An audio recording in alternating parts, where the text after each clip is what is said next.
Alright, kia ora, kia ora, kia ora. We should be good to go. Let's just move that slightly to the side. I still really need to clean up my desk.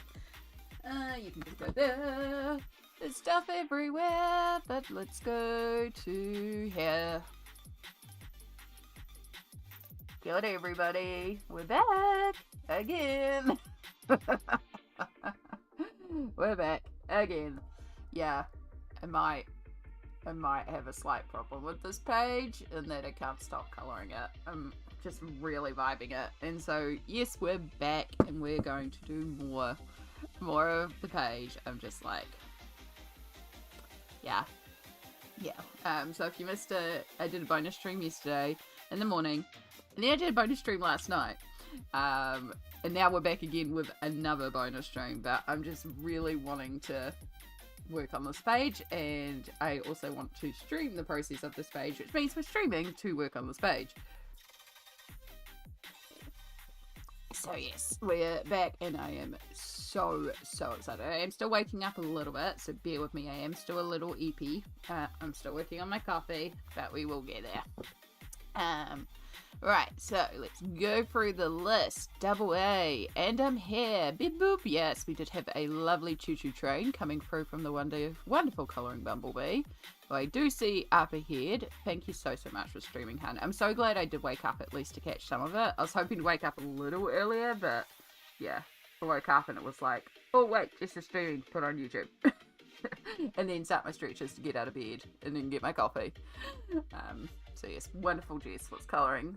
And if you're not already, go follow. I'm pretty sure all of you are following. You should all be following Colouring Bumblebee. I also have a purple crown with a number 1 next to it. Does that mean I'm a winner? It's a new thing that YouTube's doing where like you become top fan and the more you talk, the more points you get, and then you get to be number 1. I'm not a huge fan of it. I find it a little distracting on my chat. And also I don't like the like, it almost puts a pressure on people to talk to keep their crown. So I'm not sure if I vibe with it, and I haven't figured out if there's a way to turn it off yet. If I can turn it off, I probably will, because I don't want people to feel like they have to be pressured to talk to get a purple crown. Yeah, so I think that's what it is. But you're all winners in my book. Even if you don't talk, you can have a purple crown. Everybody can have crowns, because crowns are wonderful. Oh, hi. 2 seconds, chat.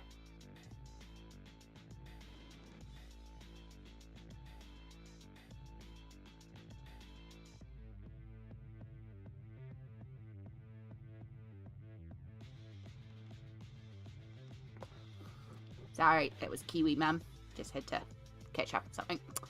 Right, Yana, kia ora, you officially bopped over, and Lisbeth, hello. Amy, hopefully you grabbed more breakfast than just coffee. No, I just grabbed coffee. I grabbed energy drink. I grabbed 2 forms of caffeine. Does that count? 2 forms of caffeine.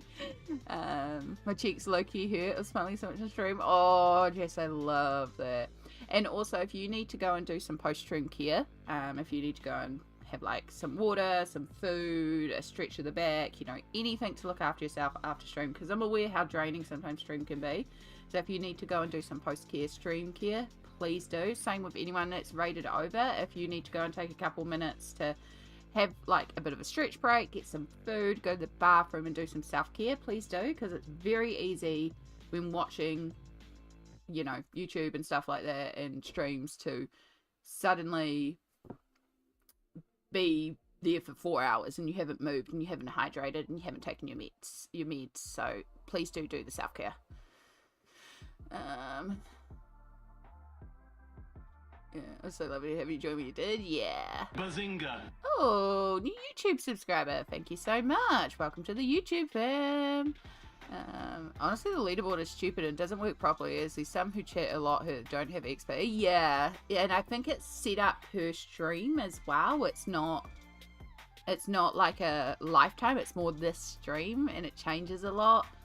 Yeah, I don't know. I don't get it, and I don't like it, and I find it distracting. But I also find it...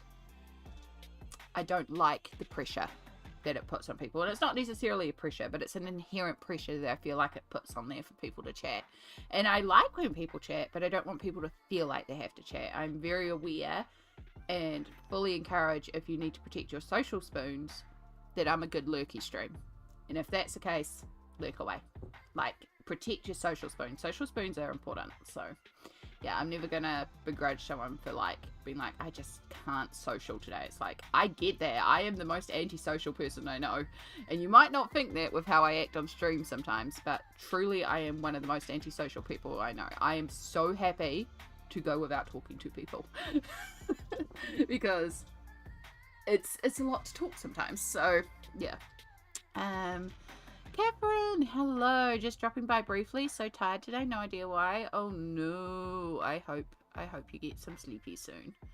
Our best to Kiwi Mum. Yeah, I'll pass on to Kiwi Mum how your best. She's feeling a little under the weather today, so she's definitely on the chill stream days herself today. Yeah, she just needs me to go out and pay for something, which I owe her board, so it's just instead of paying her board, I'm paying for something online, which is something we're going to figure out anyway. So yeah, I'm good for now. We'll head back to bed in the next half hour, so I'm up early for work tomorrow at 7 a.m. All good wind down time. Yeah, 4 minutes of work left now. 3 minutes. I do the exact same thing. I'm like countdown. 2 minutes, 1 minute, freedom. Completely get the antisocial personality. I literally don't leave the house if I can help it. Yeah, I know there's some people who are like, I just need to be out and socialize. And then like myself and my mum are very much like, we will pot around the house and we won't leave the house. And then it's like, oh, we haven't left the house in a week. We should probably run the car. Like, we pop out to get groceries. And that's sometimes the only time we'll go out in a week. Yeah, and it's like, oh yeah, we haven't gone out because I work from home. Like, I colour at home. I'm very comfortable at home. It's like all the good things are at home. Bed is at home. Snacks are at home. Comfy clothes are at home. I don't have to wear clothes at home because I can wear pajamas. Colouring's at home. Video games at home. Cats at home. Like, why would I leave home? Sorting Bunny out? Yeah, sort Bun out. Give Meadow some extra scritches. Shadow did pop in earlier and was like demanding of his treats. And it's like, you can wait 10 minutes. But no, he couldn't wait 10 minutes. So he had his treats and now he's popped back out because that's all he wanted. He heard that I was at the desk and he heard talking, and that wasn't me talking, it was Jess talking. But talking at desk means treats, so. Yeah, most importantly, colouring's at home. Exactly. Anyway, let's go over, speaking of chatting too much, let's go over here and let's pull out the pressure. So, if you haven't been here lately, this has become a bit of a hyper focus for me. And it's wonderful in the sense that it has helped me find my colouring mojo. So this is Leon's Journey by Kanoko Egusa. And we started off doing our character introduction page. And we were just figuring out all the colours for our little fun characters over here. We're going to do Leon as if it's Shadow, my kitty. So that's why we've got a black cat for Leon. And we did all that. But while I was working on that, I got an idea for the page next to it. And this has just inspired me so much. I have been deep diving colouring because of this page. I am in love, and it's just made me... I've been kind of missing my colouring mojo for a bit, and this is helping me find it again. So this is why we've kind of been going a bit manic with the streams lately, but I'm so happy because I just haven't had those vibes for a while. And I was saying yesterday, I am actually feeling a little manic with how much I want to colour, because it's like colour. Even as I went to bed and was forcing myself to go to bed, I was lying in bed going, I still want to be colouring. Like, I was literally forcing myself to go to bed last night. And the only way I did it was to say, you can stream tomorrow, though, if you feel like it. And so, yeah, got up, rolled out of bed, had coffee, and it's like, yep, we're streaming. Right, so I need to open up some tabs. I want to restore that, please. I want to bring you over here. I should have done this before stream, but of course we weren't prepared. So I didn't think about the fact I need to bring out my references again. Yeah. Mana! Hello, hello, lovely. I'm still too scared to colour in Kanoko Egusa. It is... Kanoko's work is gorgeous for colouring in. She has some wonderful, delicate but detailed lines. Like, with the texture that she puts into the fur, I feel like you don't have to go particularly as detailed because there's so many lines it kind of reads as fur even if you do flat colour. But I understand it because there is a little bit of like realism to her work that can make it intimidating. But yeah, I know, I love Kanoko's work, and there's just something about the way this book is. I mean, this book deals with cats primarily too, so of course it's like even more wonderful to me. But yeah, I really like it. If you have access to Leon's Journey, there's also these little ones, so it's a good way to sort of break up and just try. Kanoko also has a lot of freebies, so that's another option as well. If you're too scared to colour in Kanoko's books, print out one of her freebies and try it out there. And then if you don't like how it's progressing, it's also a PDF. You can print it again. So, okay. Coffee. I am still having my morning coffee. So, last night we were working on the bellflowers up here. And these beautiful bright yellow flowers to bring our yellow over here. Yeah, I'll find... Give me 2 seconds. I'll send you Kanoko's link because it's... I think it's like... It's slightly funny, but it is pretty easy to... Yeah, EJK Designer Japan is her website. This is a link to her freebie page here. There's some really cute pages on there. And there's a range of details. So you can go from like a little bit more simple to quite detailed. I say a little bit more simple knowing they're not particularly simple, but more simple in proportion to Kanoko's page.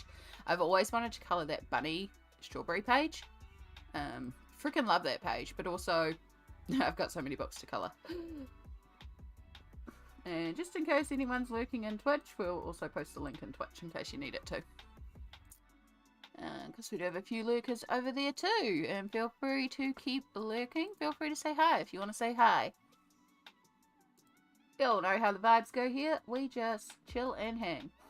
So, what we are going to do today, cool, that's all set up, is we are going to carry on with the bellflowers. So, they're mostly done. These are our... There it is. This is our inspiration for the yellow flowers here. So we need to bring in a little bit of green and a little bit of red, which is intriguing. Just a little touch of red. But it does give us a secondary place to bring in the red, which is a colour we don't use a lot on this page. But there's just like the slightest little micro touch of red in here. And a little bit of green. And then...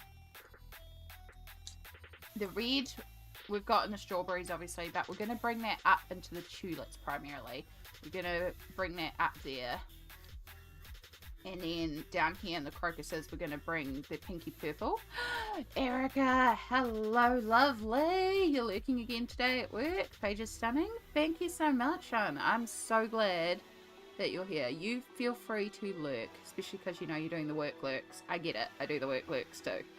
But I'm glad you're here.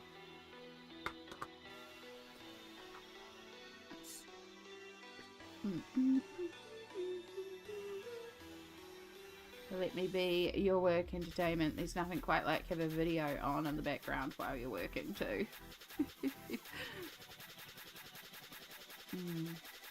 The harvest page in Rhapsody of the Forest. Oh, I think I know the one you're talking about too. Haven't done that one. So many pages to do. So many pages. So yeah, and we're using Polychromos pencils for all our detail shading. We used a little bit of Neocolor 2 and paint pens for our foreground. We're just going to keep layering these up.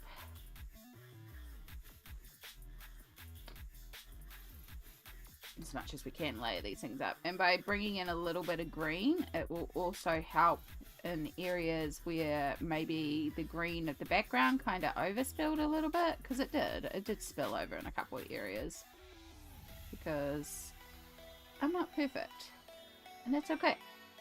So we can just bring in little touches of green, and then that background overspill is like not overspill, it's like, oh, it's just the little bits of green on the plant. Right, now for the red, I don't really want to introduce a lot, so I'm going to take the scarlet red, which is the warm orangey red we put over the pink to just warm it up. I'm going to use this on the stamens. And a couple of little streaks on the flowers themselves. Just the littlest amount. We really don't want... It's more like there's a tint of orange here, but we really don't want it to be a prominent feature. It should be the sort of thing where you're looking and you're like, oh, there's a little bit of red here, but it's not something you really notice.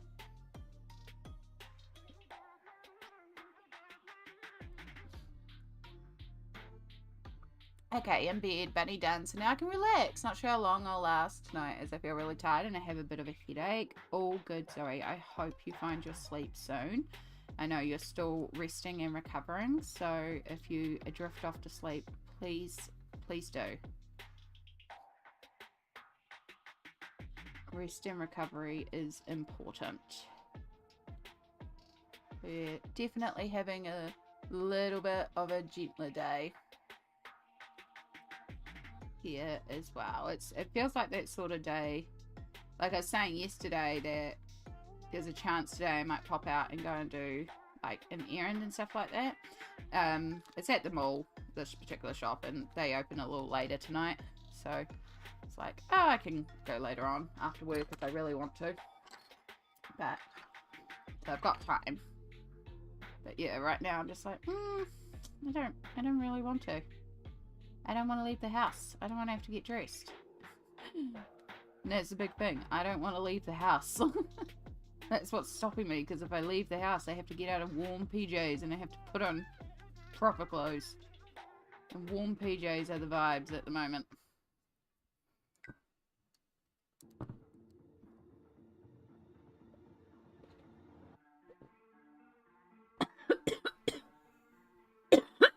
As my coffee starts to go down the wrong hole. Ah!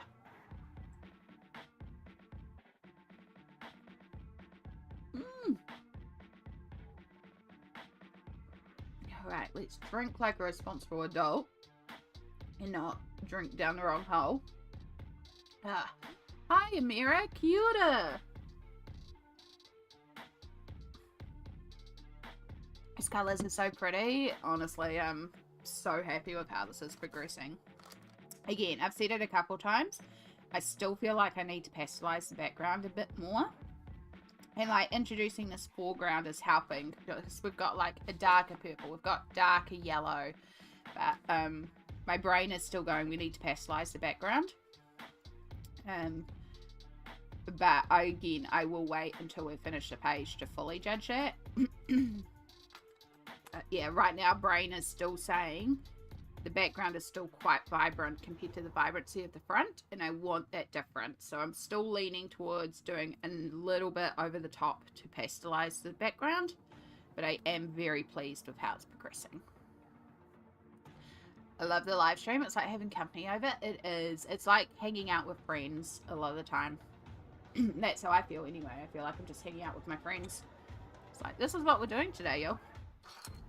And when y'all are colouring along too, and we're doing stuff, it's like, oh yeah, yeah. You know, it's like we've gone to a cafe to meet up to colour, except we're not at a cafe, we're in our comfy house with our comfy PJs. Or whatever attire you choose to relax in.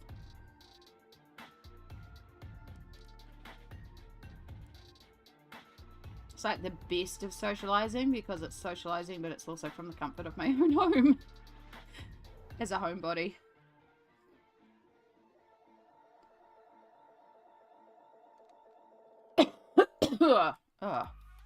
Still feel like coffee's gone down the wrong hole.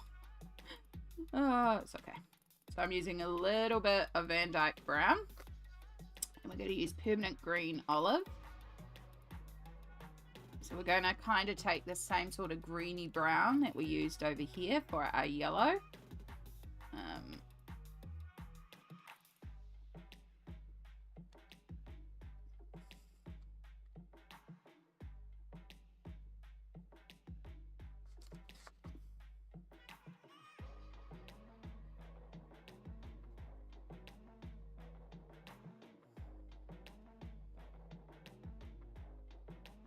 I've been clearing out my craft colouring supplies. I have so many pencils, pens, etc. to go and need to be using. Oh my goodness. It is good to do, like, you're essentially doing a stock take. It's good to do a stock take every once in a while and go, I've got all these products. But also, like, there's a difference between collecting and using art supplies. Nothing wrong with being a collector. Doing a picture for Storm Eye book drawing. I figured colouring is physical therapy, and a great reason to take my freaking brace off. Yeah, as long as you don't overexert yourself. But yes, absolutely. I started colouring. Sorry, I feel like I got a frog in my throat all of a sudden. I started colouring because before. I have an autoimmune condition called ankylosing spondylitis. So basically it's like scoliosis, but instead of being caused by, I'm not actually 100% sure what scoliosis is caused by. It's probably just genetics. It's kind of genetics for ankylosing spondylitis, but it's autoimmune. So my immune system, rather than attacking whatever bug is making it sick, attacks my back. And my back is fusing together and curving and wiggling around like scoliosis. So that's the easiest way to describe it. I have a subset of ankylosing spondylitis that's called with peripheral presentation, which means that as well as my back, it also attacks other areas of my body. So it attacks like my finger joints, my ankle joints, my knees, but it also attacks organs and body parts. So like IBS, irritable bowel, because it's inflammation of the bowel. I get inflammation of ovaries, PCOS. I get inflammation in the eye, which is uveitis, inflammation of the brain, which is chronic fatigue. Like, I get inflamed basically, and it causes issues. But when this has been going on for years, but I had a really major flare up a few years ago, so bad that my hand, like I couldn't move my hand and I couldn't hold my pencil. And then while I was trying to survive this flare up, waiting to see a specialist to get some help, I slipped in the shower. And it caused me to fall on my hand and it damaged my hand. And as somebody who had been an artist and, well, is still an artist, but as somebody who was known for their original art and, you know, had spent time working full-time as an artist and doing portraiture and stuff like that, not being able to hold a pencil and not being able to draw, complete mind frickery, like completely messed me up. And so I started colouring because I found a colouring book. And I wasn't particularly in love with this first colouring book, but I was just like, this will be a great way for me to practice holding a pencil. And so I got this particular colouring book. It was some sort of generic magazine. It was awful. The people in it were like anatomically incorrect. It was just the really awful colouring magazine. It was not Colouring Heaven. It was some generic mass-produced rubbish. I don't have it anymore. It was awful. But I started with that and I was like, I wasn't enjoying it, but I was holding a pencil and trying to colour. And then I found Colouring Heaven when I was looking for the next issue of this magazine. And the Colouring Heaven was actually the Creatures of the Night special by Sarah Richter, which, if you know Sarah Richter's work, she does this, it's gothic, but it's beautiful portraiture. And I was like, oh, because as someone who had done original art focusing on portraiture, it like really gravitated towards me. And I was like, oh.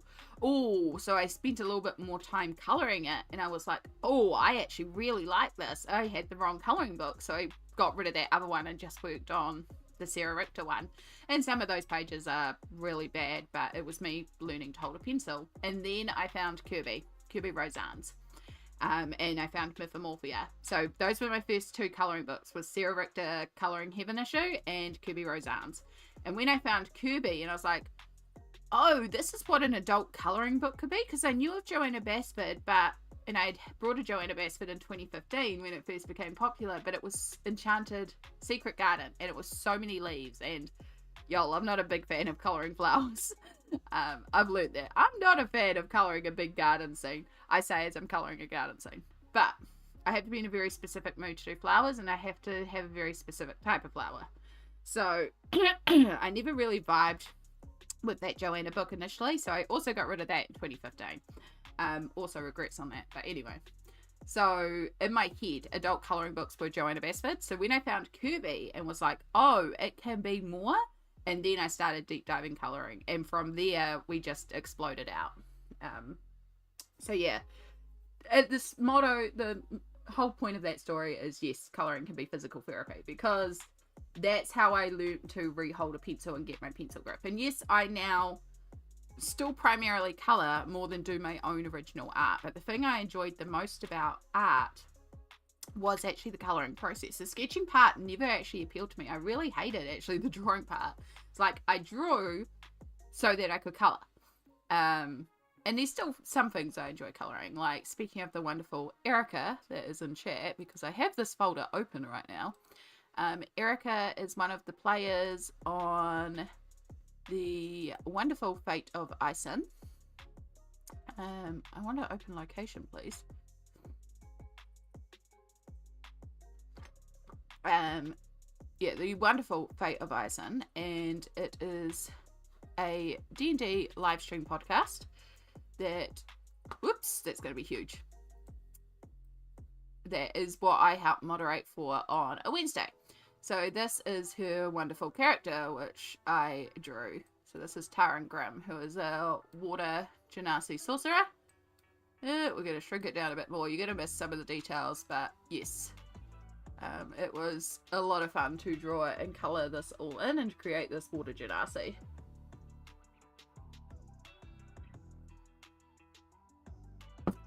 So yeah, I still occasionally do original art and stuff like that and draw characters, but we do a lot more colouring.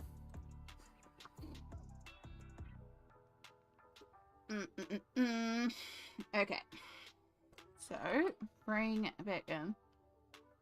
Yeah, one day I'll get the original down to you, and one day I will get on to drawing the other characters. I should probably actually check in with Jules and see if she wants a copy without the watercolor background as well. Because I drew just a character and then I created the background and I merged the two together to create the image. But I did keep the background separate because my idea was I was going to redraw every character in my style, then put it together to make a poster, and I just never got onto the rest of the characters. I keep meaning to. I should really draw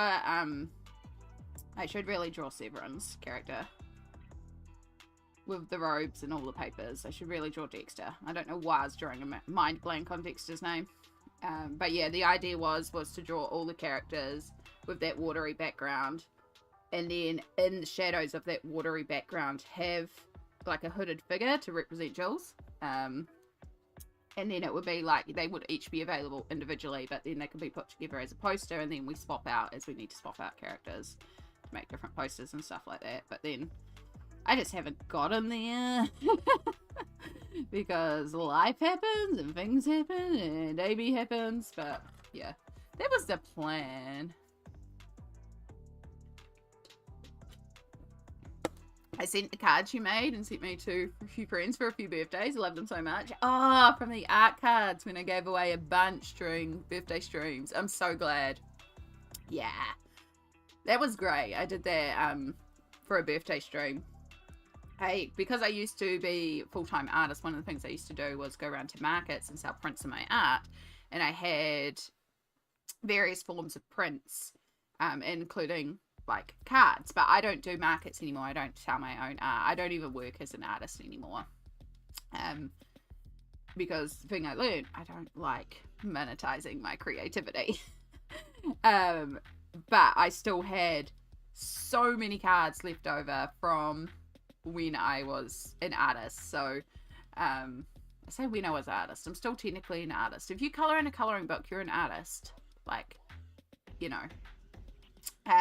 But yeah, when I was doing that, and I had so many cards left over, so one year for my birthday weekend, I did a bunch of giveaways, including the cards, and I sent out 144 cards around the globe. A lot of people got multiples, and then I had a few cards left over. I think I had 10 spare cards, so I just chucked them into random people's parcels, and we're like, here you go, bonus card, bonus card, bonus card. So yeah, I think it was 144 cards that I sent around the world to various people, and then I had a couple of prize packs that I gave away too. Yeah, it was really cool. It was really cool to do that. It was so much postage. But at least when I went into the post office, I had everything sorted. So I was like, here's all the letters to New Zealand. Here's all the letters to Australia. Here's all the letters to America. Here's all the letters to Europe. And then here's the double-sized letters. Here's the extra thick letters. Here's the one parcel. Here's, you know, the A4 documents. Like, I had it all sorted. So they were like, at least you came in sorted. It was so much. Because, yeah, it was 144 cards plus a couple of prize packs. So it was a lot of shipping. But it was fun. Good night, Catherine. You have a wonderful sleep. Get that good rest. And thank you so much for popping in. I know it's getting quite late for some of your folk on the other side of the world. So don't feel bad if you find yourself drifting off. It is only 9:30 in the morning here in Aotearoa. It is a grey and miserable Thursday.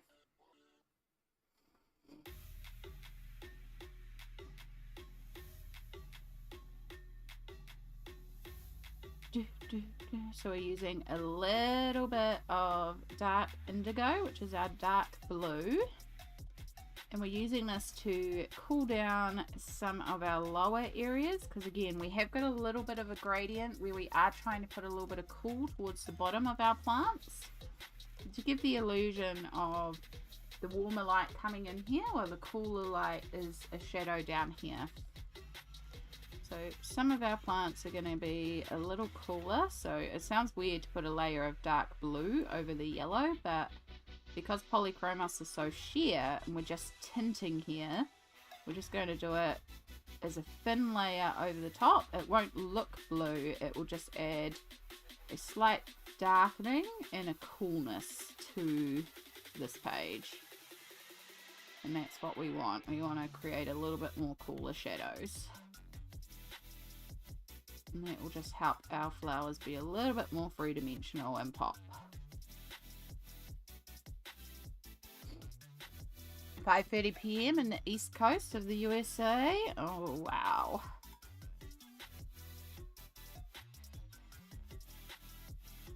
It's not too bad. So, like, 5:30 p.m. on a Wednesday is not too bad in terms of time zones. But then, of course, we'll hit daylight savings and all time zones will change again. Alrighty, both reader pages are finished. Well done, Yana. Well done.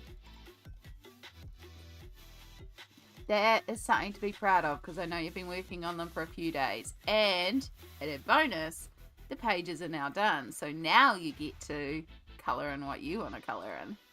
Yeah, I was about to say, I know you're on to Leon next. Alright, speaking of, I'm going to make sure I have things open. Oh god. I need to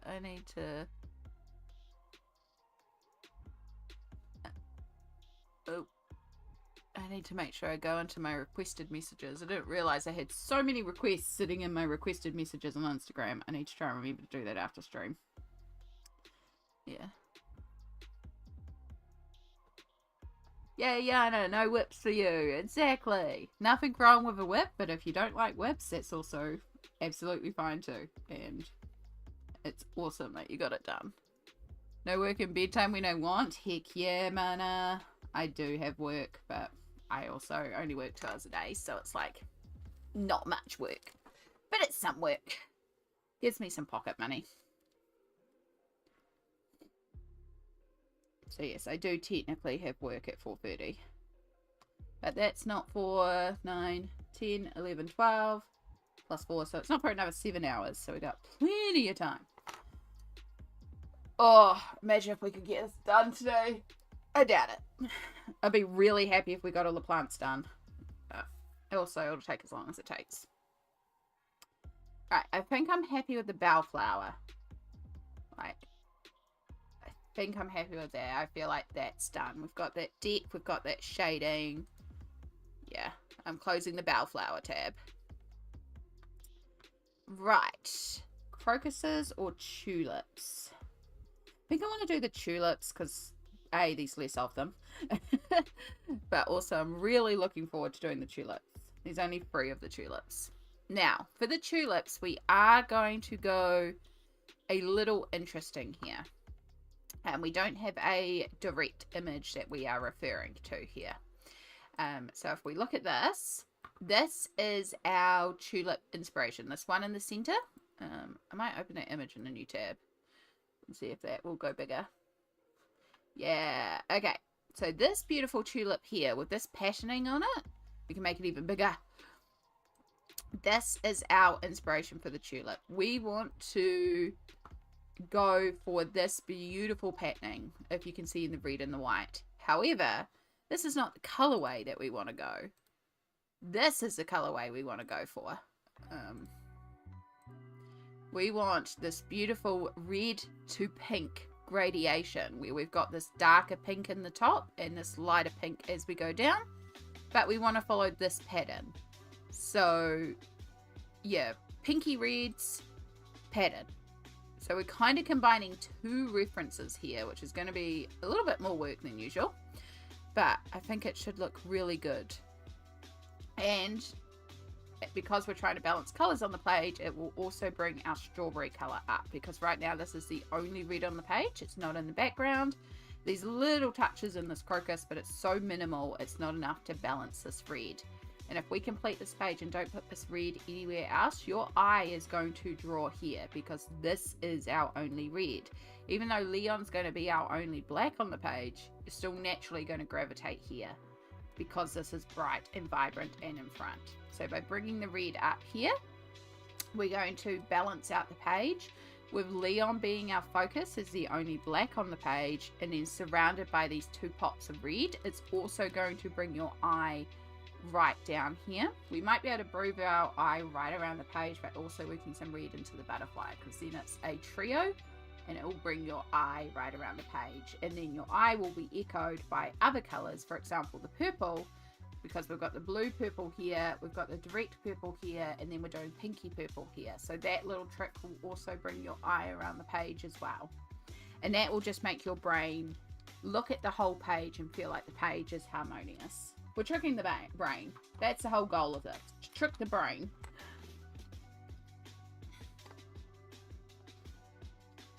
So we need definitely a rose carmine. So that's one of our main pinks. We've got a little bit of azalea crimson. We are going to use scarlet red for our more red top. And then where's that Caput Mortem violet? There, we want that one. Now I don't think we're going to use fuchsia, because fuchsia is actually quite cool toned. Does match the pink in the back, but this is actually from the other page. I haven't used fuchsia on this page. I think we'll avoid fuchsia, but I will pull out that one, or do I want a different one? No, we're going to swap. We're going to put back light magenta. So again, that was used on the other page. And I'm going to pull out light purple pink, because that's a warmer pink. We're going for a little bit of warmer pinks here. And then we're also going to need, this is going to be a bit wild, I think it's renamed as peach, but we're going to pull out 132. It used to be called light flesh, but they have renamed it very appropriately to bring in a little bit of that pinky creaminess. And I think we're going to need some ivory as well. And then I think some warm grey would probably be the final. So yeah, really working on that warmy pinky tones. I think that's what we'll use. We may bring in some more colours, but that's a good starting point. Okay.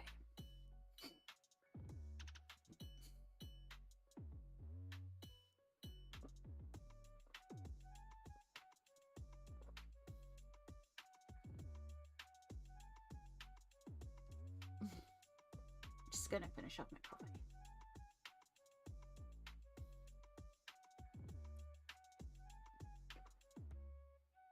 Oh, you paid art tax, Yana. Am I okay to share art tax on stream? Finding joy in colour. Kia ora. Thank you so much. I'm really loving how this page has come together. Ooh. Done. Coffee is done. I hope you're having a great day. I'm having a fabulous day. I am so happy to be streaming again. Oh, it's gone really, really tiny for some reason, but I think we're a little zoomed in. Oh, hang on. I know why it might be tiny. Give me 2 ticks. Let me do it that way. Come on, Instagram. And let's do it that way. And then hopefully you'll go a bit bigger. Nope, you're still going to be tiny. That's fine. We got tricks. We got tricks. Yoink. So this is the beautiful Yana's page. I love the colours here. So it's a budgie with the hat page. And then we have, of course, the ice cream page, which, oh, look at Leon's colours there. So beautiful. Love, love, love how that looks, Yana.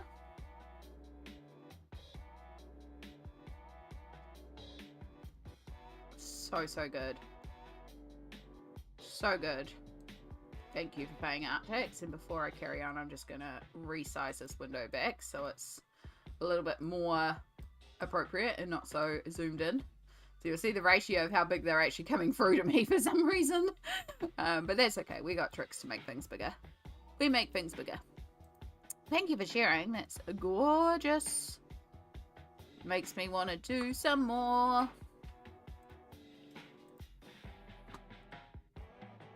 Love the ribbon. Yeah. Stunning work. They were so fun to do. They look fun. Honestly, I'm having so much fun with this page, so I can see it.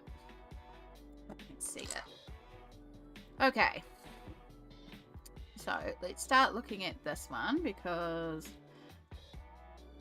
I think the first part is easy. We're just starting with our darkest red colour. An extender, please, Amy.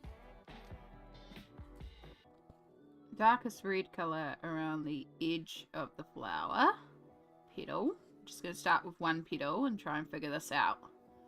Which is usually how I approach things. I just place colour down and figure it out. Okay. So we've got an interesting challenge in the sense that we need to do darker on the outside and lighter as we head in to create a petal gradient, but we also need to create the idea of shadow. So we're going to do a couple of little tricks for shadows. Because we're using so many warm pinks and reds for our petal, we're going to try and keep all our colours warm. And then when it comes to doing shadows, that's when we're going to introduce cooler colours so that our brain kind of naturally reads it as being a shadow. So we're just going to focus trying on getting like the petal pattern down, and then we're going to have to come back in over the top and work in our like, there's a shadow being cast here by this petal being on top of this petal, and there's a shadow being cast here because this one is on at the bottom. So right now it's just about trying to get that gradient in. So it might look a little flat for a minute.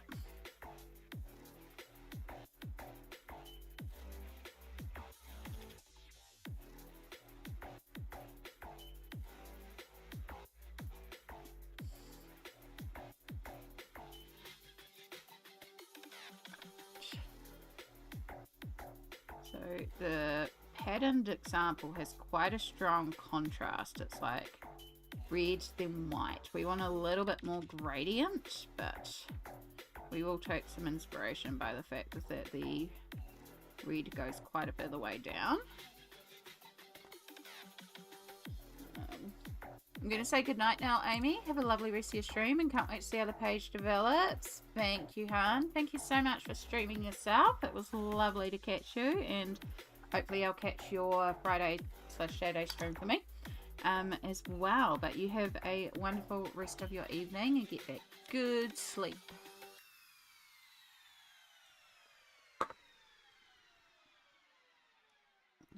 Bring in a bit of the warmth to our red.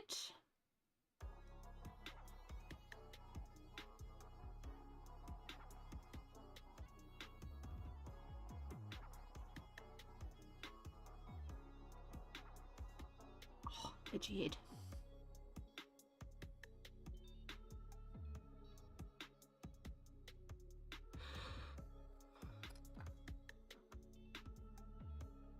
Oh, excuse me. There's my toothpick. If you weren't aware, my phone has no power button, so, and the finger sensor is a little thingamabob. The finger breather doesn't always work, particularly if I've got a plaster on my finger. Sorry, I just realized I need to check a message because there's some background stuff going on, so.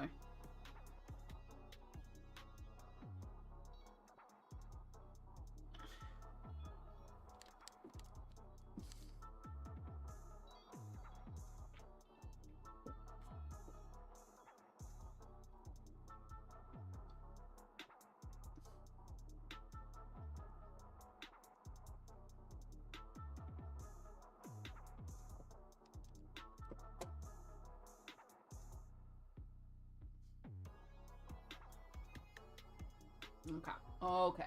Cool. Right, apologies about that. It was just, again, there's some stuff going on. It's nothing bad. It's nothing bad at all. There's just some stuff in the background. And the person's aware I'm streaming, so like, reply later. Just floating ideas. So that's cool.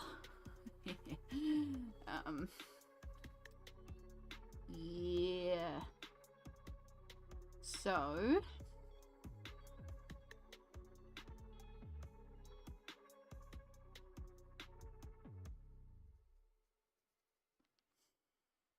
So I hope you're all doing well out there. Yana, are we working on our next Leon page? Have we decided? Because I think you're talking about doing the character introduction page next, right? And what else are people working on if we're colouring? If we're just vibing and hanging and trying to get to sleep or working, also good. Should probably make breakfast at some point too. Which honestly will probably just be leftover pizza from last night. Also, if you didn't know, I did cave and I did finally get pizza. It was yum. But I still have leftover pizza for lunch today. Or breakfast. Or both. Yes, you are doing the character introduction page. Nice. Gemma, kia ora. How are you going? Welcome in. I'm relaxing on the couch after work. Need my back to chill out. I feel that. Oh my goodness. So last night, after my very late night stream last night, I went to bed, and Mum was still up too. So I said goodnight to Mum, and I went and lay in bed while Mum went to the bathroom to, you know, do nighttime routine before going to bed herself.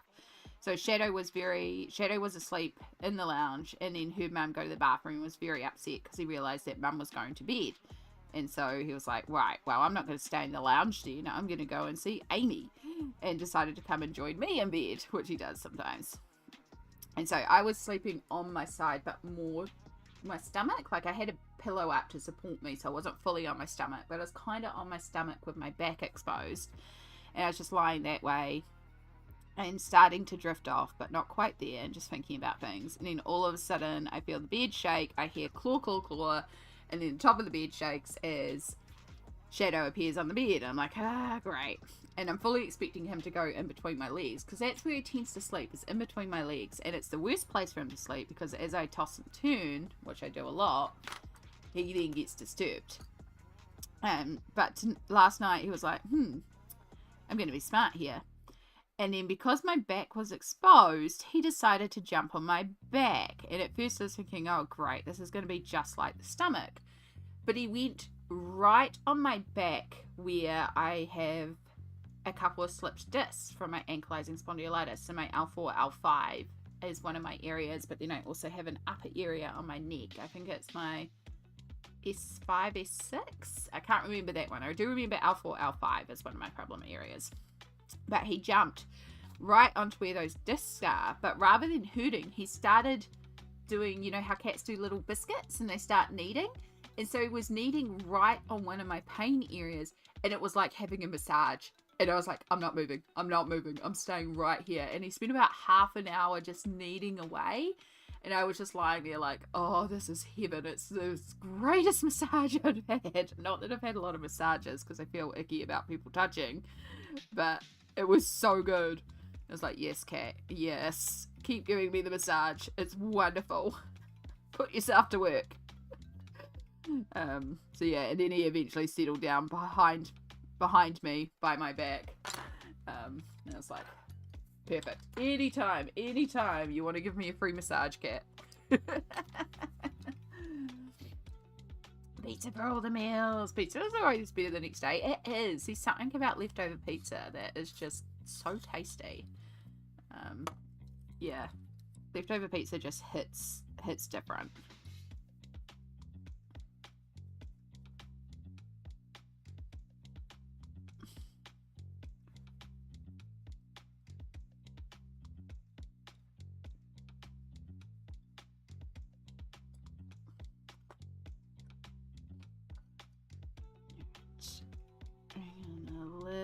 Bit more pink,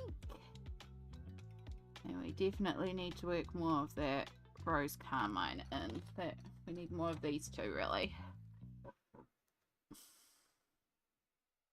But I like how it's progressing. I also just realized how zoomed out we are again. Zoomies. There is a button on my Stream Deck, which is like a little device I have that just see it in frame. This here, and it's got some cheat code buttons, so I can do things like instantly mute myself and switch between scenes without having to find my mouse and do it on the computer. Though I still most of the time do it on the computer, but I can also control the zoom on here, so I can do little things on here with the zoom. And I have a button, so I have like normal zoom, I have zoomed in, and then I have zoomies. They all take you to different zoom in streams. But for a while there, it wasn't actually working properly, so I couldn't do any of my buttons, and I was having to do it all manually. It was very frustrating, but they just put out an update and they've fixed the bug, so now it's working properly. I'm procrastinating my day. I can't sit in colour all day, unfortunately, though I might get a page set up. I want to start in Small Victories by Joanna Bassford. Oh, good choice. Sorry you can't colour all day. That kind of sucks, but, you know, sometimes you do have to be a responsible adult. But it does make the colouring more special later on.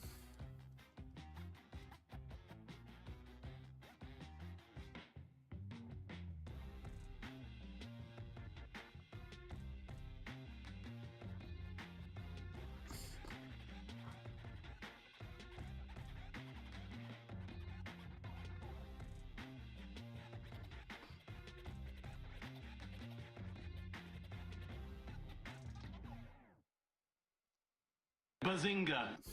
Oh, new YouTube subscriber. Thank you, new YouTube friend. Welcome in. Enjoy.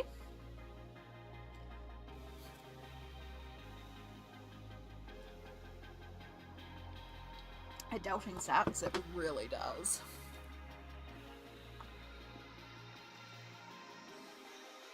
That's what we were saying last night. Like, everyone was like, oh, we're adults. And it's like, unfortunately, yes, you have to be adults to be here, because those are the rules. However, you can be a child at heart. But yes, adulting sucks. But we have to do it sometimes. goodness, it's actually quite chilly today. There's a little bit of iciness in the air today. So, it's not fun. You know what I might need to do? I might need to grab a new pencil sharpener.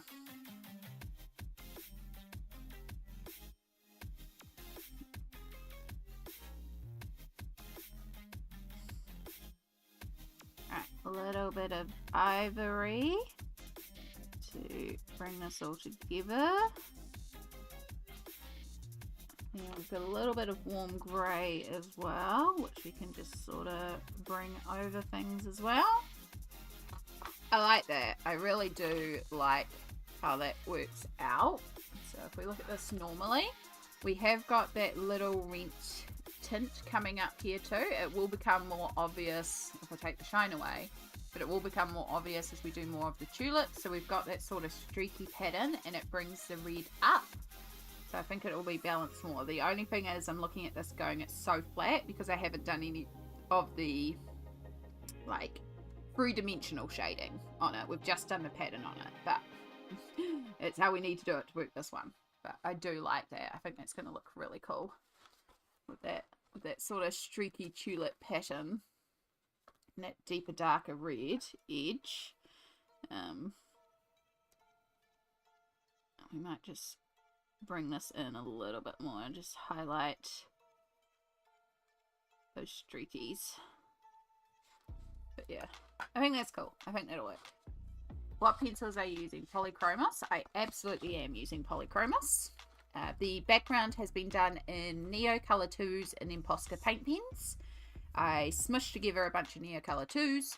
In theory, you could do this with Inktense too. It wasn't about creating a small gradient blend. It was a smooth gradient blend. It was just about smushing together the colors. We made it a bit splotchy and speckled. And then I used paint pen on top, and it was Posca, and I just drew on a circle, and then I used my fingers and I went tap, tap, tap, and I lifted up some of the paint pen, so we get these different layers of translucency. So some of the circles I drew, and then I tapped off the paint pen straight away.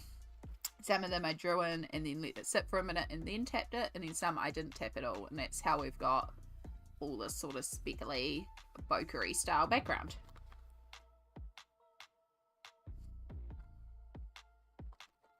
The background was a lot of dot, dot, dot with a paint pen and then dab, dab, dab with the fingers. Which is a running joke of how most of my colouring is.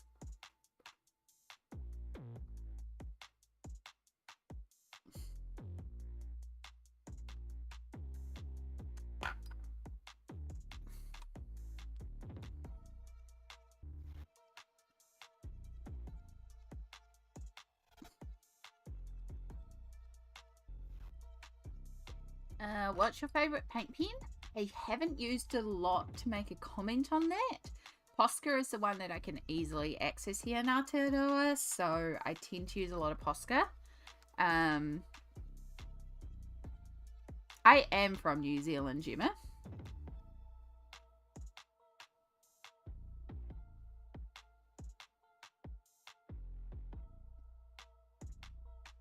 I need to go and check on Mum, sorry.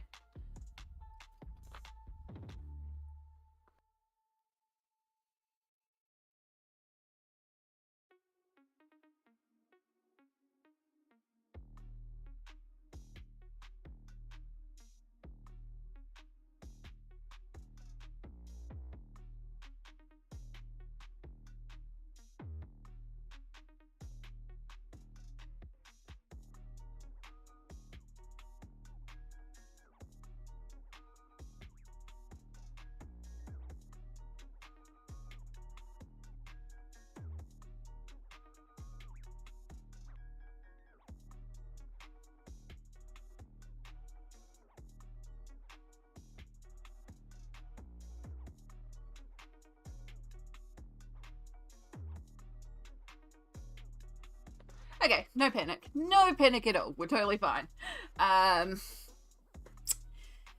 It was uh-oh that I was hearing, and it was because Mum's just done a little bit more shopping in her car. I was just hearing the uh-oh, and I was like, uh-oh, is something wrong? Is something wrong? Are we? So yeah. But no, we're fine. We're fine. Alright. You're my neighbor from Oz? Ooh, more Aussies. We have a few Aussies that hang out here, though most of them come on in a couple of hours. So, yeah, you're up very early, but kia ora, welcome in. Hi from across the ditch. Can you... Well, it's not particularly warm over there either at the moment, is it? I was going to say, can you send us some of your warmth? But it's not particularly warm over there either. Artsy Indo! Hello, hello! Welcome in. I really like the very first page, the title page. Yeah, it's really pretty, this one. I didn't start with this one because I want to create quite a... I've got a specific idea in mind, and I'm not 100% sure how I'm going to create it yet. But I do really like the title page as well. But I usually start, if it's a book like this where it follows one particular character throughout the book, I usually start with the character introduction pages. So I can establish my palette, know what I'm doing throughout the rest of the book, and then we just carry on with whatever from there. Actually going to go and visit you guys in November. My first time in New Zealand. I have a cousin and a friend over there, but I'm going to watch Metallica primarily. Oh, that sounds awesome. So I'm guessing you're going to one of the main centres then. You're going to either Auckland, Wellington or Christchurch. I'm not a Metallica fan, so I'm not 100% sure where the concert is. But I'm presuming those are where the concerts are, because that tends to be where the concerts are. Yeah. Oh, that's cool. I live in the North Island. So if you know New Zealand, we have a top island, which is the North Island. I don't know the Te Reo names, and I really should lose the Te Reo names. But we have the North Island, the South Island. We have the Stewart Island, which is a tiny little island at the bottom. There are some other little islands and stuff, but those are the three main islands. So I'm in the North Island, and so I sometimes will travel to like Auckland or Wellington, main centres for things. But most things don't come to my town.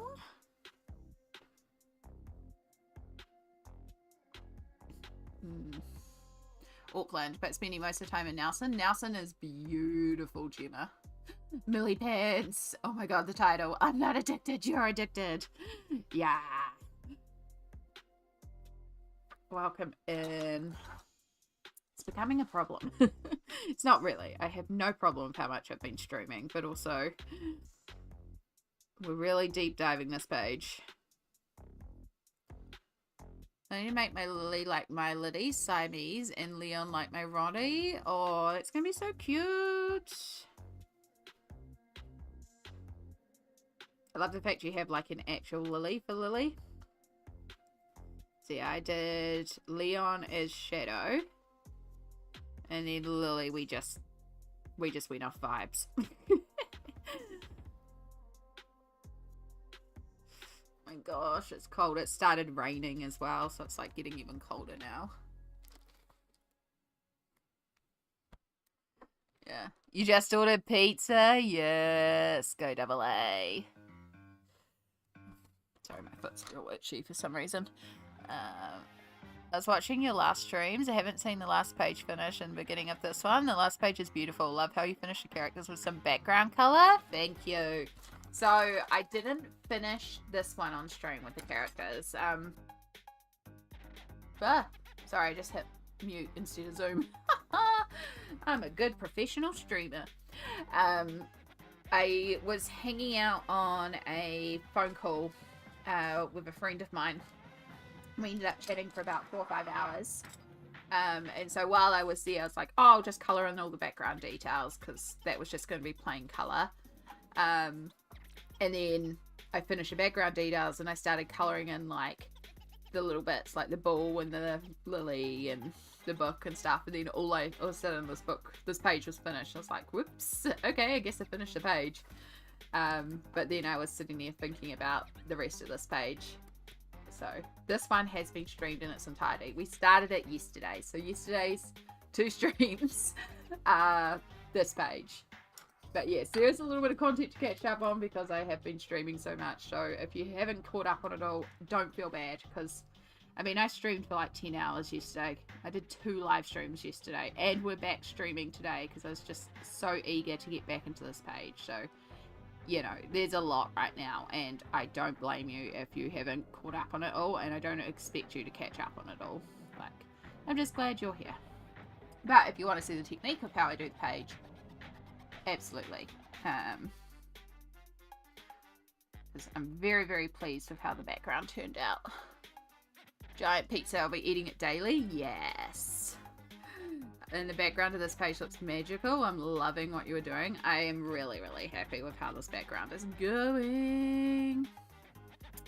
I do, oh my gosh, I think I've been bitten on my foot.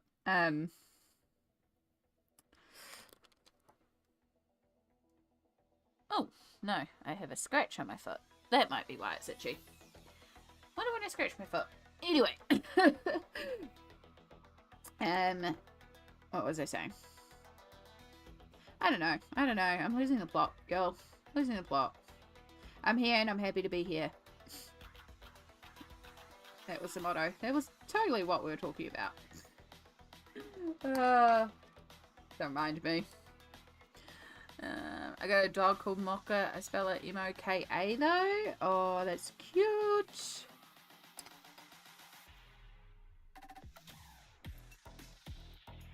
Yes, I saw you streaming in the morning and you already had the background coloured. It was because I went back to the previous stream to see how you'd done it. Perfect. Yeah.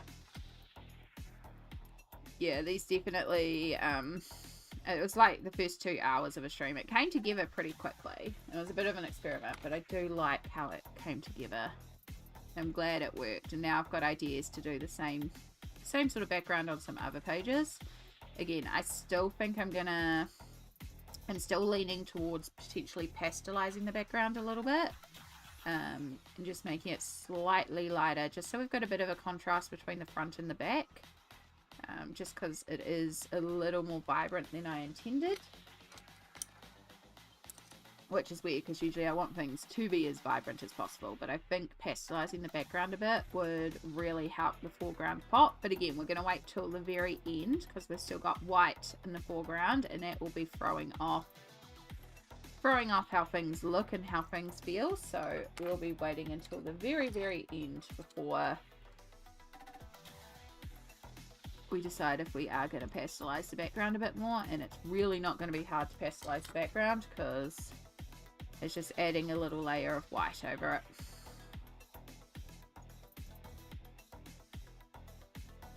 it.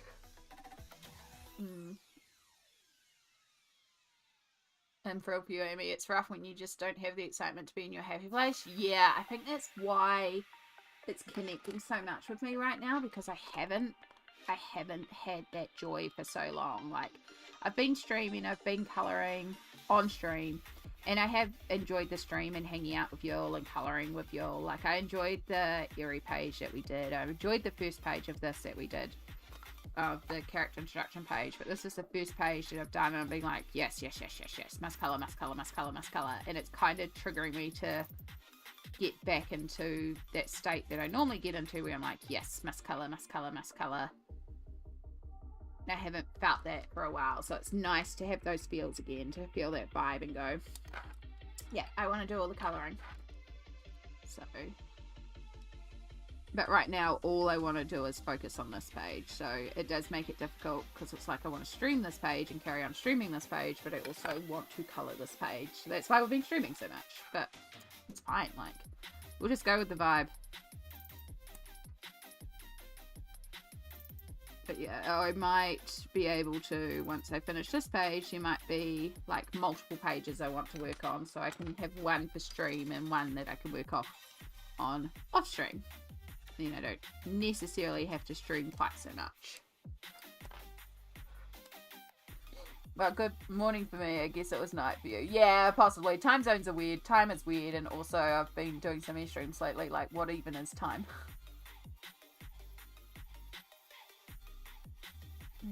Art-centric, yeah. It's a good idea to wait to finish before deciding, to be honest. I really like how vibrant the background is, but I understand what you're saying. Yeah. Well, my thing is that, and it might be, where's my toothpick? I probably knocked it off the desk, didn't I? There it is. Ugh. Again, my phone has no power button, so we toothpick it.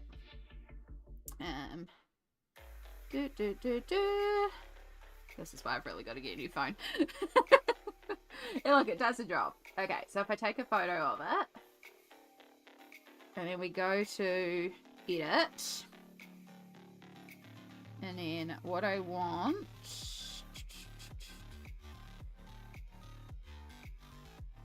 is to grayscale it. So if we look at this in grayscale, so I've removed all the color and we're fully in grayscale now. If we look at the background and the foreground, so if we're looking here, this is all the purple, pink, blue, green, and this is the green and reds of the background. These are very similar in terms of tone. There's not a lot of difference between them. Now the yellow down here, we've got a little bit of contrast here because this is lighter, but this is also right by some light flowers.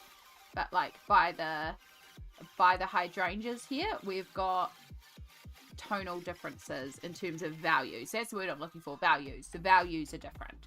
So right now the value of the background is very similar to the value of the foreground, but this is meant to be two different areas. So if I lighten the value of the background, it will give an innate sense of depth and it will recede that background back a bit.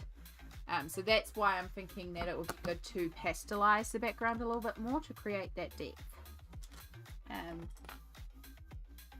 yeah, if you're ever looking at a page and you're like, this just feels kind of flat, take a photo of it and turn it grayscale and look at it in grayscale, because it will confirm or kind of point out to you that, you know, hey, it is very flat. And then you know you need to push your shading a bit more if you want to have contrast and shading. I'm also the type of person that likes quite high contrast pages. I do a lot of like extreme lighting, so it's also my personal thing, my personal taste and my personal style. So there's nothing wrong with having everything like the same value as well. You do you. Again, there's no wrong coloring. I like you streaming daily. It's the best company, but I realize it's not sustainable. Yeah, I'm enjoying streaming daily at the moment, but I'm also, I know me, and I also know it's very much not sustainable. So yeah, but yeah, there's a stream today. There's a stream tomorrow because it's regular stream day. And then after that, not sure. I don't think I'll do a stream tonight. I say that. Maybe, but also I am still half debating doing an errand, and it's an errand that I could have done today, but it also can be done tonight, so it's like I might do it tonight. It's not an essential errand, it's just like, oh, I might go and do this thing, so yeah.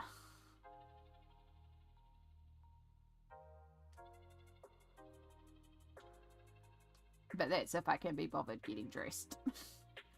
Because to do it, I have to leave the house, and that means I have to get dressed. And can I be bothered getting out of pajamas? Because pajamas are warm and comfy and cozy. I should.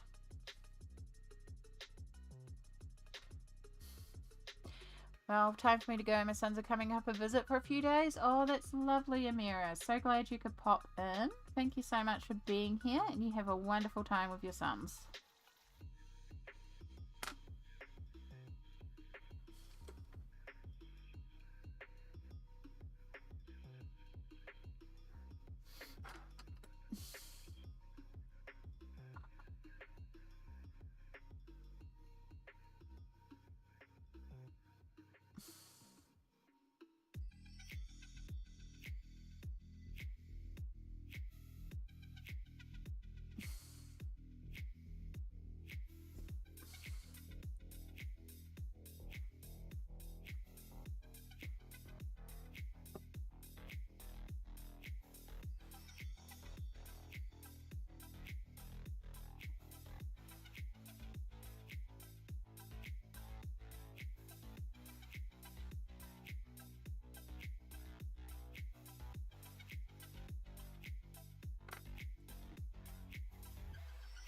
A little bit of peach.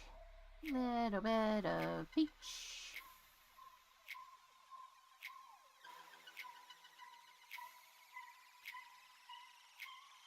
A little bit of ivory.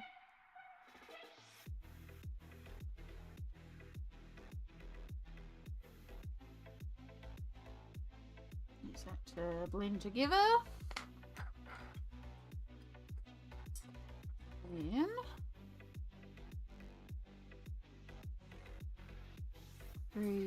deepen some of our red. Just make sure we've got that sort of streaky, splotchy, patterny from our inspiration vibes.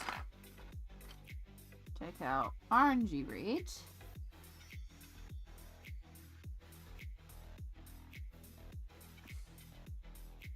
Make sure we're bringing that right across.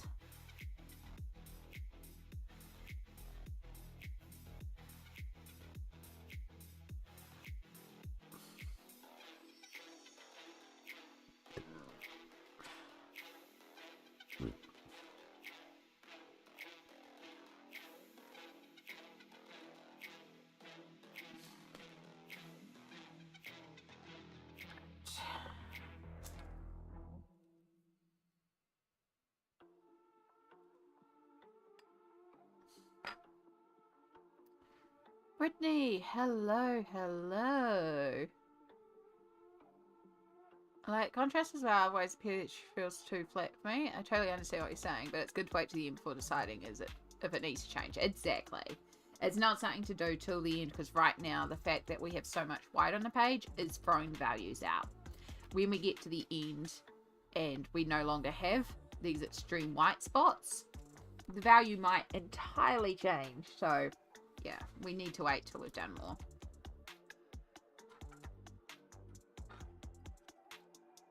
It is still very much the way I'm leaning right now, but again, at the end. Right, so now I've got Payne's Grey. So Payne's Grey is a cold grey, and we're going to start very subtly working with this and lightly layering on to create the shadows of our flowers. So for example, keeping in mind that our light source is kind of coming from here. So this petal being on top would create a bit of a cast shadow to this petal down here. So this petal would create a cast shadow to here.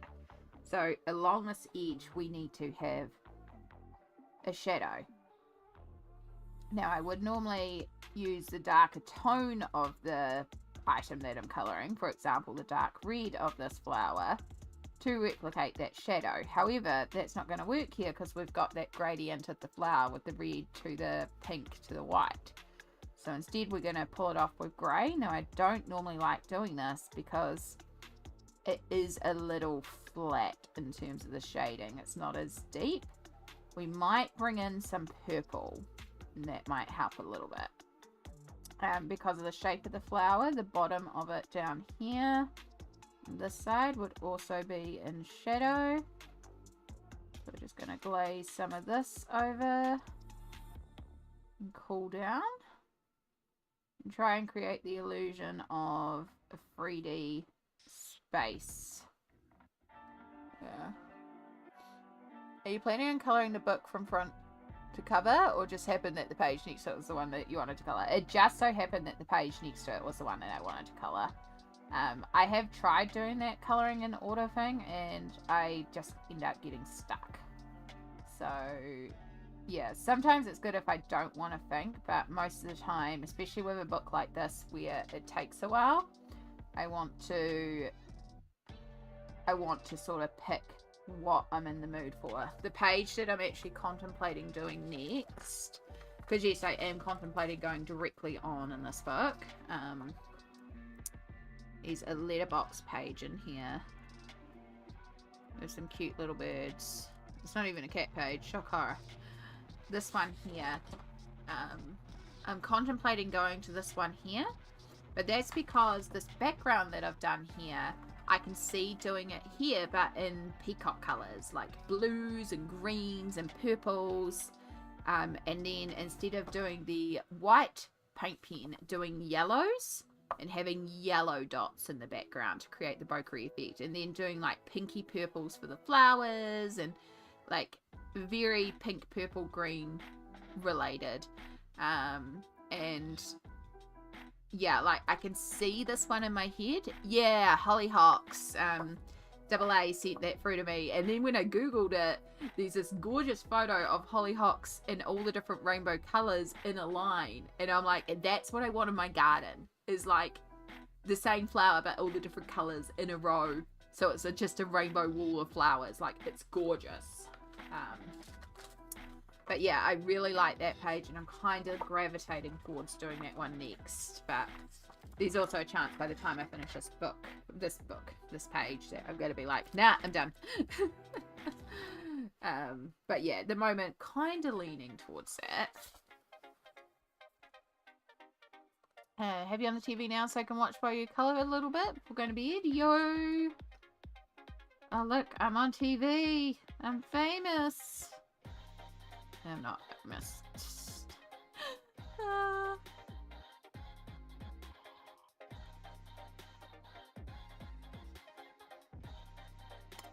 Right, so I do want to bring in a bit of cool purple, so I'm going to use a little bit of Duff Blue, which will bring in that purple but also more blue tone, because again, we're doing cooler tones for our shadows, so it will just help recede certain areas, just help create that illusion of things being in the shadows. We also need to do back here in the shadow.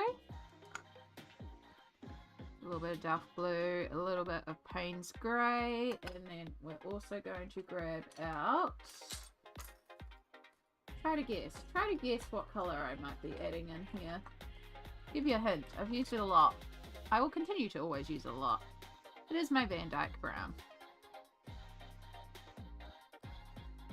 Just because up here it's a little closer to that red section too, so we could do a little bit of Van Dyke Brown in a couple of areas where it might be a little bit more on the red. Yeah, like that a lot. So yeah, we're trying to create shadow and shading without losing our gradient. It's a little bit of work. That's why we coloured in the flower entirely first with the pattern, and now we're adding in the shadows to make it three-dimensional. It's very easy to over darken our flower though, so we also need to try and really make sure we are keeping some of those highlight spots, and we've still got those lighter areas.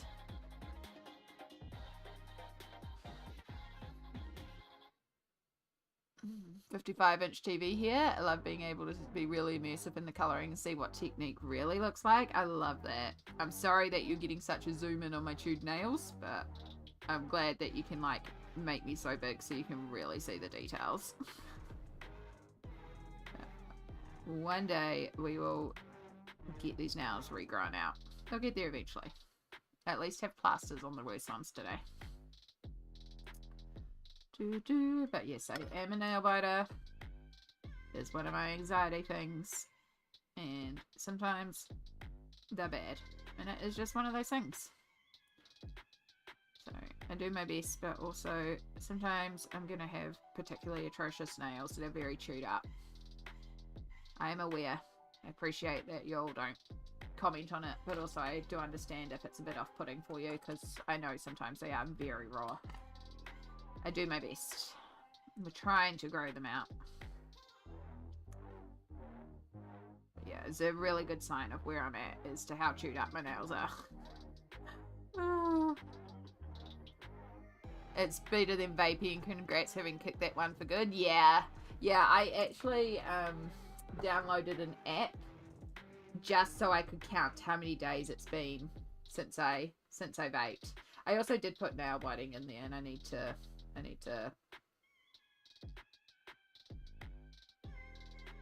say, yeah, no, I vaped.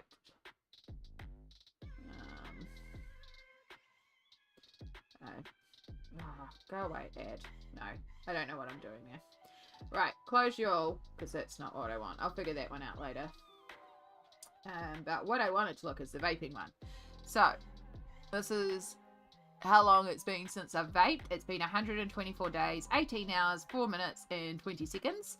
We're almost 70% of the way there to being 6 months vape free, and it's estimated that so far I've saved $712 by not vaping as well. So that's really cool. this is why I wanted to download the app, because I was like, I want to, like, I kept forgetting how long it had been, and I was trying to, like, say, oh yeah, it's been this long. It's like, I knew it was coming out 6 months, but it's like, I'm not 100% sure. And so I figured I'd get this, and then the fact that it's got this savings things, like, this is only a guesstimate on what I used to spend on vaping a week, but yeah. It's like, damn, when I put it in and it calculated it, and it's like, yeah, you're almost at 6 months, and also you've saved over $700. I was like, damn, that's pretty cool. So, yeah, pretty pleased with that. I paint press-on seats. Yeah, sometimes I do wear the press-ons, Mana, but the nail glue can be a little irritating for me. And right now my nails are quite raw as well, so it's like going to be even more irritation and, you know, the raw, so I can't really wear fakes at the moment.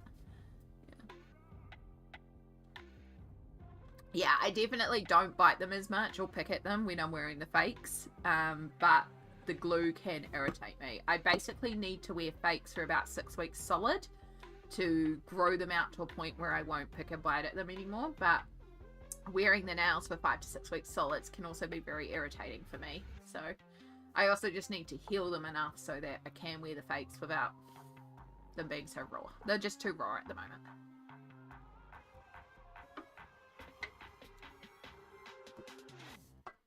Yeah. I have most of the area set up in my new place. Become addicted to colouring? Yeah, let's do nail art in the winter. Nail art is pretty. Nail art's fun. Yeah. Yeah. But yeah, they will eventually grow out. They do grow out eventually. So, just one of those things.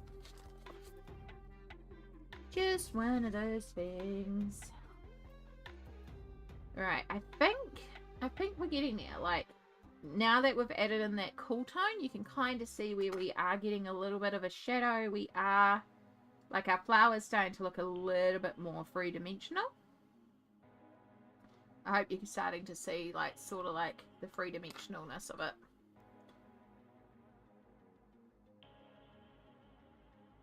I just got a big purple mark there. That's not what I want. We'll just erase that. And then just blend out. Here's our grey. It's a warm grey, but it'll work.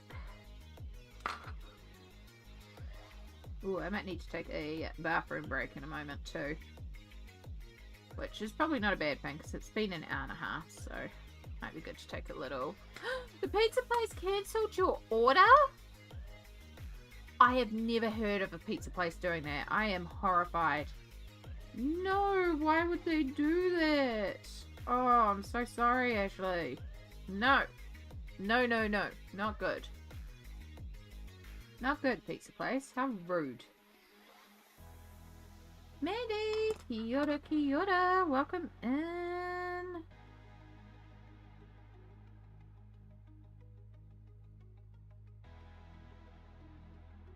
Sad about it? I'd be sad about it too.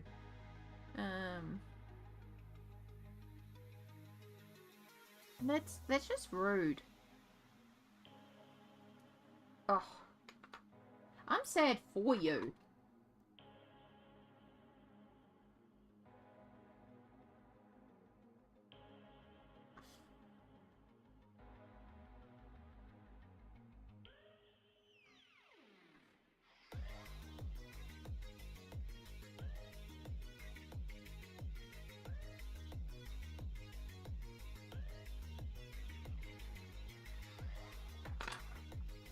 I just want to make sure we deepen in here.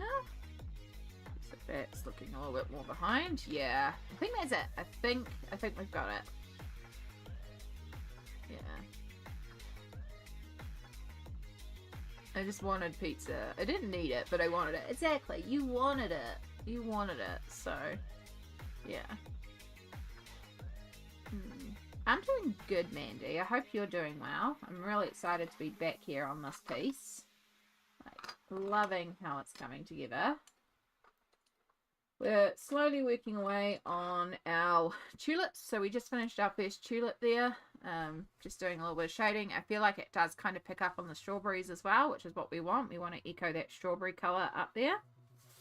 But I like that pattern. I think we've got the idea of a red tulip, but a little bit of the pinky tones.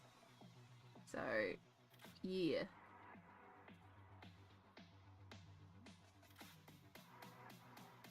No, I like it. I like it. We could possibly go a little bit more on the pink, but yeah, no, I think I'm happy with that. We can go back over it after we've done the whole thing. We'll work on our next flower.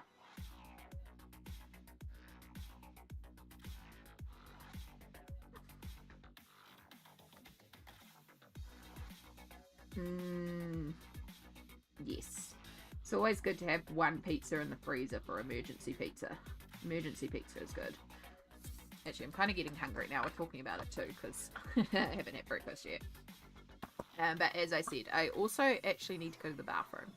So I'm just going to go to normal here. I'm going to go here. We're going to go like that. Then we're going to... Wrong way. Wrong way. Oh, that's as far as I can go. Cool. Alright, so I can put it there. So I can set it up there, which is a little bit more comfortable for me to colour. I'm going to have to do a little bit of a desk rearrange because we're getting into some awkward areas, but we'll make it work. But first we're going to take a break because I need to pop to the bathroom. So, I know words. We're going to go to the bathroom. We're going to be back in a moment.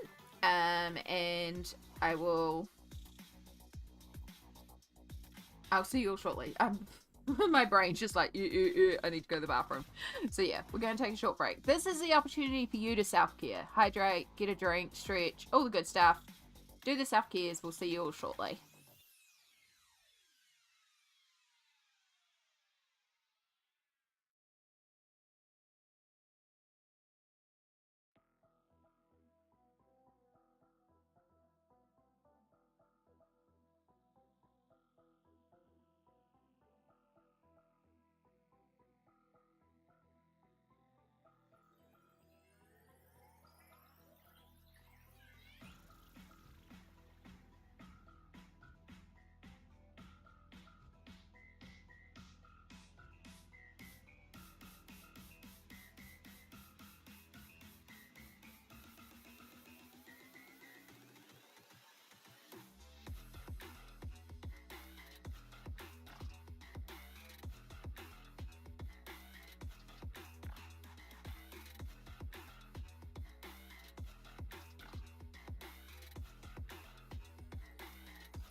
Okay, so sorry that took a bit of a longer break than intended, but we had a couple things to do, as well as the bathroom.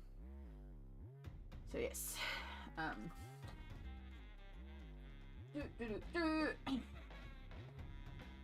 Just getting my blankie sorted. Where's my other blankie? Because it's a double blankie on the lap kind of day.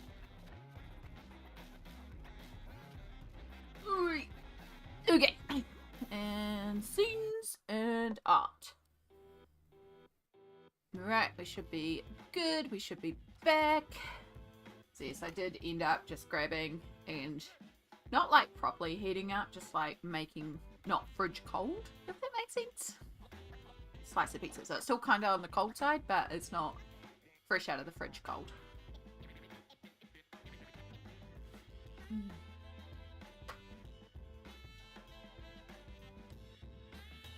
Not exactly the healthiest of breakfast, but don't care. Makes me happy. And that's food. And yes, so popped to the bathroom and then had to place an order for Mum.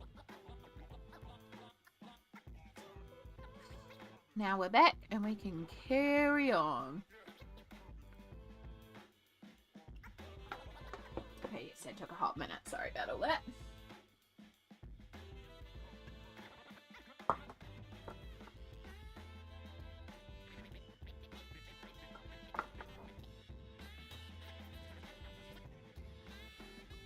Okay. Oh my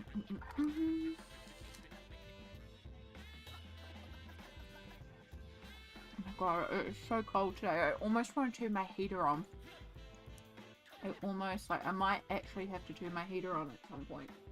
I usually try to avoid putting the heater on as long as possible and just put like more blankets on me, but I'm already wearing 2 pairs of pants. I've got top, sweatshirt, blanket, hoodie, and I've got, well, one's a dressing gown, but it's a very thick, fluffy dressing gown, and then a crochet blanket on my lap right now.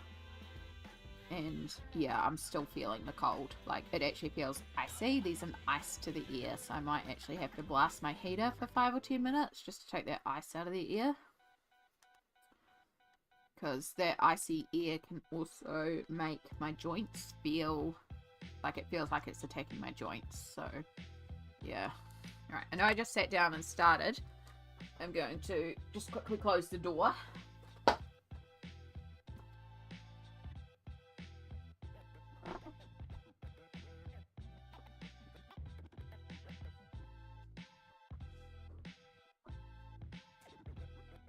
Or rather, close the door as much as we can, because I can't actually fully close the door in this art room because of the Ethernet cord for the internet.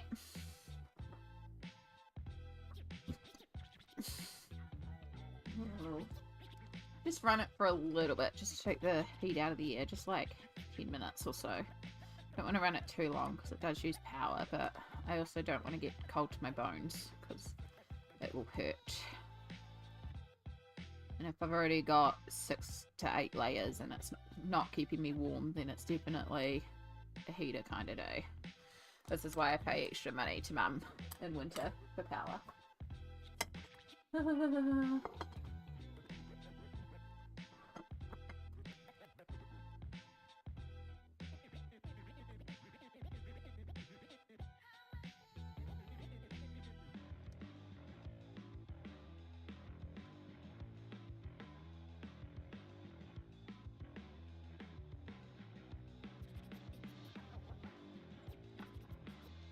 No crust. Crust to crusty. Gotta cut the chill from the air. Exactly. Just gotta just lift that little bit of the ice. Because that's when it starts, like, hurting the joints, and in particular the hands and stuff like that can really start hurting. So, if I just cut that ice, I'll be a lot more functional. But yeah, so I do live with my mum. I live in my childhood home. I moved back in after I was having some issues with my apartment. It helps Mum out, me being here, and it helps me out because it's actually an affordable place to live. Not that it's like, you know, I pay board. I do contribute to the household. So I just pay a flat rate for internet power, you know, the room, and then my board also contributes to groceries and stuff like that. So I am paying a good amount per week.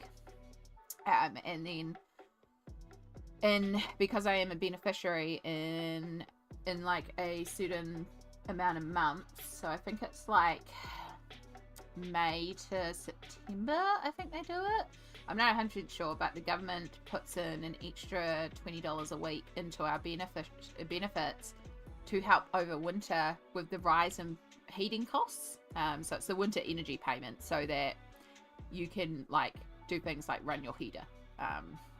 So I just flick that straight to mum, because it's for, you know, it's for the increase in power. And yes, technically I pay board and my board rate hasn't changed, but it's to help because I know in winter I need a lot more heating.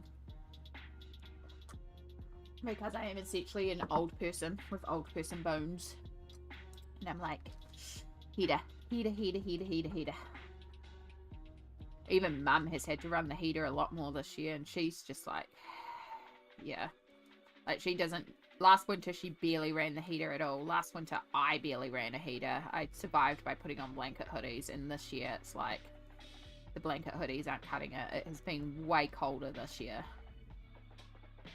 Which does make sense with, you know, the other hemisphere also having their extreme summer heats and being in a heat wave. And that usually means, too, that we're going to get a very hot summer because we had a very cold winter. It's like, no. Because, like, last summer was meant to be a very mild summer, and I was, like, dying in heat. So, heat wave summer? Oh, no. Oh, no.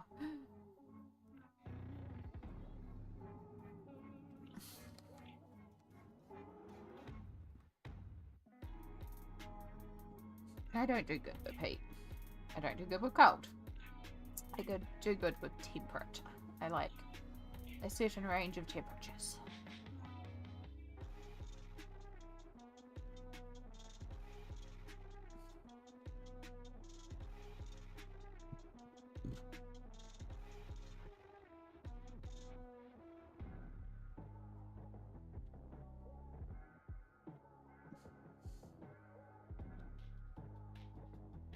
For anyone that is experiencing the extreme heat at the moment, I hope you've got some fluids and some hydration and you're staying safe. How hot is your usual hot day? Might have to Google it. The thing that is the hardest here is our humidity. That's what really gets me. I don't mind a dry heat, but the humid heat is what gets me. Alright, let's find out our average temperatures. Whoops.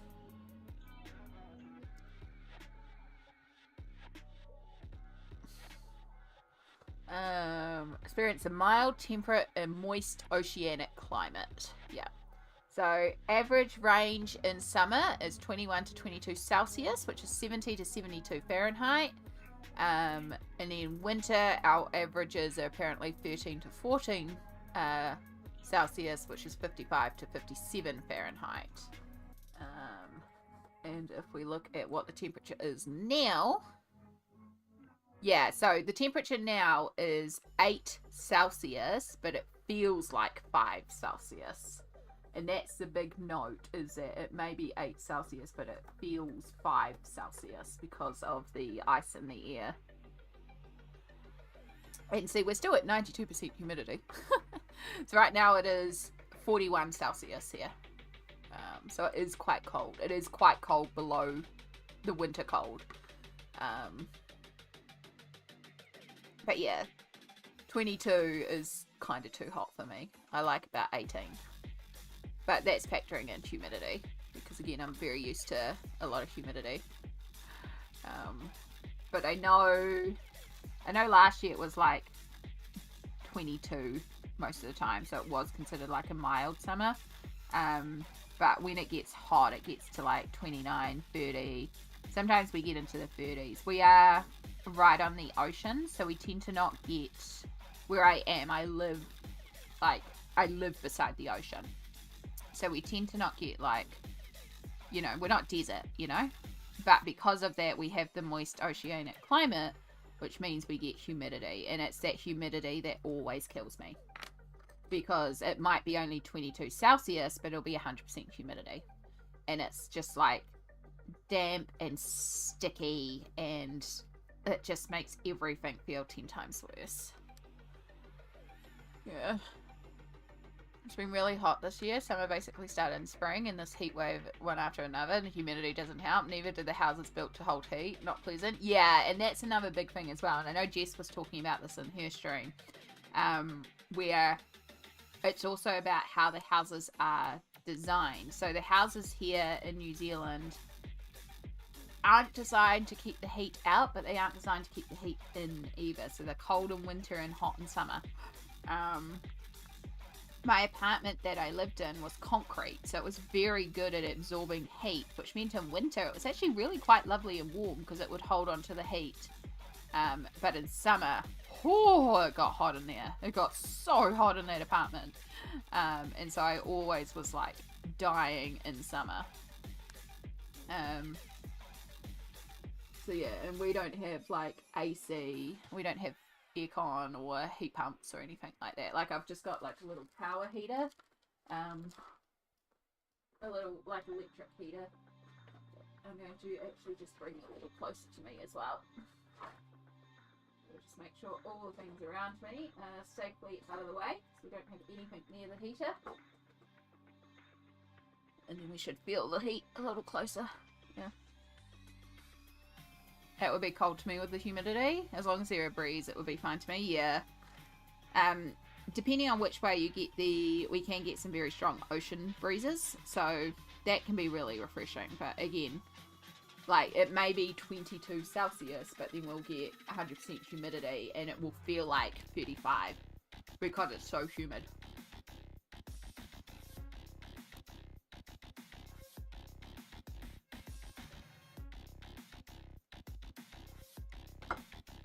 And you can't escape it because we don't have aircon.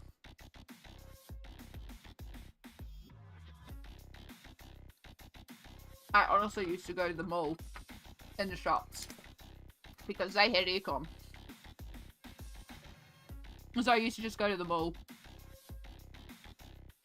and sit in cafes that I knew had aircon. I would go to and I'd just order an iced coffee and I'd sit there colouring at the cafe because they had aircon.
Absolutely, double A. Very much agree.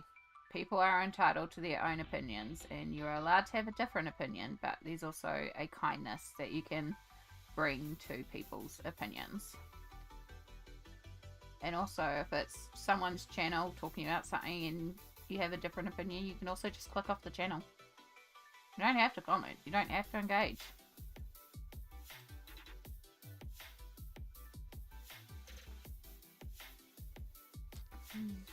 I live in the Ohio River Valley area. 95 Fahrenheit and 90% humidity. Instant sauna. Oh my goodness. Yeah. poolside, lakeside, or inside the AC. Yeah, it's just when it gets to that point where it's so humid. It's the tiredness that it makes you feel as well, because it's like, oh, exhausting. Yeah.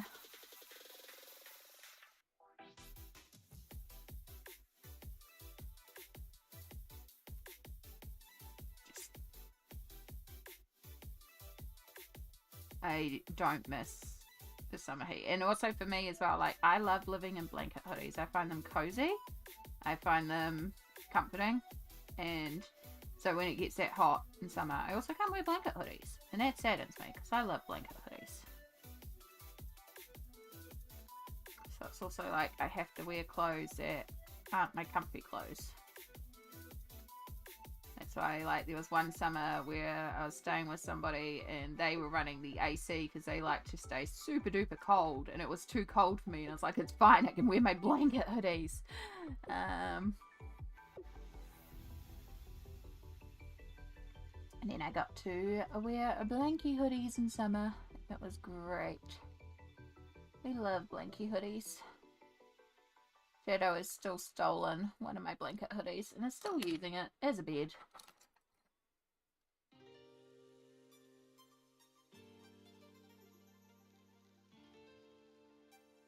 I want one now.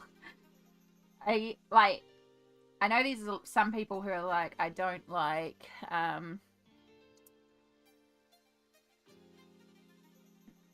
that, like, that word. Yeah, the cupcake one. Yeah, Shadow still has the cupcake one.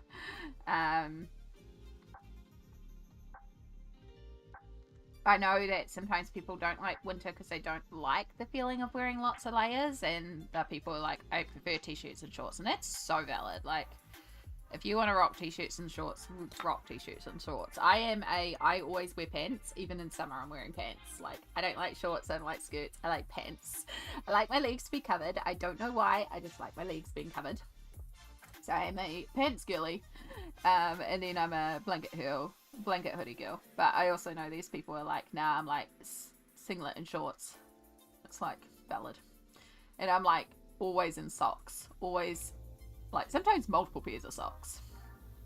Maybe I should put on another pair of socks. Yeah.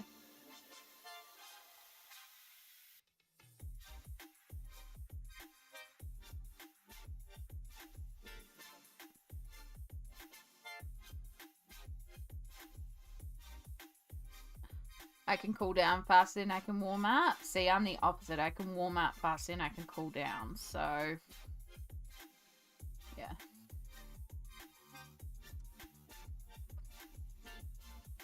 Yes, thank you, Double A. I agree. Brittany, it's exactly as Double A has said. You've said it. Let's move on. We support all art supplies here. Let's keep things positive.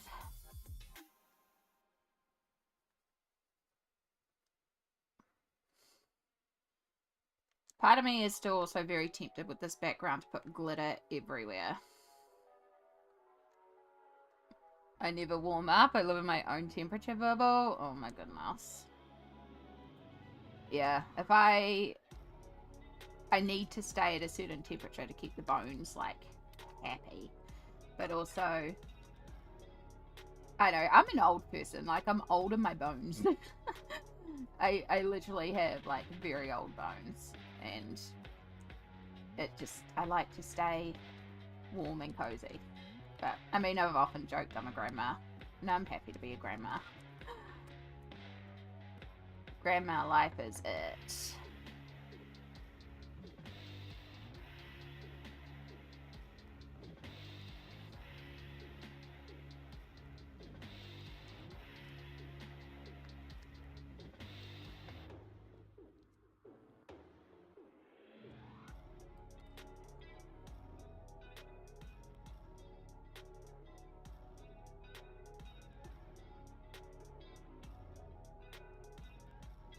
I just did that in the wrong way. Yeah. I think if you glitterize it, you'd only do it on the part that has Neo 2s. Don't think the glitter will pastelize it though. No, and it doesn't necessarily need glitter. I want glitter because it's me, and I always want glitter. But I also like the fact that this kind of looks like glitter without it being glitter. Yeah, the Neo 2 may reactivate as well, which is also going to be a thing when we go to pastelize it. So I'm just going to have to be very particular about how I pastelize it if I do pastelize it. But if I was to add glitter to it, I think I'm better to add glitter to the butterfly. Like, it would be better to just do a little feature spot of glitter on the butterfly.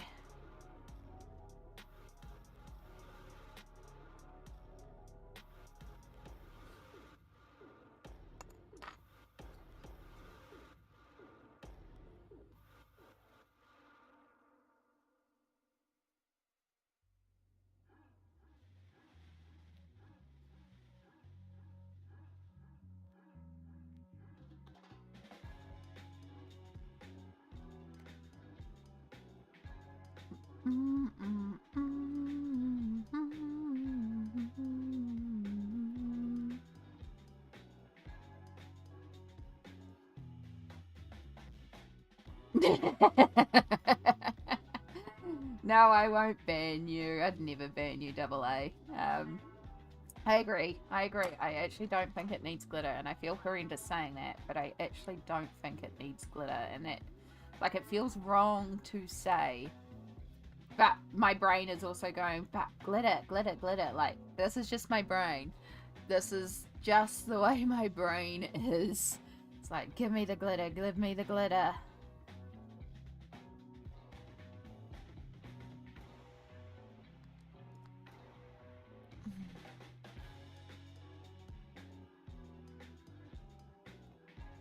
So it's like a electric blanket, basically.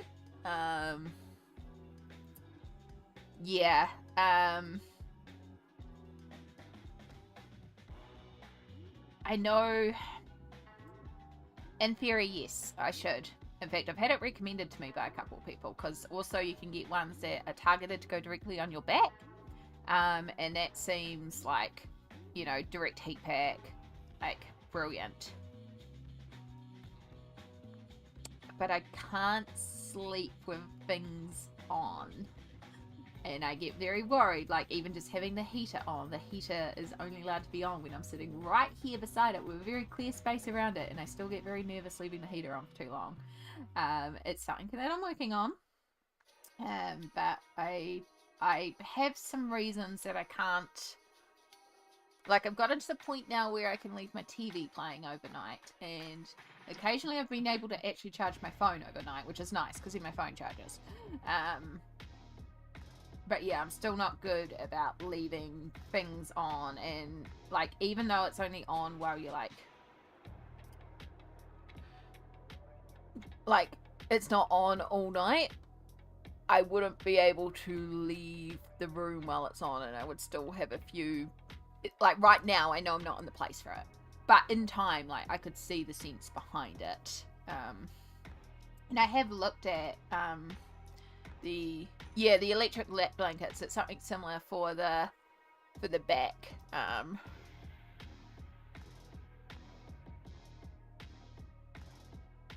Yeah. So yeah, I'll just leave it at that.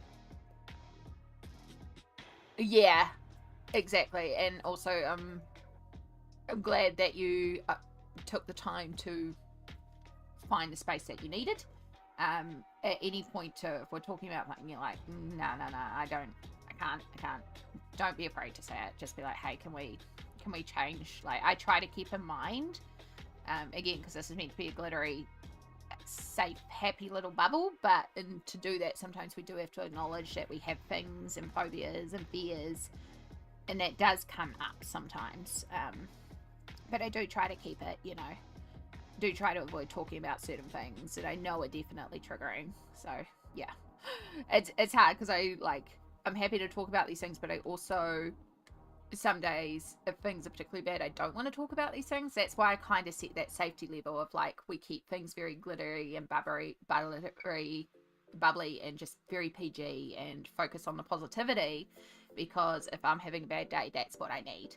And I know that if you're in here because you're having a bad day, that's often what you need too. I mean, that's what I look for on the internet, so that's what I want to create. So that's why we, you know, and I know we all Like, we do come in, and sometimes people say, you know, I'm having this sort of day, or I'm having this sort of day, and I will say it too, I'm having this sort of day. I will acknowledge it, but we try to not focus on it, and instead find those,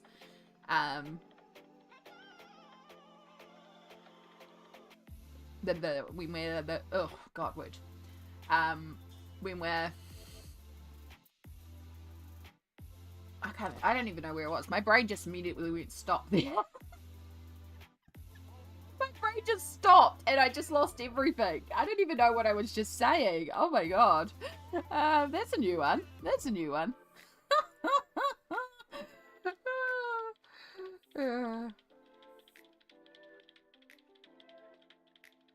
It's okay. Yeah, so, yeah. Yeah, and those sort of things can hit you out of somewhere, so... Yeah, I'm glad you took that moment, though, and please always do feel free to. Again, I'm very sorry that it did trigger, but that's also one of the things that I've mentioned, too, is that you can't be aware of everyone's specific phobias and triggers, because everyone has their own thing. Like, I am hugely phobic of ants. I have no reason to be logically phobic of ants. I love the space you've created here. I literally had the worst weekend of my life and been lurking here the past few days. It brought me more joy than I can explain. Oh, Annie, I'm so sorry you've had a rough weekend, but I'm glad you're finding some joy here. Yeah, that's what I was saying. Was like, we try to focus on finding glitters, finding little moments of positivity, even in those dark moments. And we all have them. I have them. We all have them. But yeah, try to create the space here that we can come here and know that this is glittery.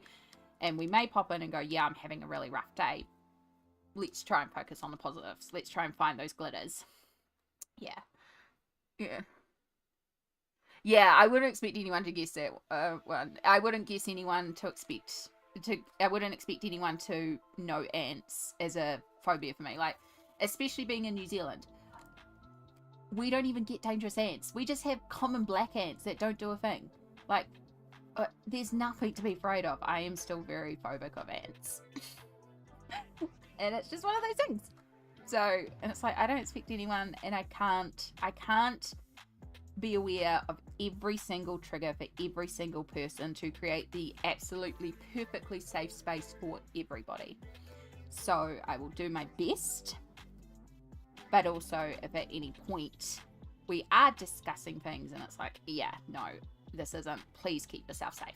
And please feel free to bounce out, do the self-cares, come back in, or even just vocalize and go, hey, could we change the topic? Like, please do. Please do. Yeah. I do the best I can. I can't promise perfection, and I'm not going to try to do perfection because that's also too much pressure on me. But yeah, we'll just focus on the positives. And because we've been now focusing on all this and we want to focus on some positives, what are some glitters going on out there? Like, what are some little moments of joy and positivity that you've been having in your life? Can be big, it can be little. Like right now, obviously this page and doing all these live streams, it's quite a big one. Little joy is leftover pizza. I got a really lovely message from wonderful friend about some art and some stuff that's happening on that side, so that was really cool. Yeah, quite a few little things. Just even like, it's cold and it's miserable and grey, but it's quite cool to see how the trees are dancing today because the sky is so grey and muted. The trees look really bright green and it's really pretty actually. It's quite pretty just to watch these dancing green trees in front of me. See, like a little thing like that can be quite a good little positive, you know? Just finding those little moments.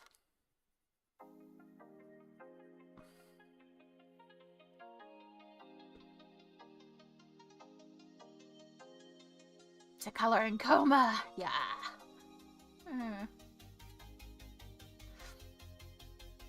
I have a big glitter. Ooh, we love big glitter. Chunky glitter is great.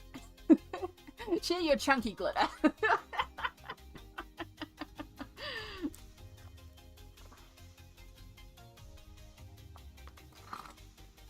I got a new job. They'll allow me to get a car and move into an apartment with my fiance. Oh my god, hashtag new job club.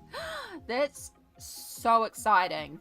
And like, that's huge. That's like multiple glitters. That's like a cascade of glitter because you got a new job that will also get you a new car, that also allows you to move into your new apartment, and also moving in with fiance. So that's like 4 glitters at once. That's huge.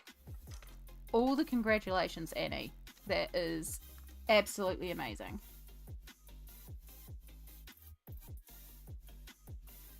That's a glitter waterfall. Exactly. That's a snowball of glitter. I love it. I love that.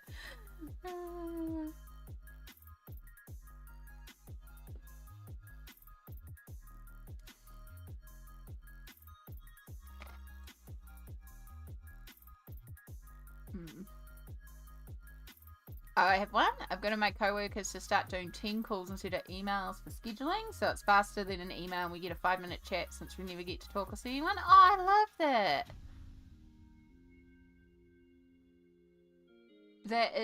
That's like a little bit of productivity, but just also that little bit of socialization and that little bit of like streamlining. Like there's something in like taking a process and making it more efficient that makes it quite beneficial for everyone too. Yeah, that's really cool.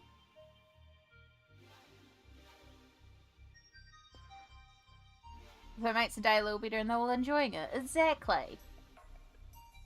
I do want to feel like it's a bragging, so I haven't mentioned it to people, but I've been dying to tell someone. No, there's a difference between... There is something that a lot of us feel. We were like, we don't want to sort of toot our own horn. We don't want to... In New Zealand, we call it tall poppy syndrome. It's a very Kiwiism thing to not stand up and go, I've done a cool thing. Yeah.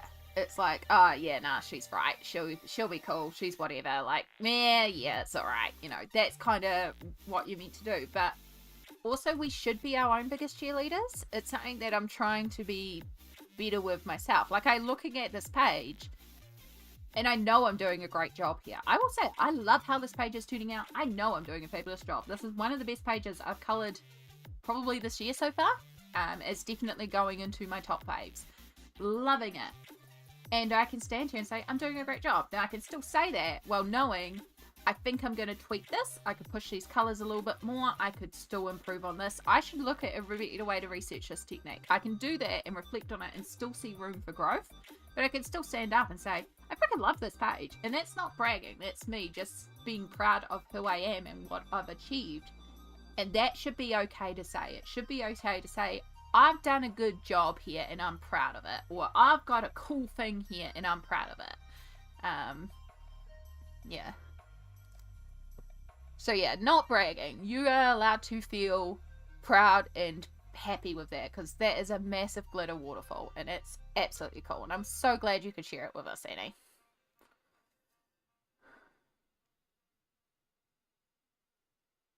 The internet's being stupid. I'm going to shut down and restart. Fingers crossed it fixes it, Yana.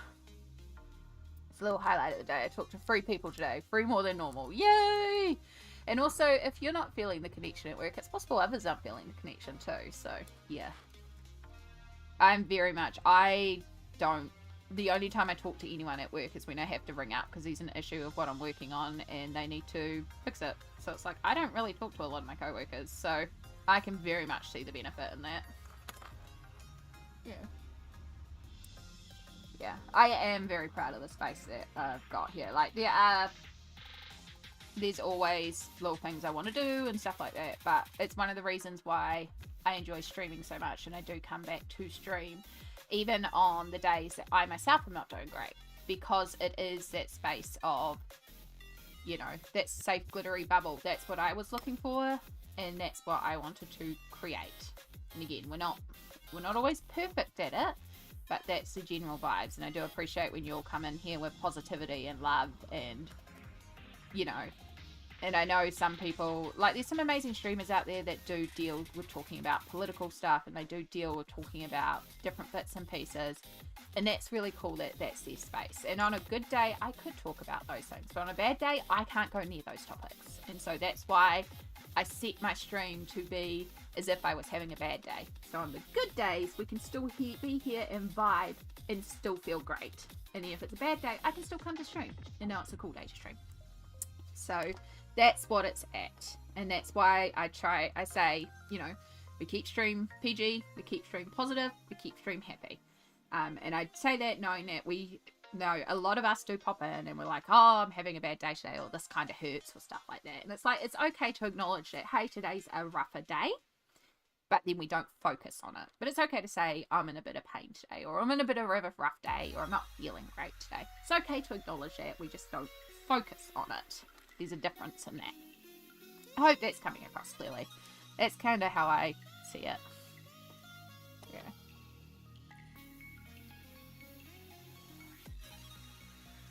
I had leftover pizza stuck in my teeth. I wonder how long that's been there. Words are wording. Yo! I like it when my words word. Alright. I'm working on the treasure room in Ivy. Having trouble with the gems. Ooh, the treasure room. The treasure room is detailed. What issues are you having with the gems? Maybe we can help you. I do have Instagram open if anyone wants to send through art tags or wants to send through pictures. If you're on Instagram. I have other ways too, but Instagram's usually the easiest. Gems aren't something I've tried. Yeah, I've done a little bit of gems. I do need to do like a proper page of gems. They are intriguingly difficult though. I need to learn how to colour them. Yeah. Yeah. I know there's a few people that did gem tutorials. I'm trying to rack my brains. I feel like, can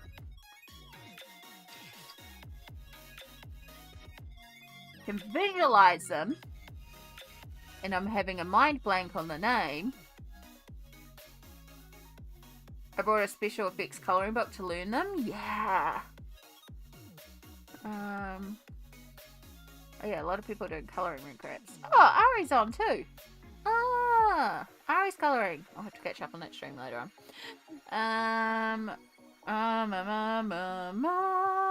Why am I doing it this way? I need to look at my actual follows because it's going to take forever if I'm just looking at subscriptions. Come on, YouTube, please cooperate. My brain is not braining enough to do this. Alright. I want to see all my subscriptions. I have a feeling... God, I have a lot of subscriptions. Hold up.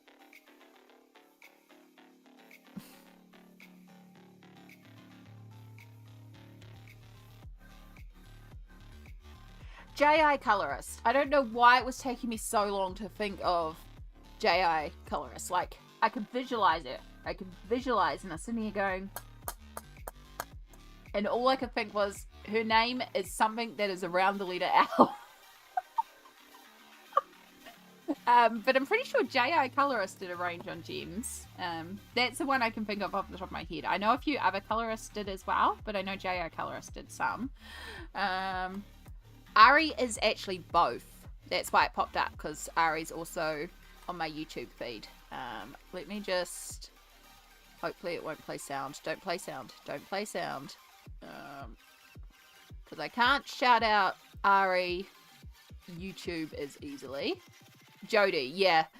Jody of J.I. Colorist. Right, that's Ari. Asanoe, I think is how it's pronounced. Lovely German colorist. Does do dual language videos as well. So if you want to, well, often if you speak German, I'm sure it's German.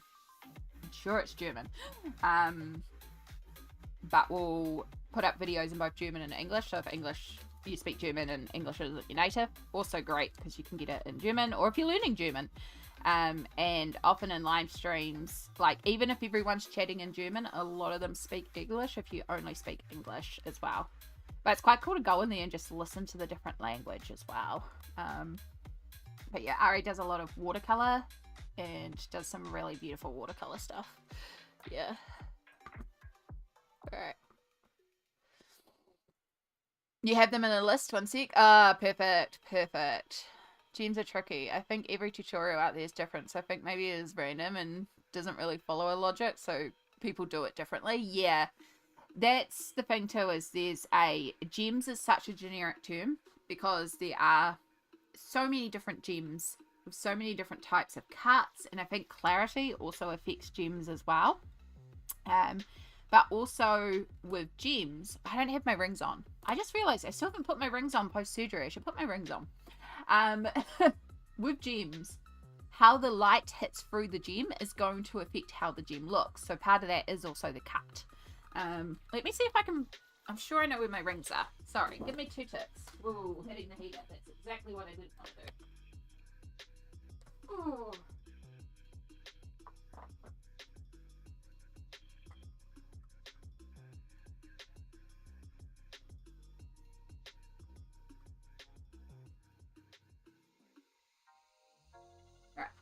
Sorry, I took these off like a month before the surgery, before I started swelling up, so that I wouldn't have to fight them off pre-surgery. All right, so with this one here, this is really not going to pick up that well on camera, but with gems as well, because they are clear, if the light's coming in one side, normally when light goes through an object, it bounces and reflects. The light, if it was like, you know, the surface of the silver, the light is coming down and then refracting off. It's just like boom, boom. So you get a sharp highlight and then a little bit of a light that reflects up this way. Light in a gem comes in, and instead of going down and bouncing back up, it goes down and then it splits and it fascinates off, and then it's going bing, bing, bing, bing, bing, bing, bing, bing, bing, bing, bing, bing, bing, all over this gem, which is creating all these amazing highlights and stuff like that, which is fun but a real challenge to color. So yeah, it is a lot. Ooh. Fingers are too puffy to go on there. Fingers are almost too puffy for you to go on there. Alright, let's put these back on. Wow, even you're too puffy. And let's put this on.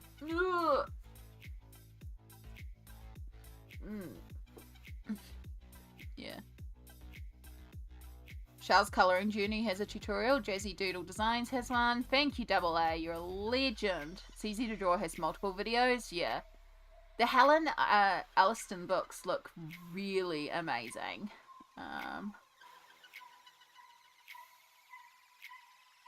Give it a shot. Will your fingers be okay? They will survive. But yeah, you can see that we are getting quite puffy around here. I still can't take my shot for 4 more weeks. But yeah, I can just get it on. But it is also good to have on because it's going to be my indicators for the swelling. I was meant to put them back on post-surgery and I just forgot. Because yeah, this is one of the ways that I tell how puffy I am, is how tight my rings are. So yeah.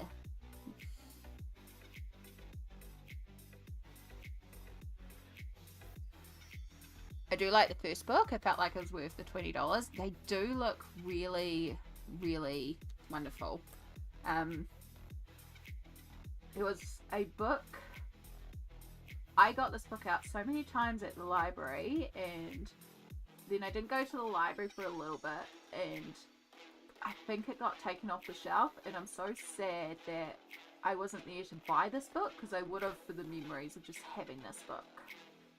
I wonder if I can find it. I was trying to find the book the other day too. So,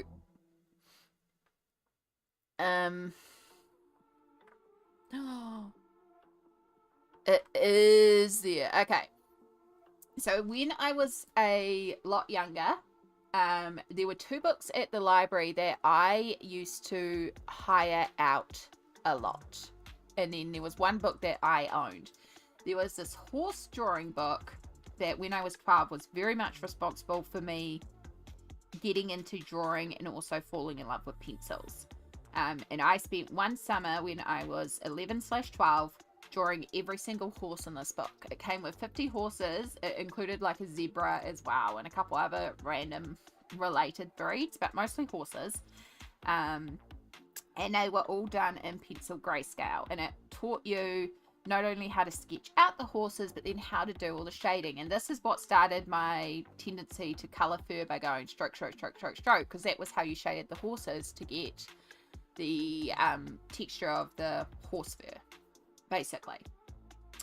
So yeah, when I was 11, 12, I drew it. Now, this was not a book for children. This was actually an adult art book. But I drew every single horse in there.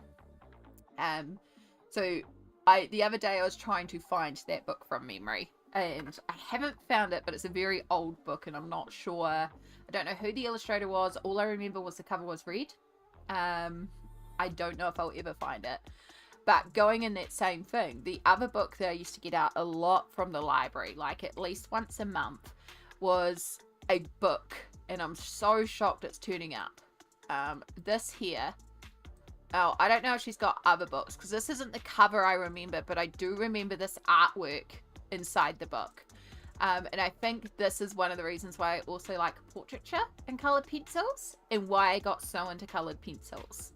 Because I remember from the age of 12 to the age of like 28 getting this book out from the library that many times. And then around like 24, probably like age 24, around 24 to 28, I stopped going to the library so much. And then when I started going back to the library around 28, this book wasn't on the shelf. So somewhere in that 4-year period, they took the book off the shelf. And I'm so sad that I wasn't there, because I would have brought that book, because it's such a strong memory for me. Now, it was a different cover, but it was this illustrator, Anne Kilberg, and she takes and draws. This is all done in coloured pencil, and this is where I first started learning coloured pencil, before I started colouring.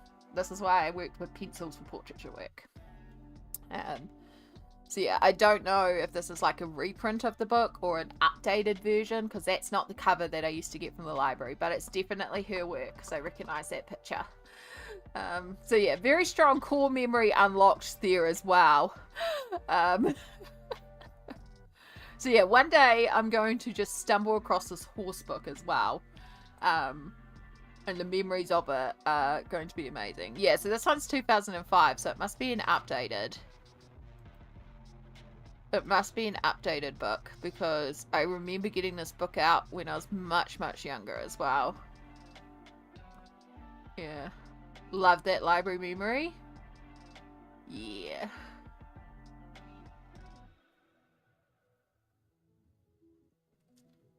Yeah, they look like quite interesting books. Like, even I'm interested in getting them and just going through some of those tutorials. Having seen other people's flip throughs of them.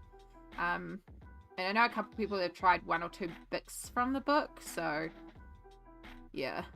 I'd be interested to get the books and actually sit down and work our way through them. Like, that could actually be a cool stream project.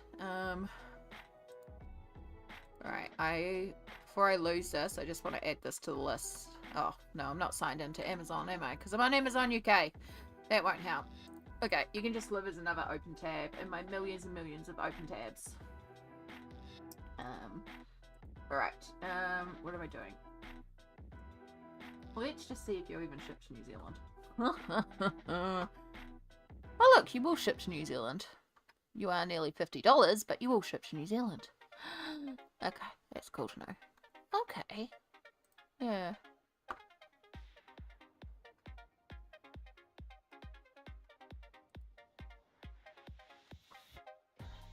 So yeah, there's now 4 of them. 1, 2, 3, 4. Damn. They are very highly rated though, so that's cool.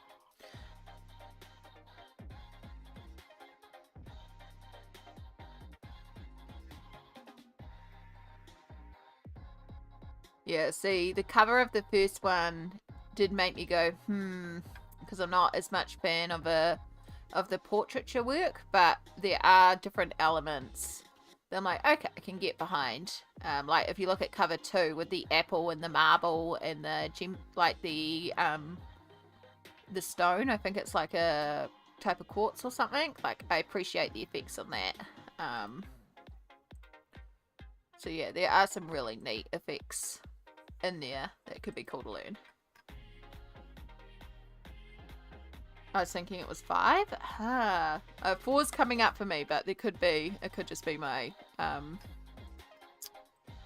it could be my Amazon, because also Amazon's weird for me, you know. 3, 2, 4. Yeah. I think there are 5. Okay, it's possible that the 5th one's just not showing up for me. again, I wouldn't put it past Amazon. Yeah. The first one has gems and crystals and some other things I thought could be quite useful as the first one to get. Yeah. They do look like really neat books. And again, they are very highly rated, and I know quite a few people talk quite positively about them, so yeah. And like, I'm always down for learning more, so I would like to look at them, and I think I need to see, like, I'm pretty sure there must be one somewhere. I might just have to watch some videos again. It's been a while.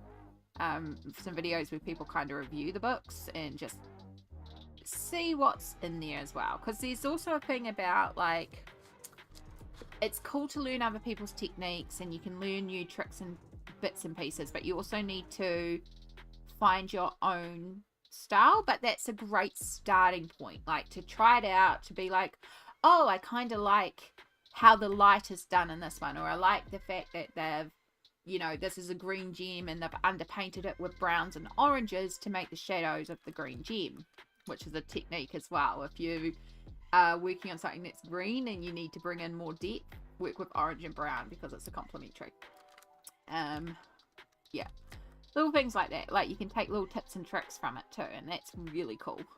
Yeah, she's quite talented. Yeah, the little images on the cover, like the little gems and stuff like that, absolutely fantastic. And she has a really amazing sense of light from those little images on the cover. Yeah.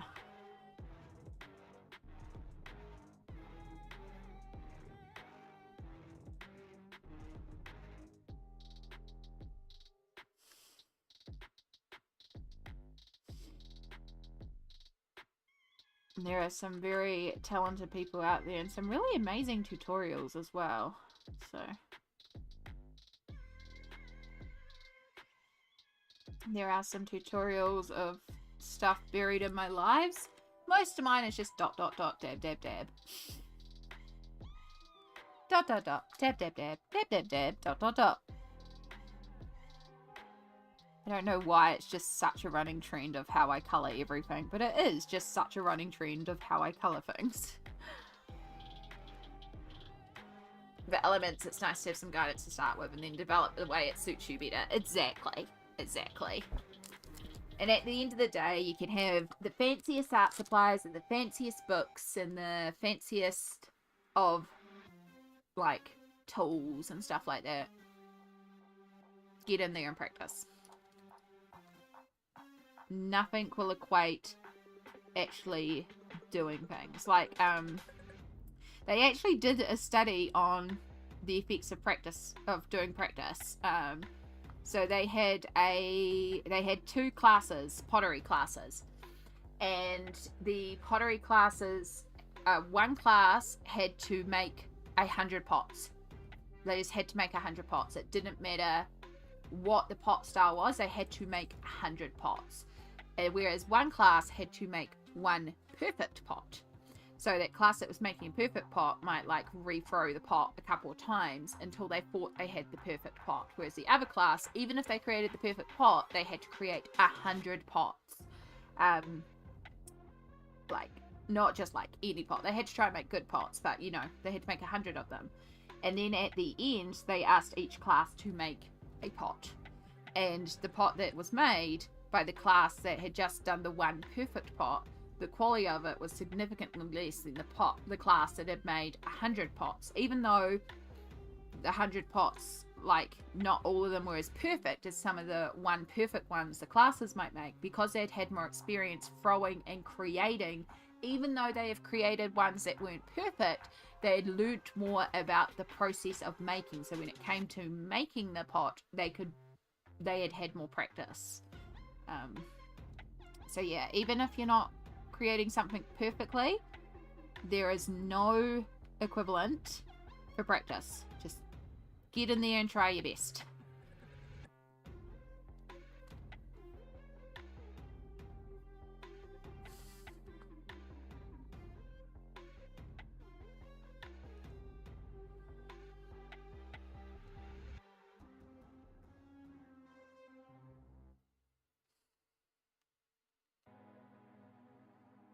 I think the heat is finally lifting a little bit of that chill, but it's still pretty icy.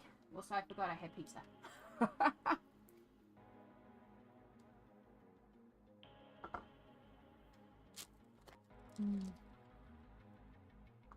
Pizza, pizza, pizza.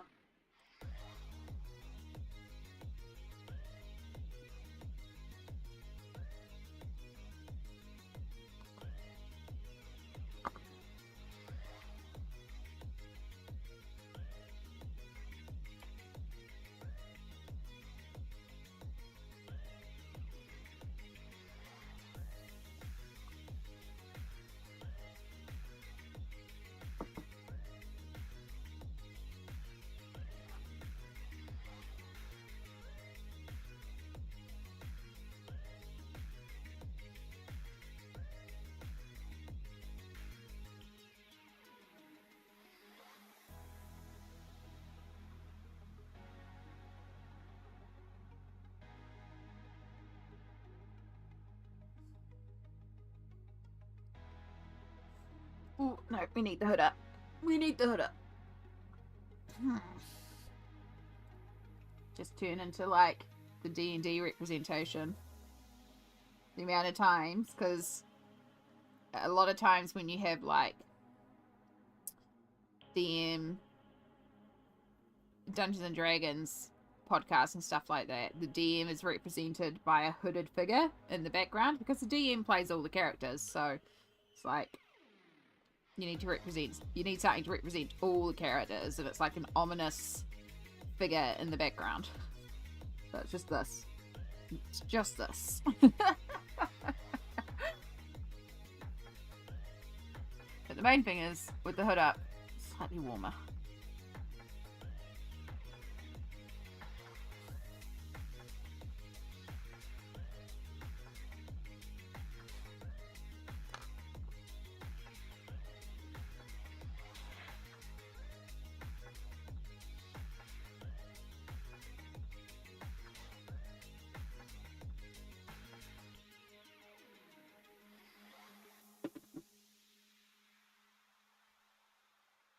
You can wear a hooded cape. That could be your costume from now on. Funnily enough, I think I've passed it on. I don't think I have it anymore. But I did have the fabric on hand to make a hooded cape because I have a cosplay. It's like, I spent years building this cosplay. Which is Jester Lavore from Critical Role.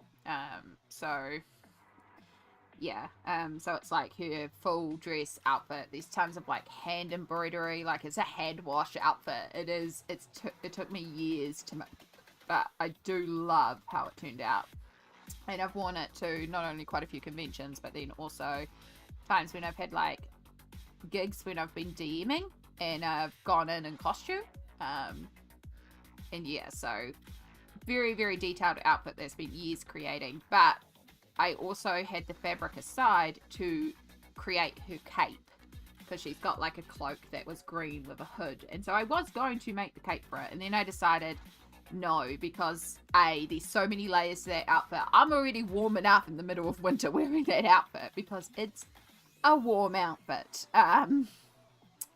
So it's like I don't need a cape as well, like we're fine. So yeah, I didn't get one made, but then it's like,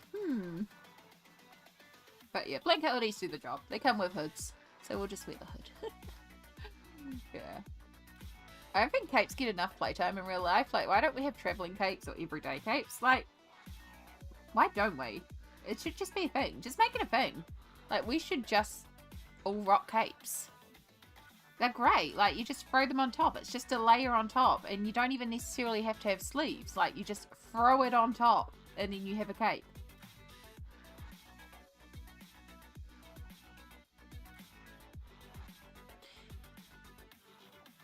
As long as it's got a big pocket in the side too. So you can also just shove things in there too. It's like a blanket that ties around the neck. Exactly. Or like, you know, the childhood thing where you get like a towel and you tie it around the neck and you're a superhero because it's your cape. You know? Then we can be real life superheroes or feel like real life superheroes. I love a nice fit cape. Yeah, I could basically live in it. It's honestly, there should be a thing. Let's just make them a thing. Let's just rock capes. I have a sewing machine. I have the power to buy fabric. I could make a cape. There are excellent free patterns out there. I know, because that's what I was going to use for cape for this cosplay. So, you don't even need a fancy pattern. Impromptu sewing stream. Because we're going to make capes.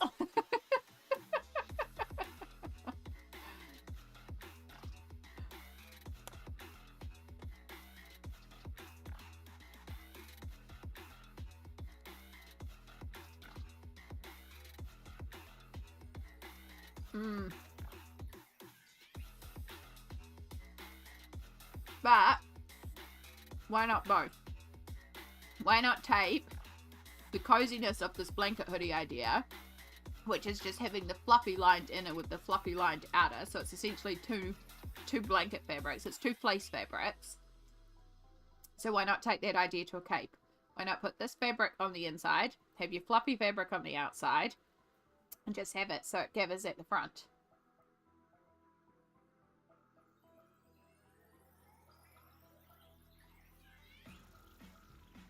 This is true. Armholes are convenient.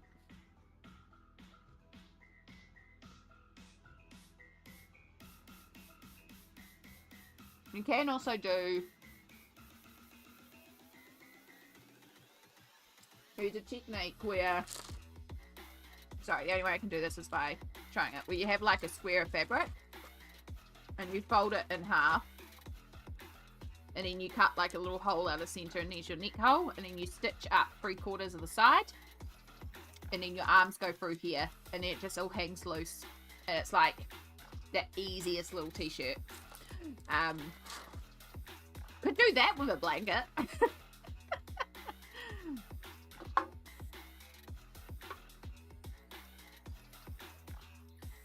And then it's more of a long jacket with a hood. True. Poncho. Yeah, the more poncho style. Did I ever show you guys my crochet jacket that I made? That I used to wear because it was like wearing a blanket until I found blanket hoodies? Do I have photos on the computer or do I just go and pull it out of the cupboard?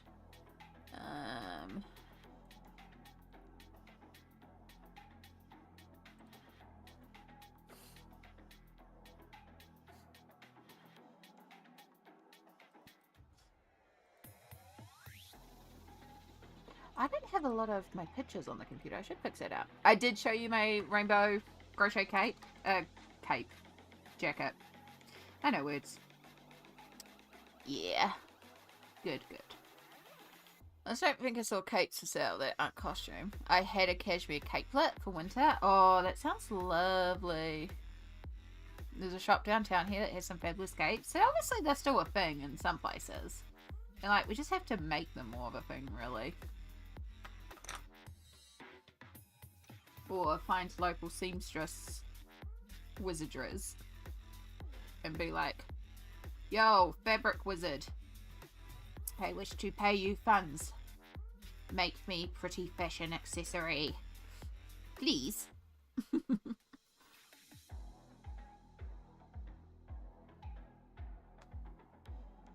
And then you get to customize it. I think it's alright. No, it's not too hard to pull up if I go to a session site. Because I know I have photos of it on Ravelry. Because it's one of the few crochet projects I have up on Ravelry. Projects. And this is here.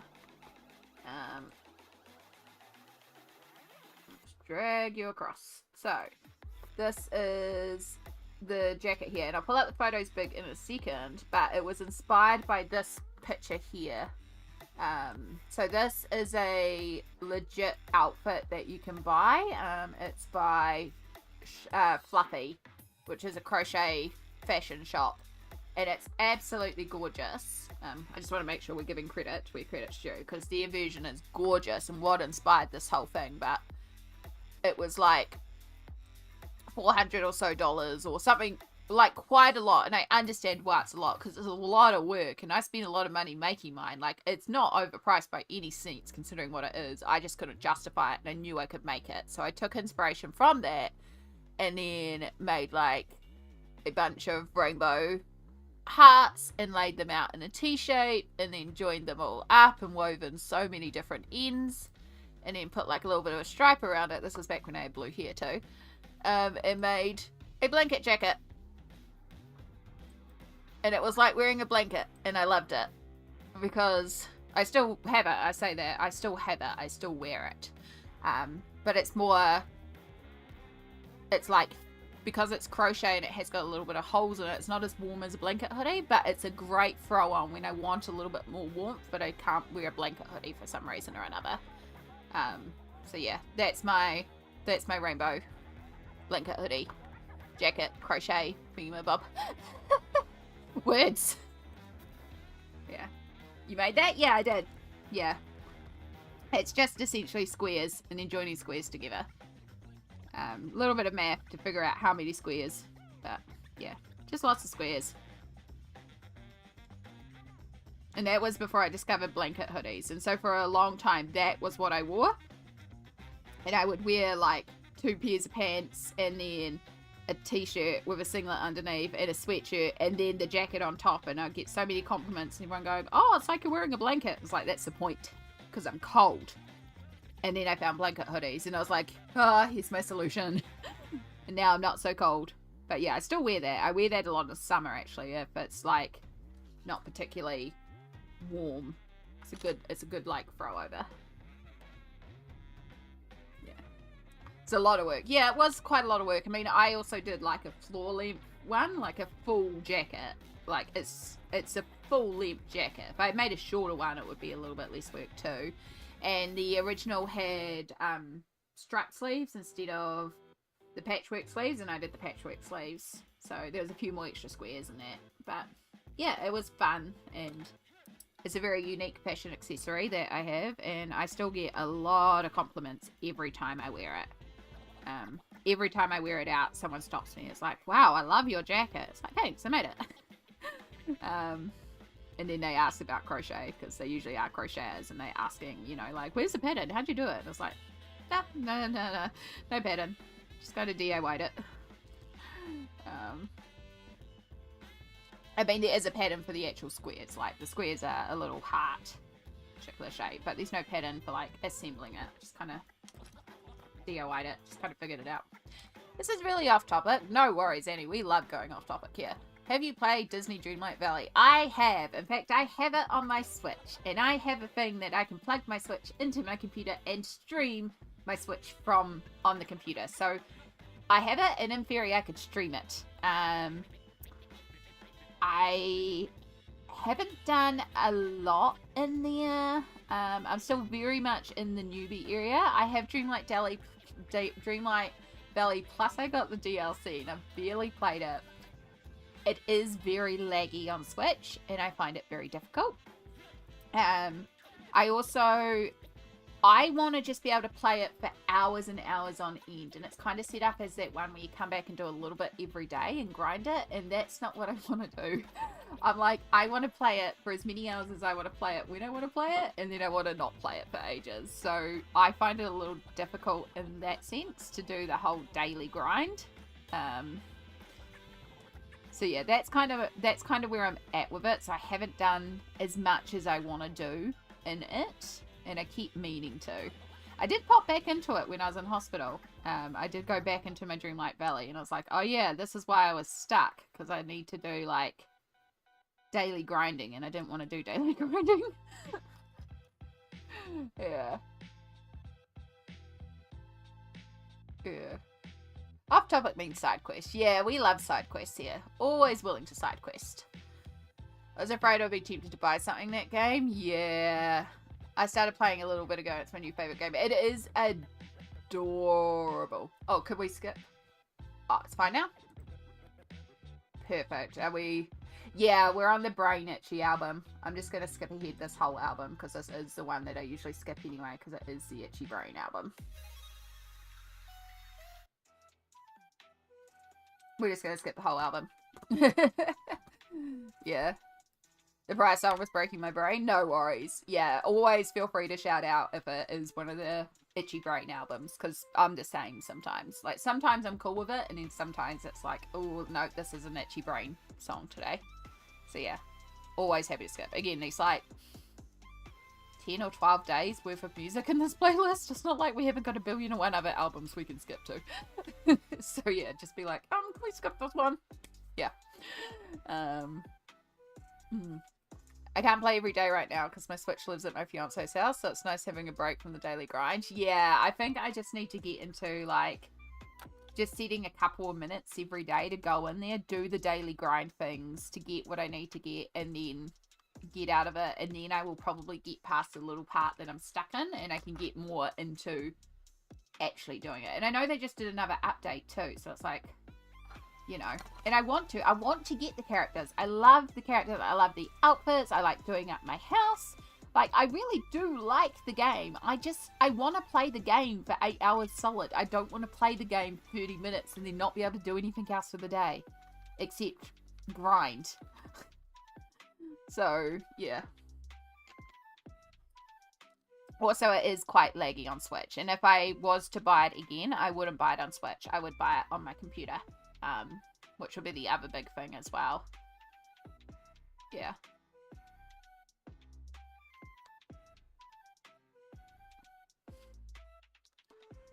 I mean, it still can be quite laggy on computer, but that would be my other big thing, is I would not buy it on Switch. Like, I would buy it on Steam.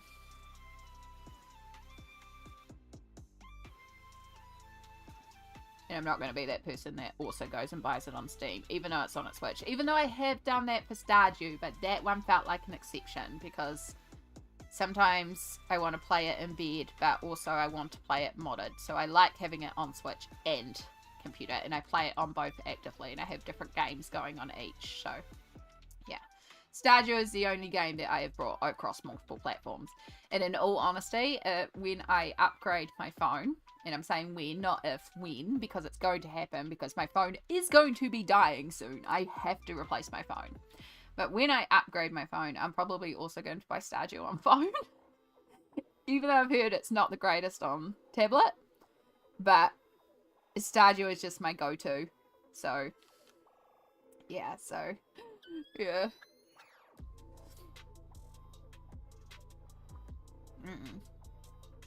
Soon, Annie, you'll be together in your new apartment. Yeah, if you virtual run your computer, you can get it. Oh, you can play the same file. Okay, that's a bit different. If I can move the same file between.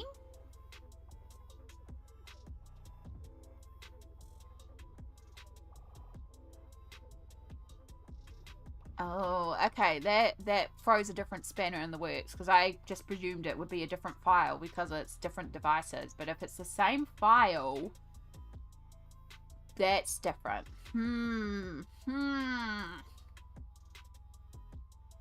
mean, it's not a now thing anyway. I'm not spending any more money on video games. I did buy a couple of Sims packets in the sale, and that was my little game purchase for a while. I don't buy a lot of video games.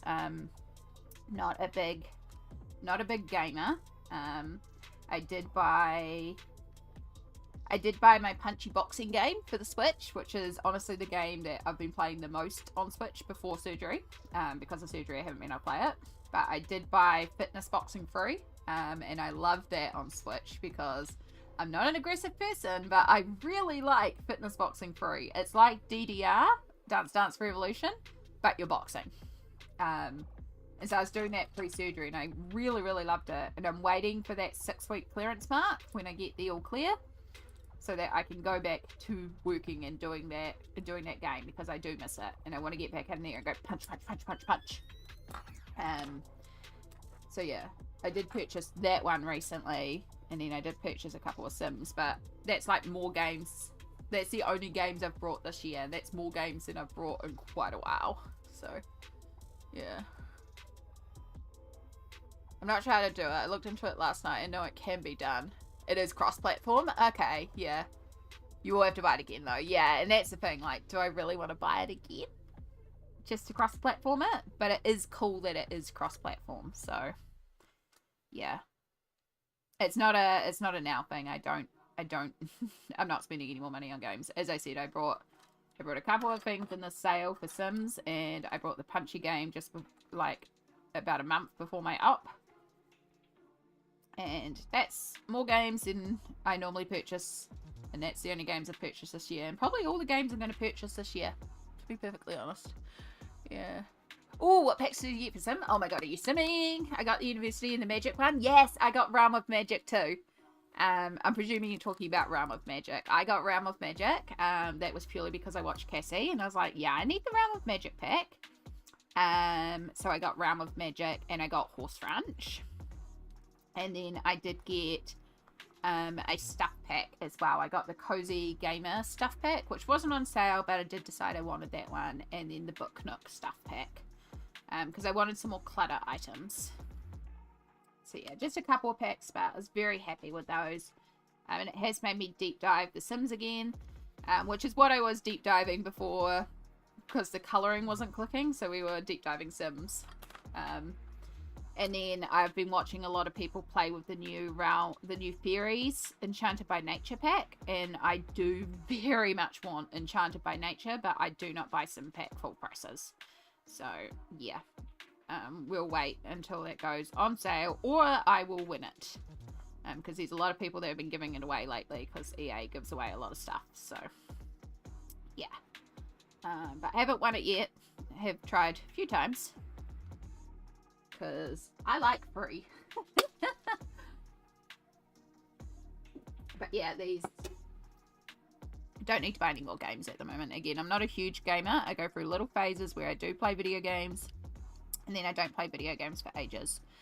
And then I'll click on a video game, and the one exception to this is kind of Stardew. Stardew I kind of gravitate back to a lot of the time, and even then I go through Stardew phases, and that's why I do have Stardew across multiple platforms, because it is the most go-to game. That being said, I technically have more hours on Sims if you look at my Steam, but then if you factor in my Switch, I have a lot more hours on Stardew. Yeah. You won't buy them full price either. You play Stardew right now? Oh, I love Stardew. I technically have a stream farm. It's been a while since we've been to the stream farm, but yeah, I technically have a stream farm, so every once in a while I'll pull that up.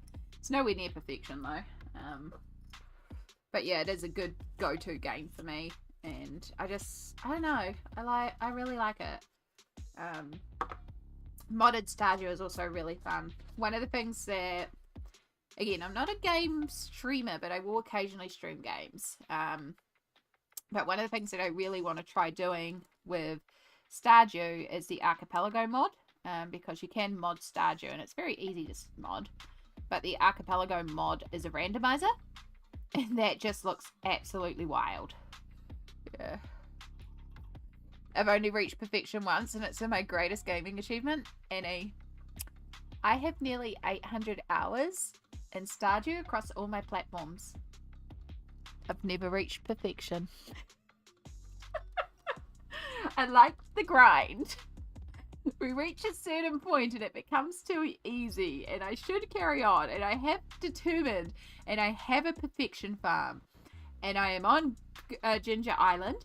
I've got every golden coconut.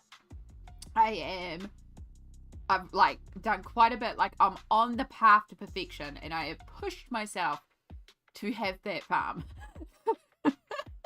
Because I'm like, I am going to get perfection. So I have a perfection farm, and I've been working on for a long time, and I am determined to do it. And then I want to make the farm pretty, and then it's like, this is my perfection farm, and then it can just live there. And then of course 1.6 came out with all the new updates and all the new things, and it's like, cool, now I have even more to do for perfection. Now I need to get all the books. Now I need to get all the pets, because you can have more pets now. So now I must have all the cats, because yes, I want every type of cat, which means I need to befriend all the cats, and I need to have all the animals. Yeah. I do love that game though. I sound like I'm very angry at that game as I say that. I'm not. Stardew is my comfort game. I love the grind though. So yeah, I don't know, I just don't get to perfection a lot. I just grind and then I stop.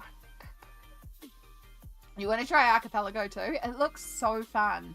Like, when I've seen people play it, it just looks so fun.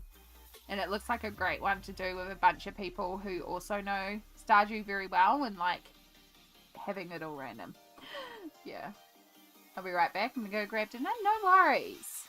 Get some foods. Foods are important.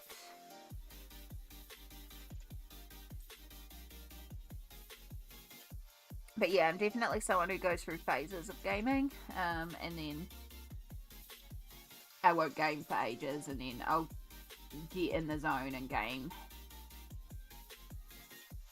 That's why there was a period of like about a month where we played Lego video games on stream because it was legit all I wanted to do was play Lego video games, which is another comfort series for me as well. I love Lego video games.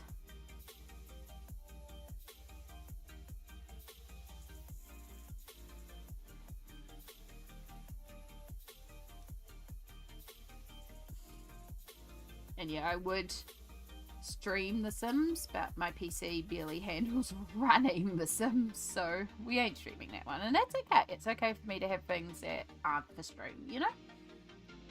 I'll play Zelda Never Ending, and then I'll take a break and forget where I was. Yeah. So I haven't played a Zelda game. And I have thought about so many times getting Tears of the Kingdom, but I could see that exact problem happening because that was the same issue I used to have with Fable and Elden Ring, and I'm also pretty sure I'd have the same problem with Baldur's Gate because I'll get into a zone and play it for a little bit and then I'll be like, cool, I'm not in a gaming mood anymore, and then it'll sit there for 6 or 8 months and then it's like, oh, I want to play this game. Oh crap, what was I doing again? And then I have to try and remember. And it's that exact problem. Which also happens with Stardew, because I'm like, what was I doing on this farm again? I don't know, I'll just start again. So yeah, that's why I'm having to like really force myself at the perfection farm. Be like, no. And I actually have a list on my computer to remind me where I'm at. Get Twilight Princess.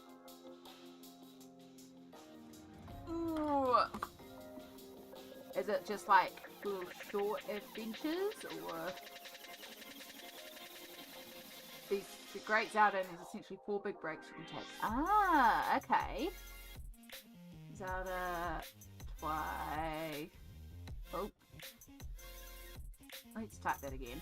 So we're actually typing in a box. That helps. Legend of Zelda, the Twilight Princess. Oh, I like her outfit. 2006 action adventure for the GameCube and Wii. Okay.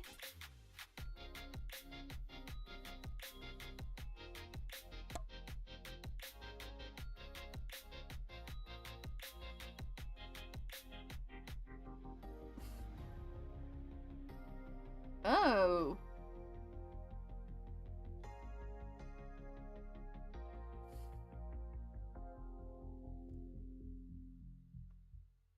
The 3D The Legend of Zelda is almost present on Switch too. The only thing missing is Twilight Princess. Maybe they're going to re-release it.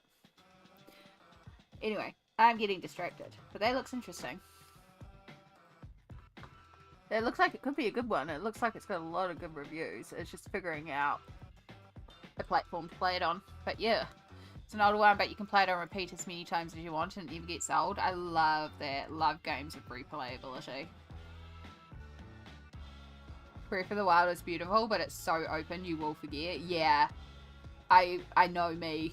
I know that's going to be a problem, which is why I never picked it up. Like, I can see why, and I enjoyed being in streams where people played it. Like, Vi played it on stream for a while, and I really enjoyed that. But I was like, I can't see myself personally sinking time into it because I would just forget what I'm doing. Yeah. I like it on Switch. Yeah, it's probably something I could pick up from the Switch store itself.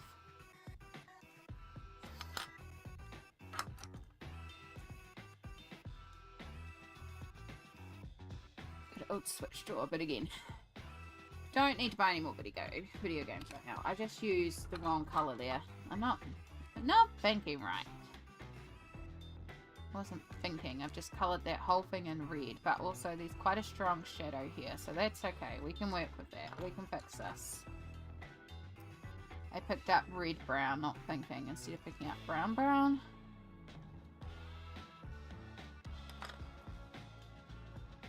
But all we'll do is just really amplify the shadow, because this is like really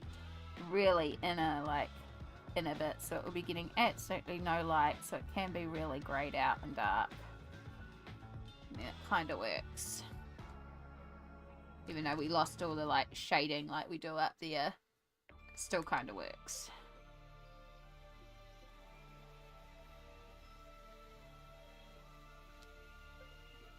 No mistake, just have to fix it.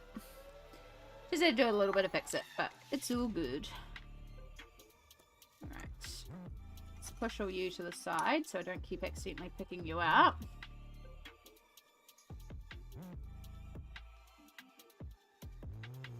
And start doing our cooling down of certain areas to create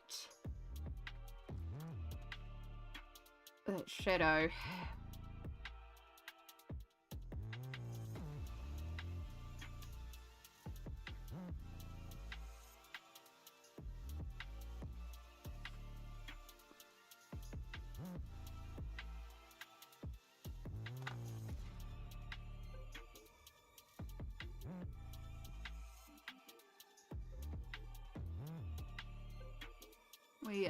Wow, it's only been 3 hours. For some reason, I felt like it had been like 6 hours. I don't know why. I mean, I'm not mad that time's going slow, but I'm just surprised that time is going that slow.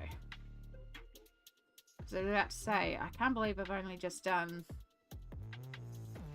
these pink flowers and it's taken us like 5 hours. But no, it's only 3 hours. And I also did finish off the yellow ones, so not that there's any like time limit or anything, you know? Like, we're still making great time on this page, but it's also like, huh, I thought it had been longer, and I'm surprised. You've returned with dinner. Welcome back. We are just finishing off a little bit of shading on here.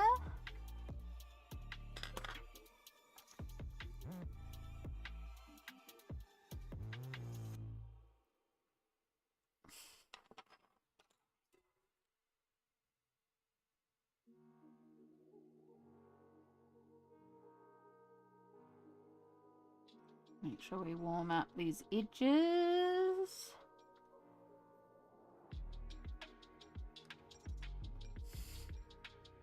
I do really like how these tulips have come together.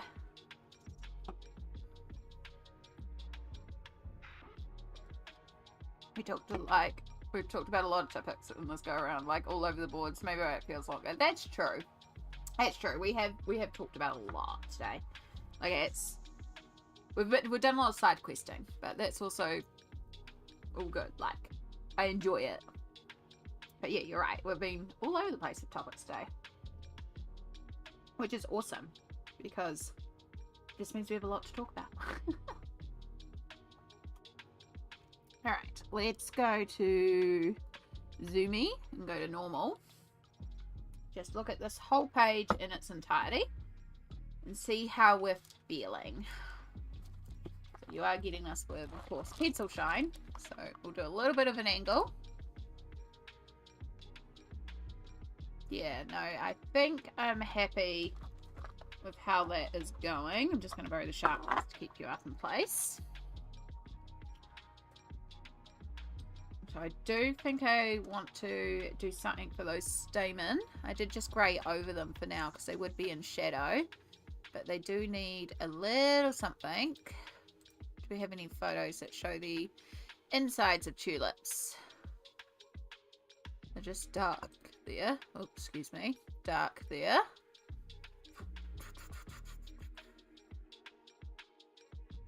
Dark there.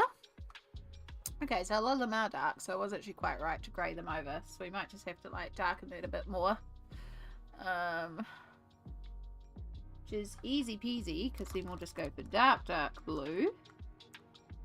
Let's do a little shading over the top. And we'll pull out our black. And I do that because the black isn't particularly, it's got a little bit of warmth to it. So by adding in that little bit of darker blue, we just cool things down a bit. I'll just add a little touch there, which is actually quite cool because we're going into the black cat there. Is either black or greenish yellow? Yeah. The other option would be the more yellowy tones, but because I'd already grayed it, and I think the black actually works a bit better because it's right next to the cat, so it kind of ties that in a bit as well. It'll help with the sort of readability, and we're going to get some green up there with the stems as well. Yeah, no, I think the little pop of dark in the center is not bad. Like, we don't really want to pay attention to that, to be perfectly honest. It's like it's there, and it's fine. Yeah, I think I'm happy with that. I think I still want to bring a little bit more of the brighter red across to a couple of areas. But I'm happy with, like, the pinky tone. I think there's just probably a couple of areas we could pop a bit of the bright red and just have little popping areas. But that's more like me just being really pedantic. I think it does tie in. I really, really like it.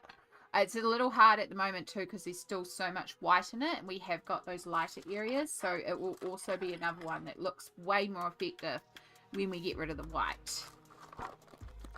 So it might be one that I come in and I do a little bit more picking on at the end, but we need to finish off all this to get rid of it before we get there. But for now, I feel confident to close the tulip page, which is actually 3 pages, so we just shrunk our tabs down significantly. I did that before I coloured the stems. Oh, that was smart. Let's pull up our tulip search. I mean, I've kind of been making up a lot of the greens. I haven't been following too much, like, official colours for the greens. I've kind of just been vibing with the greens. So yeah, I think we will try and replicate the green that we did for the snowdrops. And then we can use the blue-green for these leaves on the side.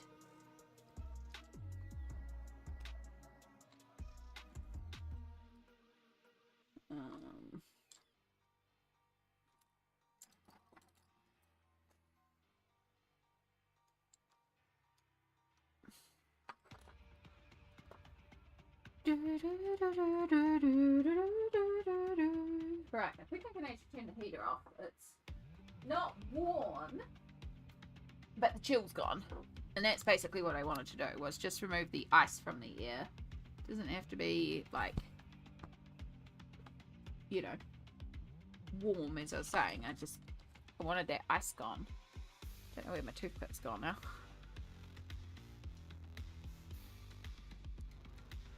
I don't know. We're all good. We're all good.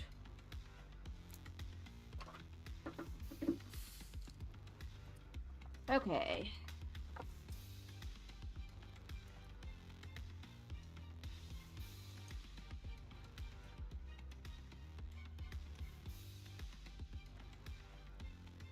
So it's not going to be exact, because I actually honestly don't even remember the exact colours I used on the snowdrops, but I also kind of want that too. I want to have a bit of difference between them, but I know I want to go for a more medium green.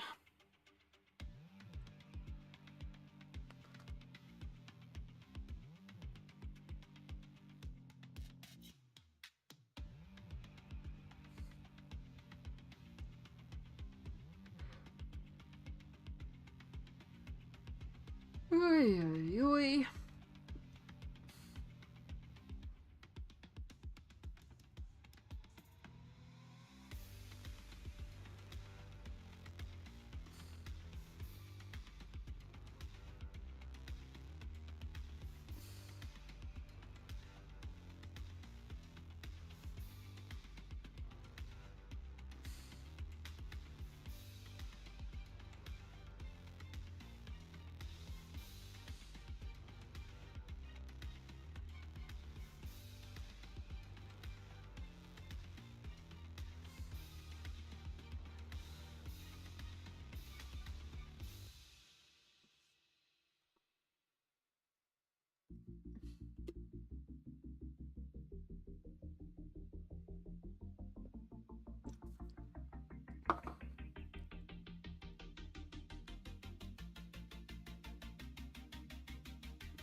Might have to do another bathroom break soon. Might be a good time to also go and make another cup of coffee if I want some coffee, or a cup of tea, like a nice warm drink. It's definitely like a warm drink kind of day.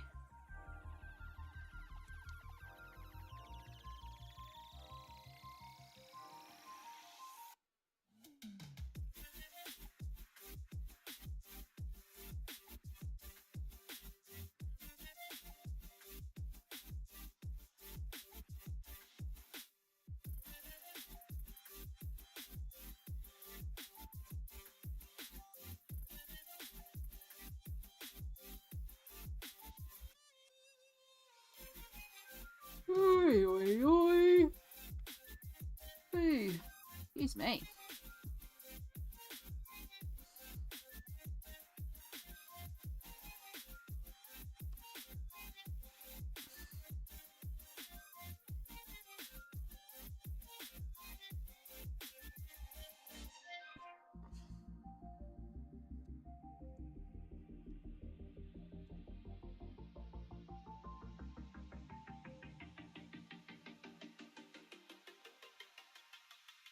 I gotta go finish my computer work. All good, Mandy. Thank you so much for being here. Have a wonderful rest of your day and good luck with your computer work.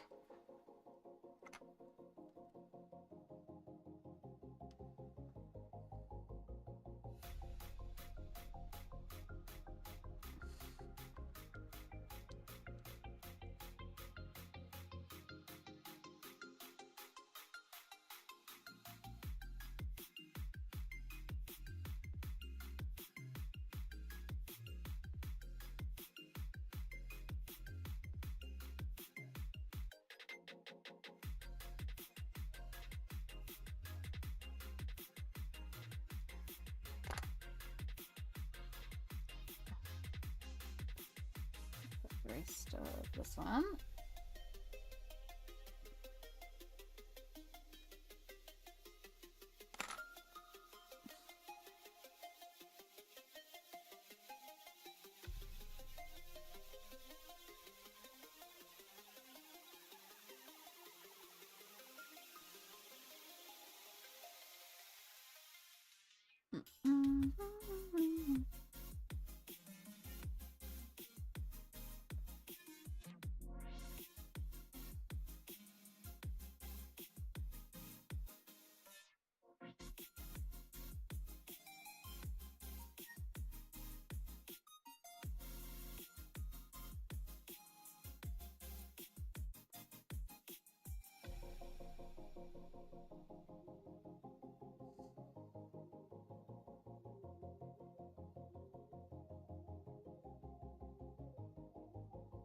Stardust! Hello, hello. Not addicted? No, I mean, I haven't streamed.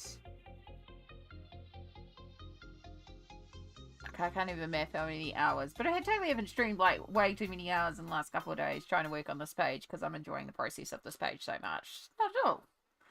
Not at all. I'm just a regular old human being just doing a reasonable amount of colouring. Not like 10 and 12 hours worth of colouring in one day. Oh, how are you going, lovely? It's wonderful to see you here.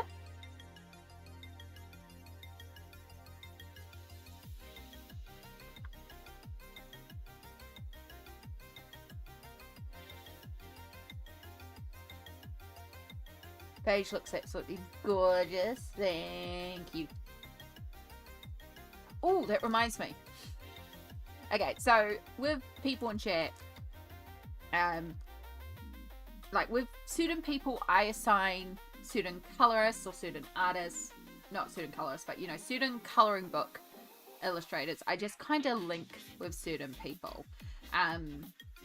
So, for example, Stardust, you coming in here is Christine Caran, because I know you do a lot of Christine Caran. And then Yana, I know, does a lot of Rita Bourbon, but also the animals one, Paula Brun. So I kind of link Paula Brun. And then, like, I know a lot of people link me with Kirby, which I'm fine. Like, link me with Kirby. I love Kirby. You know, like, certain colorists, you kind of link to certain illustrators because they do a lot of Kirby, or they do a lot of, like, that specific illustrator. And so, yeah, because of that. So, Stardust popping in, it's like, my brain just went, Christine Caran. And I was like, Christine Caran's new book. Because of way worked out, I didn't have to pay mum board this week because I was paying for some other stuff, so I had some extra funds this week, and I was thinking in my head I should order the new Christine Caran book because I can get it from Australia, and it's actually, I can get it directly from the supplier, and it's reasonable, and the shipping is not a lot. And I was just sitting here and I was going, oh yeah, I was gonna get the Christine Caran book. And that's what you reminded me popping in, because it's Stardust. So, yeah, that's the way my brain works anyway. I don't know if anyone else is like that, but yeah. But then I could also just wait till September, and then I could also order the little folk at the same time. And then I don't have to pay 2 lots of shipping. So, you know, that's also the other logical part. Not as much shipping. I think it's only $10 shipping.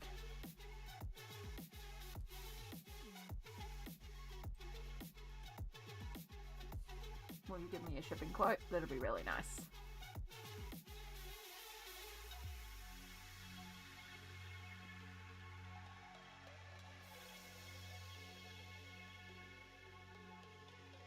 $13. Okay, it's gone up a couple of dollars, but it's still reasonable. But yeah. Anyway, that's how my brain works. Yeah. I can't wait to get a new books as well. Yeah, I might just wait to September, because that's actually, I didn't realize it was coming out in September, the new one. Like, I know one just came out, but I didn't realize the other new one is coming out in September. So, might be something to consider. Not that I need more books. I don't need more books right now. I've got more than enough to colour, which is also another reason it's like, I could wait till September.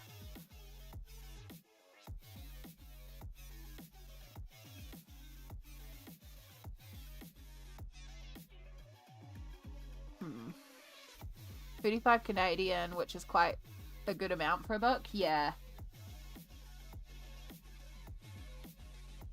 It's the shipping that normally kills me. Like the $27 New Zealand, which is like really good for a colouring book. But then the fact that shipping's only $13, like that's where it's quite good. It still works out to be about $39, which, you know, a lot of books are about $40 on Amazon for me, so you know, it's really kind of the same, but it's not bad. But yeah, if I wait until September and then other book it out, it's like, oh, hang on, 2 books, 1 lot of shipping.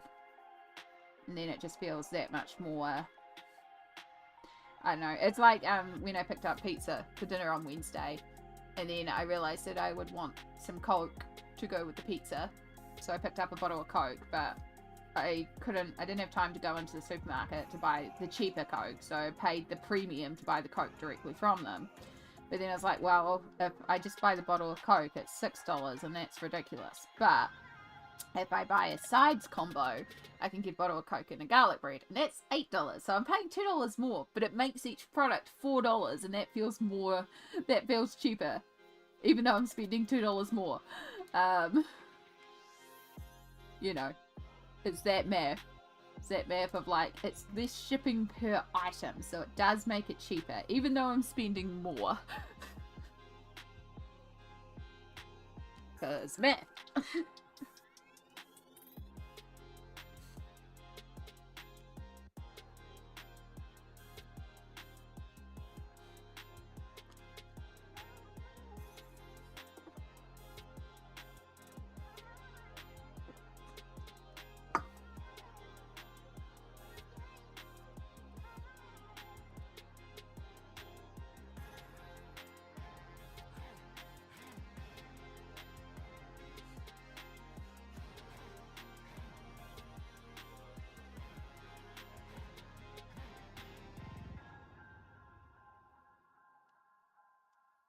I did order a book anyway in 2 orders because of money, but I did because it's a CK book with a beautiful cover. Yeah.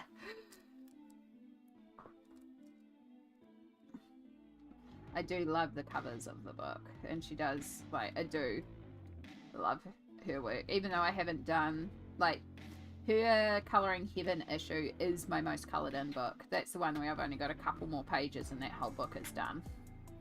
So it's like, I haven't done a lot in Wondrous Folk, but I was trying to finish off the Colouring Heaven Christine Caran first, so it's also, like, understandable that I've only done one page in Wildflower Folk.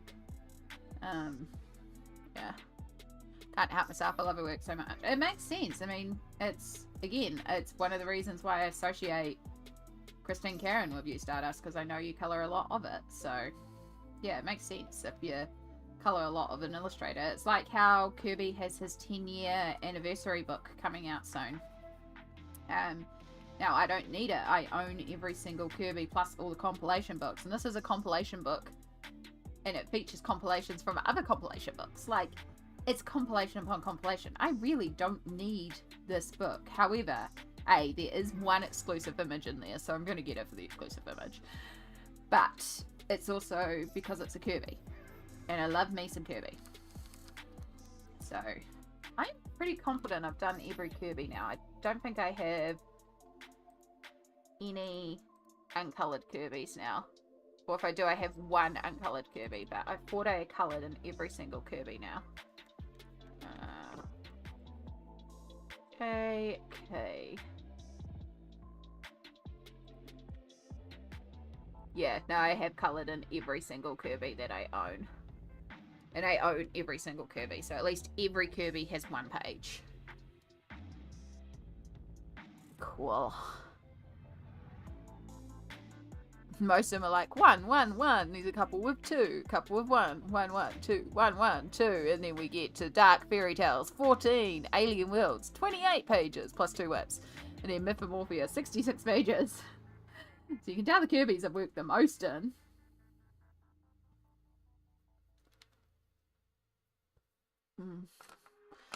Did the new Kirby books remove the hidden objects from the older version? You hate the hidden objects? No, it's definitely a... Yeah. It's not. It's just a compilation with the older ones.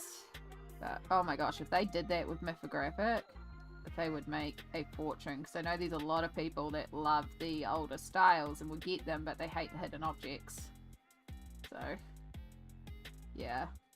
I'm so glad that it's not a thing anymore and people aren't being pushed to illustrate books and hide objects in there. So glad it's not a thing.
Exactly, yeah.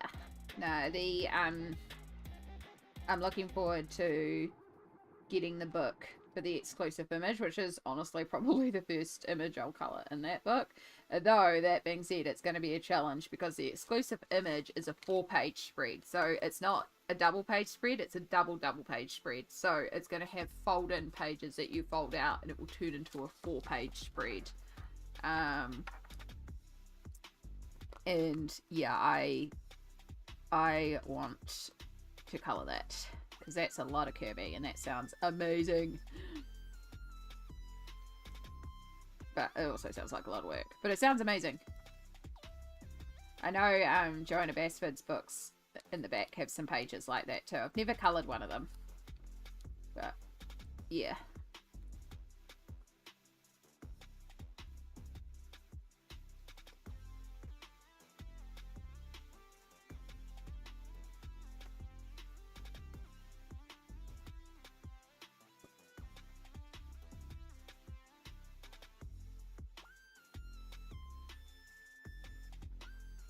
Yeah, 4-page spread. It seems fascinating to me. So, yeah, I think it comes out in September. I think that's when it is. I know, it's sometime towards the end of the year. There's a lot of books coming out in the end of the year. You know, before Christmas. There's a sudden surge of all these different colouring books coming out. Surprise, surprise.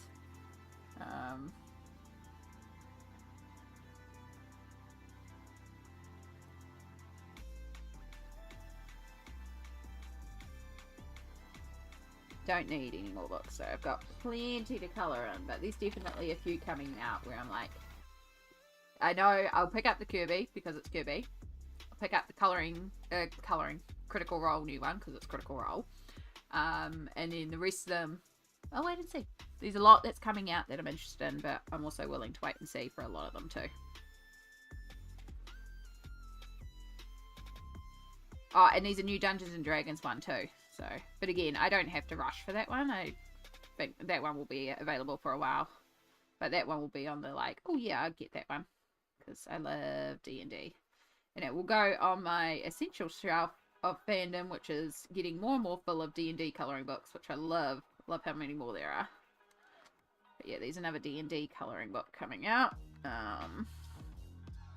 There's a lot of good books coming out. There's the, I know the Hannah Carlson. A lot of people are excited for Hannah Carlson books. I think there's a new Joanna Basford. It's a flower one, so I won't be rushing to get that one. I haven't even gotten all of hers. Yeah, it would have to be. I don't think that one's going to be my cup of tea, but I can understand a lot of people liking that one, so I don't think I'll be jumping for that one personally. But it doesn't make it wrong if you're going to be as well. We all have our things that we like to colour. Just like I love to colour Kirby, and I know a lot of people are like, oh, Kirby, too detailed.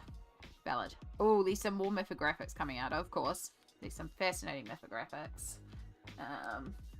Yeah, the reprint of the Rita Bermans. I wish the Rita Prince book was available here. So cute. Yeah.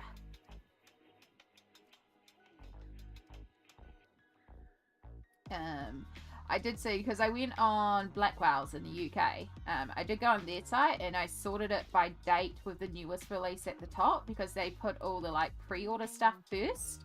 So I was just having a look at like what you could pre-order. And that was fascinating. It's finding all these different books. It's like, oh, that kind of looks cool. That looks cool. And one of the things that I found, I think it's in the cute and cozy style. And I think it's going to be an Amazon print looking at it. I would hope not, but I think it is. It's at Salvanian Families, which is also known as Calico Critters in the States, but in the UK and in New Zealand, we call them Salvanian Families, which are cute little animal toys that are like velvet. Super, super duper cute. They're getting some colouring books. And my mum actually has the Salvanian Family cat ones. Like, she has quite a few cats. She loves the little kitty cats. So I've always joked that I'm going to steal them because they're cute. Maria Trolle has two. Rita's a new one coming out too. Oh yes, the circus one. The circus one, that's right. Yes. And yes, the new Maria Troyal. Oh my gosh, who else is there? Like, there's a lot coming out.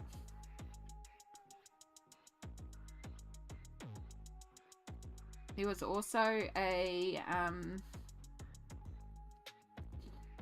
I think there's a couple of like Korean and Japanese illustrators that I saw that were coming out with English version books that I was excited for, but I can't remember who they were now. Again, it was a little bit ago that I was looking through Blackwell's, but I was just like, damn, there's a lot coming out.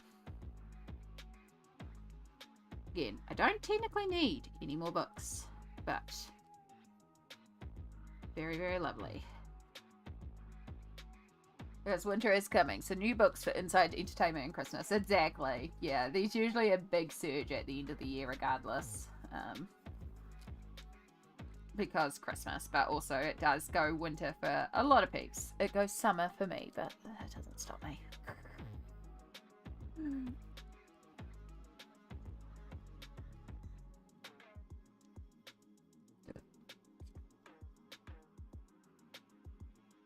Alright, we want a little bit more contrast. So same thing as before with our other plants. We really want to cool down the bottom part of our leaves, because the leaves are cooler towards the bottom where it's not getting as much of that light. And if the grey goes a little bit over here, it's actually okay because it's just going into the shadow. So it's like, well, that's fine. Shadow's going to have this colour worked into its fur anyway, so it might be going a little over the lines in some areas, but it's fine because it's shadow, so...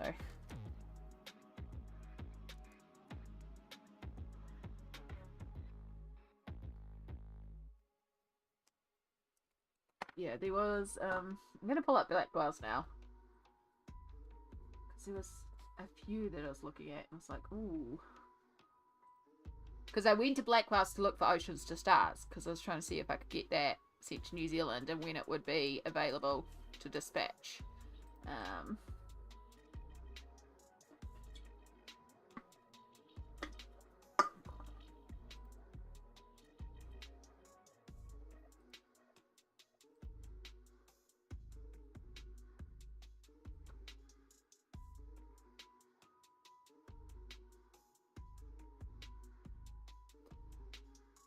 Oh yeah, the Catitude pop manga colouring book. That was one that I was looking at too, because it's cats.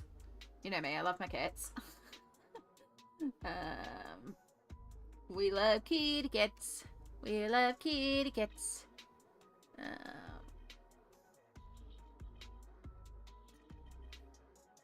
There's the funky florals that Erica's been working in.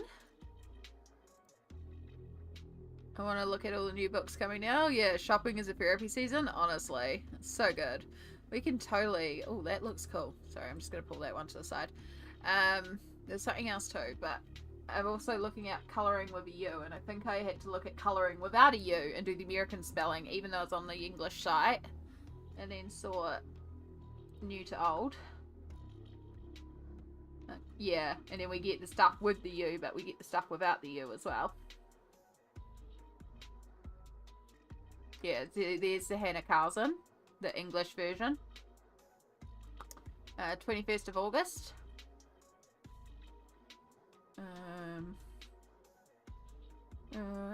Nothing like a side quest. Yeah, some of these look... This one here, this is one that I was looking at on... Pompadour. So this is the English version of it. So it is... okay, give me 2 secs. Let me just do that.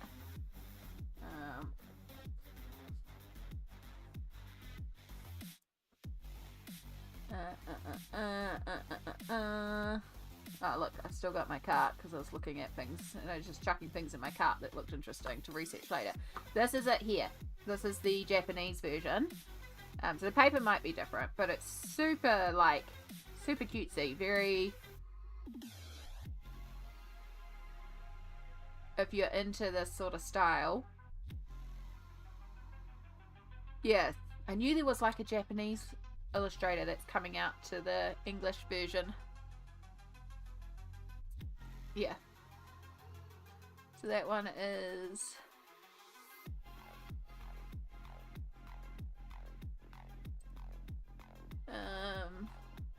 I suppose it came out in July, 1st of July, so it's available now. Interesting. Anyway, I'm getting distracted. I need to go to the bathroom, so we are going to take a little bathroom break here. Oh, Amy's a beautiful book. Amy made me buy it. Sorry. Yeah. I need to step away from black whales because I will legit just sit here and look at black whales for ages, just to look at the books that are coming out. Yeah, I need to step away from here. So we're going to take a bathroom break. I'm going to pop to the bathroom, and if you need to take a little self-care break, if you need to get some water or your meds or a snack or, you know, any of those good self-care things, we like self-care here, so do the self-cares. We will be back very shortly, and we will carry on. We are making, like, the garden's coming together. I'm really freaking loving it. It's really coming together. So I just got a little bit more work on these leaves, but we're very close to having these leaves done. And then it's just the crocuses, a little bit of grass, big leaves, garden done. Okay, let's take a break, and I'll see you all shortly.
Night, Gianna. Thank you so much for being here. Right, we are back. I did just reheat up the last of my pizza for lunch. Yes, I had pizza for lunch and breakfast.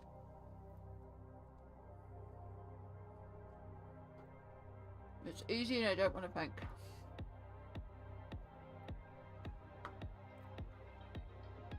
Yeah. It's dropped down even further.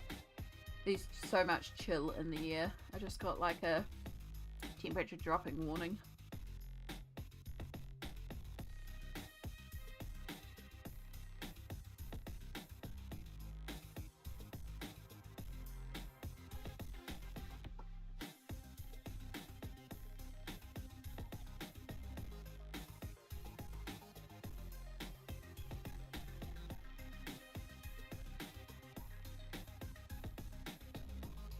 Okay.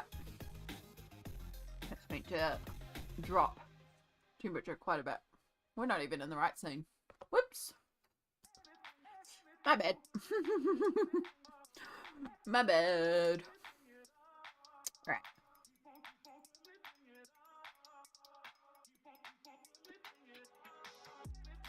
Welcome back. Oh, I feel much better. I went to the bathroom. I still have no idea where I put my toothpick. It probably fell to the ground, knowing my luck. But that looks like it down there.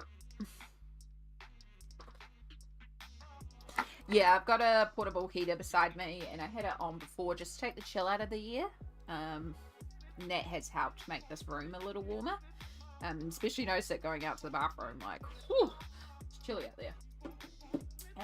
So yeah, definitely, like, it's still cold in here, but it's not that ice in the air, and that's the thing that's going on around at the moment. Is it's like ice in the air. It's that crispy. So yeah. So yeah, I might have to turn the heater on again in a minute just to heat it up a little bit more.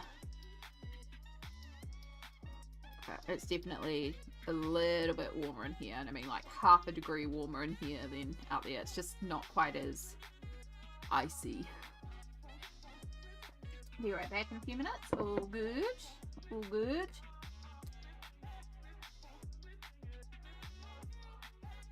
But yeah, my brain's telling me to have a nap, but it's not because I'm tired, it's because I want to crawl into bed. I wouldn't be surprised if Shadow has crawled into my bed or crawled under some blankies or something. That's probably why he hasn't bothered us today, because he's probably cold and just snuggled in somewhere for warmth.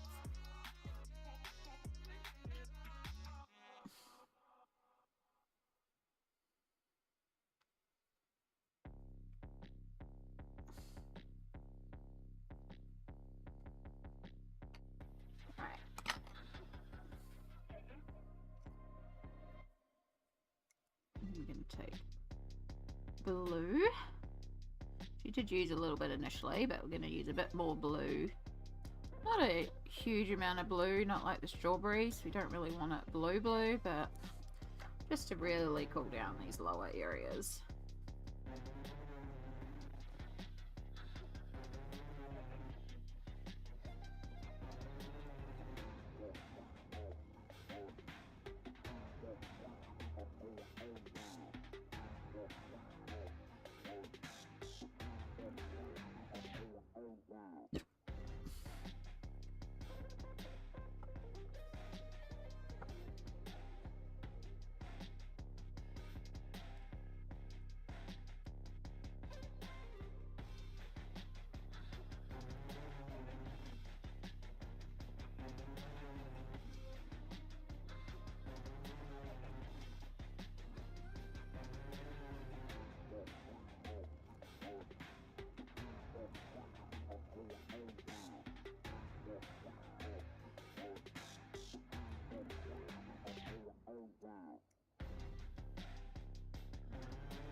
think I'm happy with that for the tulips. I think we're there.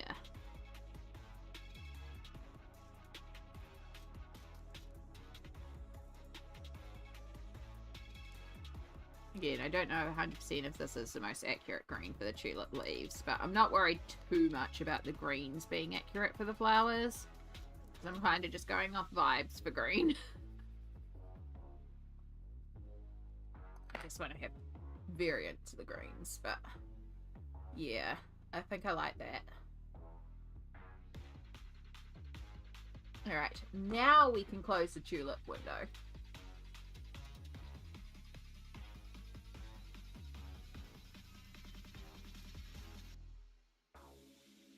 I need to close some windows. I have so many windows open. No, I have you open for a reason. That one. Alright, if I do that, then I can.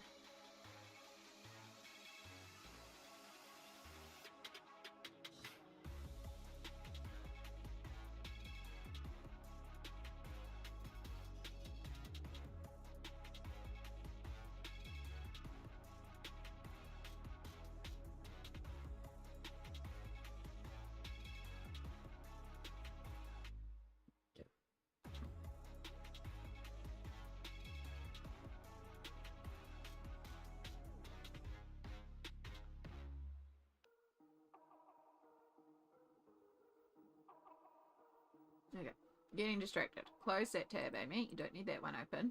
You don't need that one open. You can leave that one open, because it's a look at later tab. It's Instagram, that can stay open. Here's your crocus flowers. Right. Thank you, Double A. We're really getting there.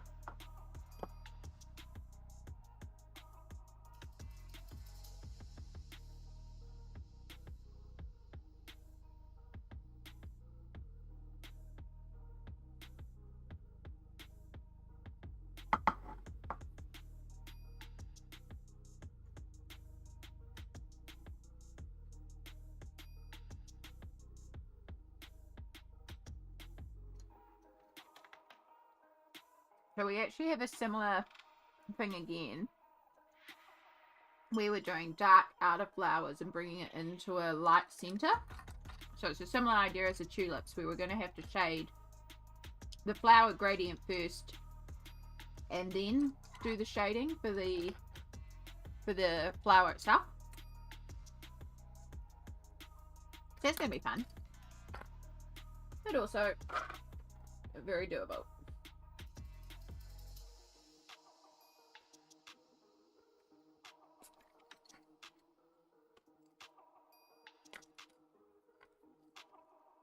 And then we want to have some yellows for the center, which we'll worry about later.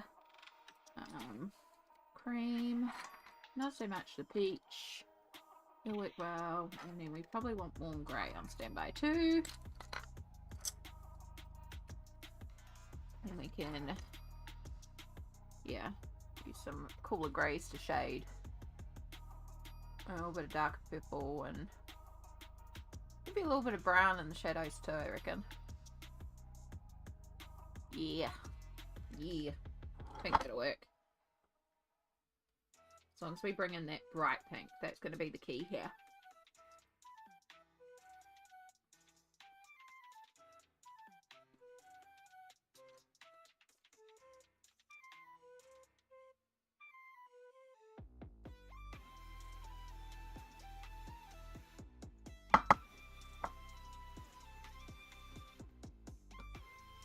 So for memories, this is what we're colouring.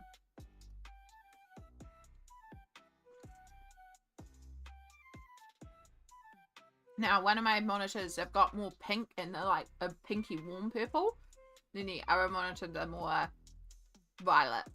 So if it looks quite cool and purple, it's actually quite, the tones I'm going for is actually very warm.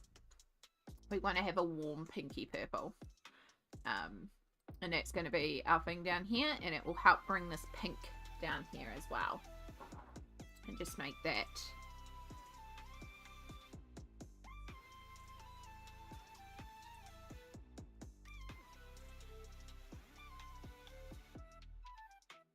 okay.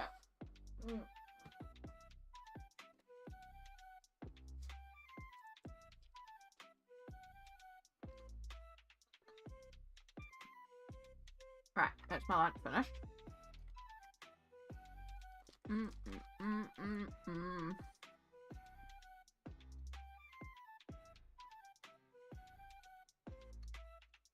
Back, still doing computer work. Welcome back.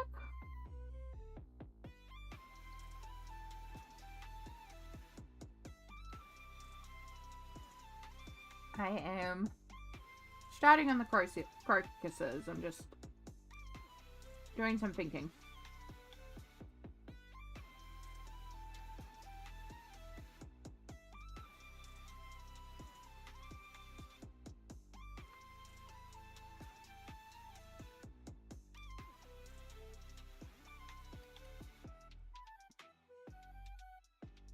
So we are actually starting with the same reddy brown as the tulips, but it's a really good starting undertone for our purples.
Bring a little bit more pink in.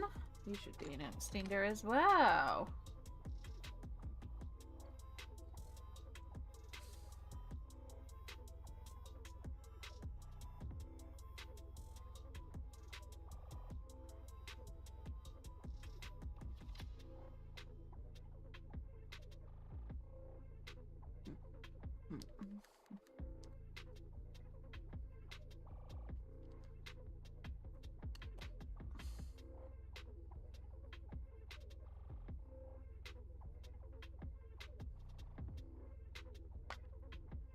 Right, I'm very good on the pinky, but we do need to bring in a bit more of the purple. Cool blue. Where's my... There you are.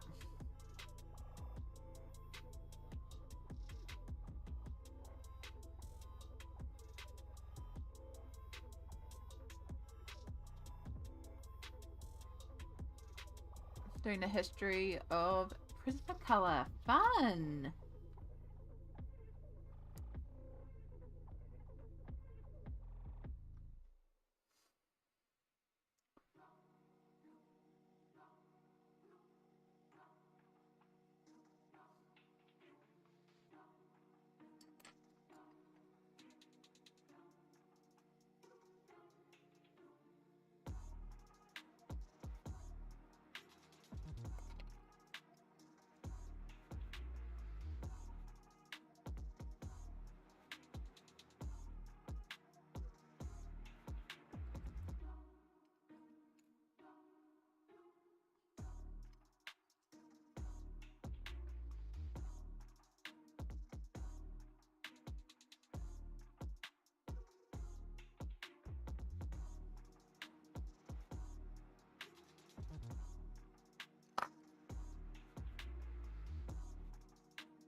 Yeah, I have the Barrel ones and the Premier ones. Ah, I don't even know.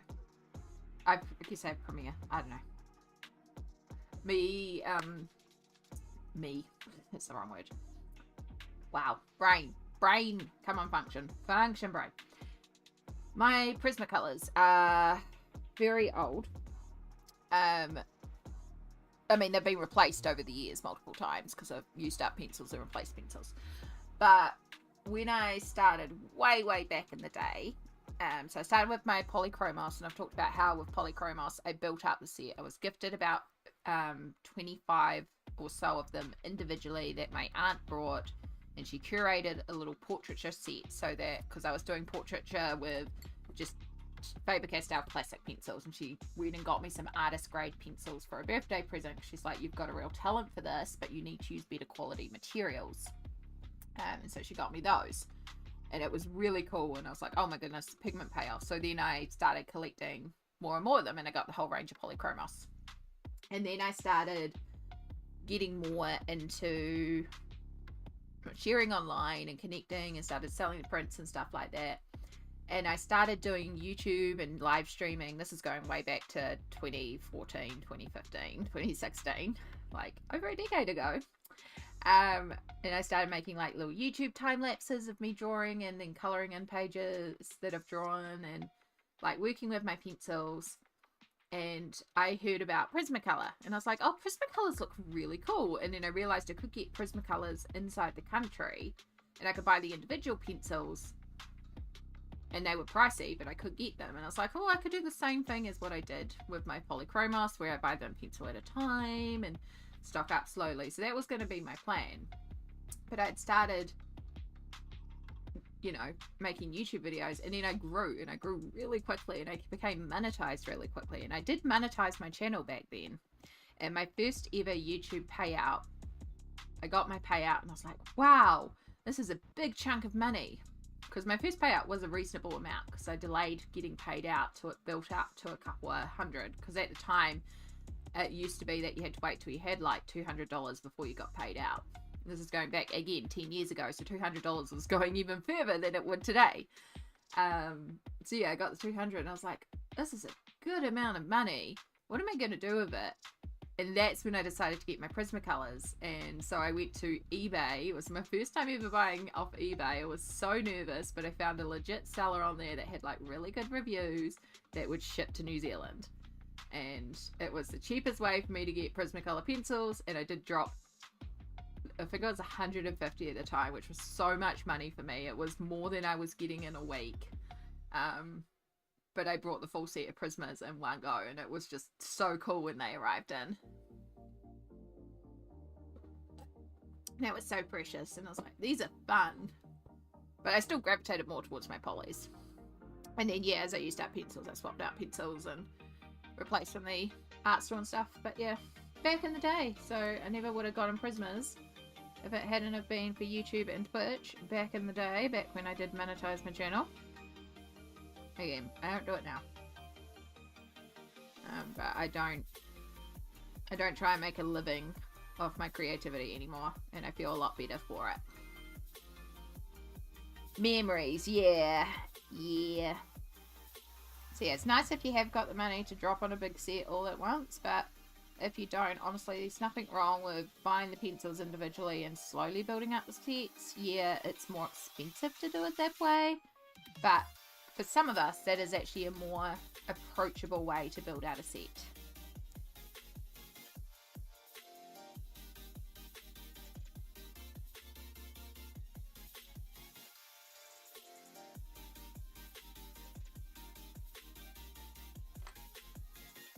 It's about finding ways that work for you. And yeah, I really do enjoy my Prismas. I think Prismas are quite fun, but I am someone who does lean to polys more. I do use Prismas. I like polys. We might be pulling out Prismas on this page, to be honest. We're doing polys for the majority of it. But if I decide to pastelize the background, the white Prisma is a fantastic way to pastelize the background, and it has quite a bit of opacity. So we'll have to check to see if the white Prisma the white poly or the white Pablo is going to be the winner. I thought about pulling out the white Neocolor and doing a wash with Neocolor, but it'll reactivate the Neocolor underneath, so we'll be using a pencil if we choose to pastelize it. Again, we're still got to finish off.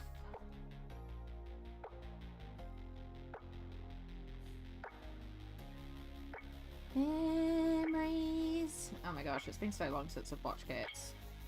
The actual Cats, not the movie remake of Cats.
Welcome back, Stardust.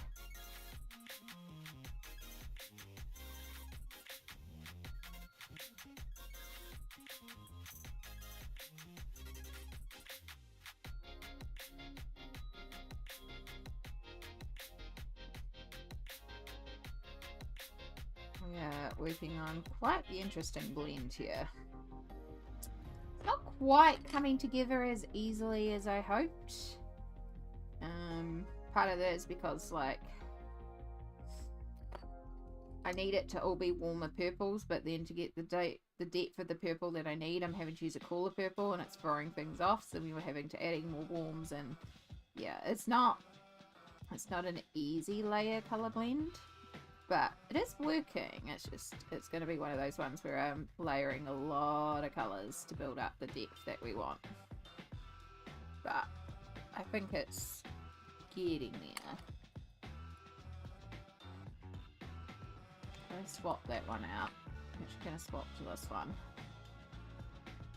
So the other one's just a little on the too cool side. We want more warm pink in this.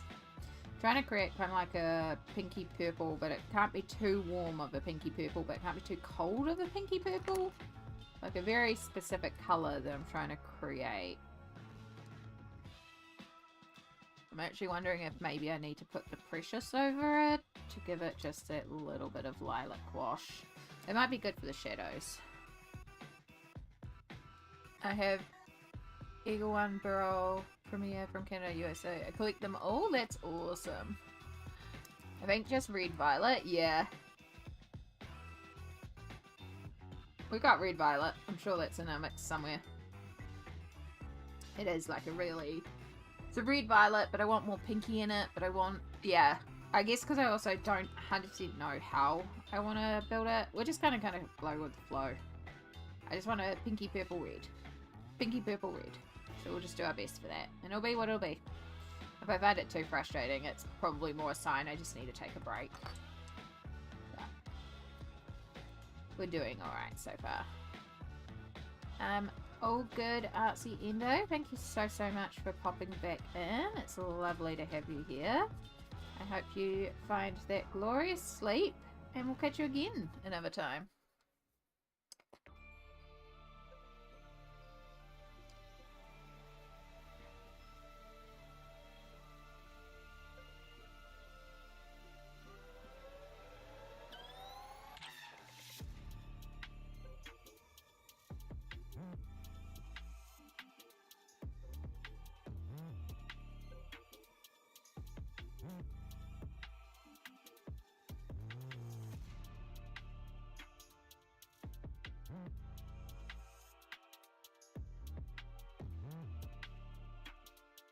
Colors look great, thank you. Even if you have 10 million layers. Never enough layers. I like layers in my clothing. I like layers to my food so it hits all my palettes, and I like layers of pencil. I like layers, apparently. Layers in everything.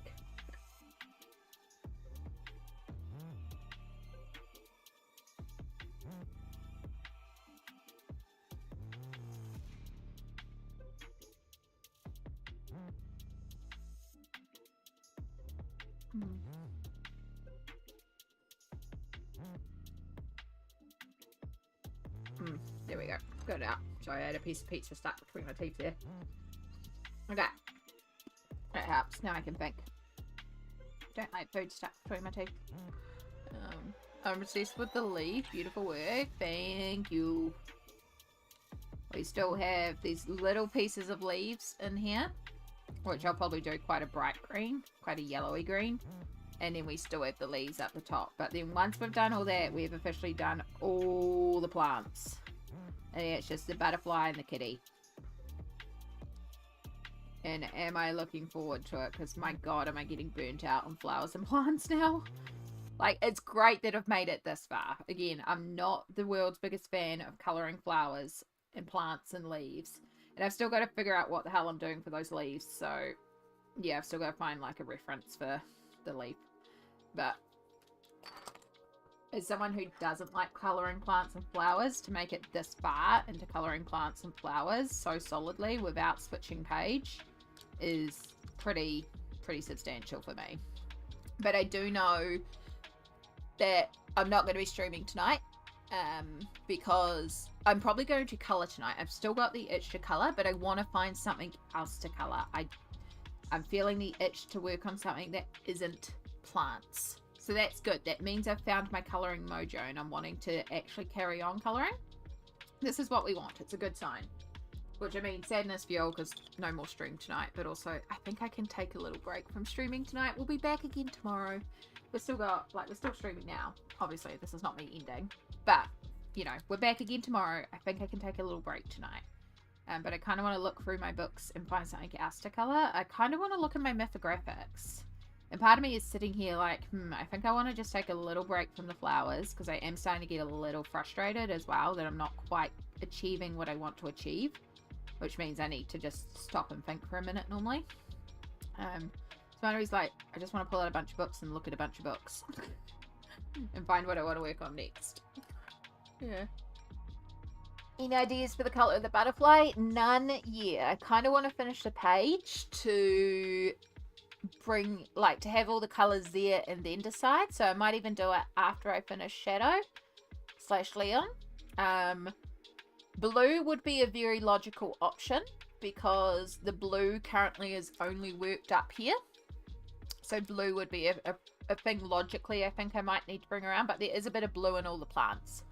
But I want to leave the butterfly till last because if I finish everything else and it feels unbalanced or one colour is popping, like if I find that this strawberry down here is just too much of a focus, even with the red tulips up here, then I could put some red in there to balance it. Or maybe like the purple isn't balanced enough and I need to bring some purple, or I'm thinking it's possibly blue is going to be the colour that I need to balance.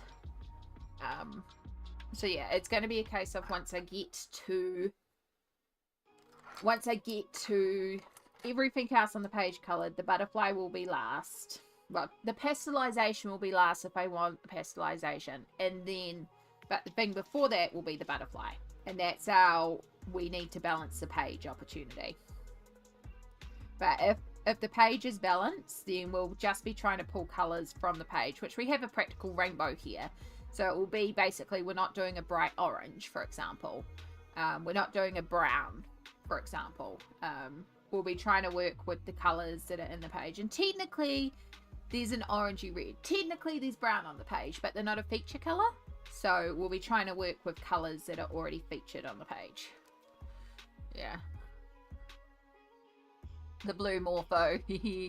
Or you can finish the rainbow and colour it orange monarch. Yeah, so that's the other thing as well, is if I was to do it orange, because there is no technical orange on the page. Like there is, you know, in here where the yellow, pink, blends. There's a little touch of orange. There's technically a little touch of orange on the flower from the little bit of red we added to the yellow, so it kind of reads orange.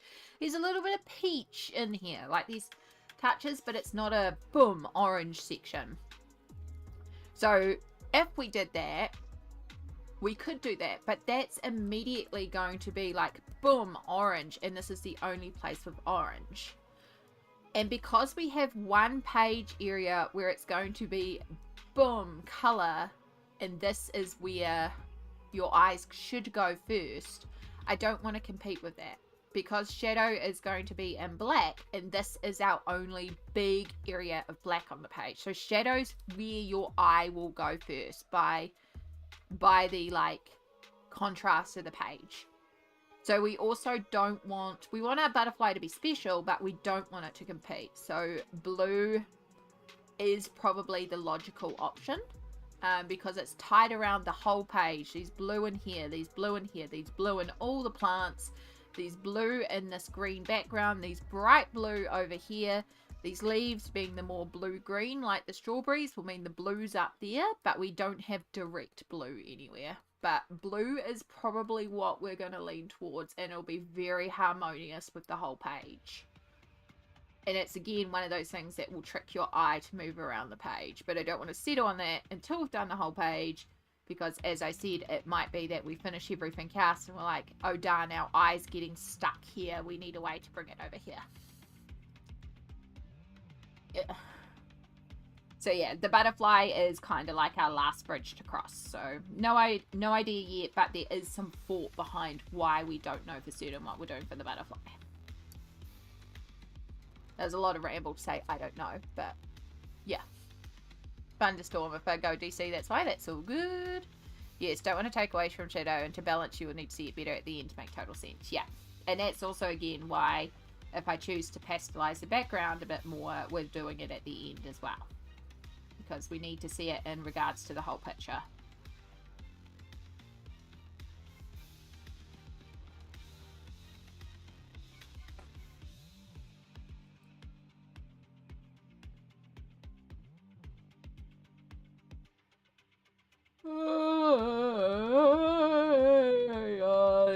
Oh, sorry. Excuse me. Yeah. Right, let's get this little bit of pink on here.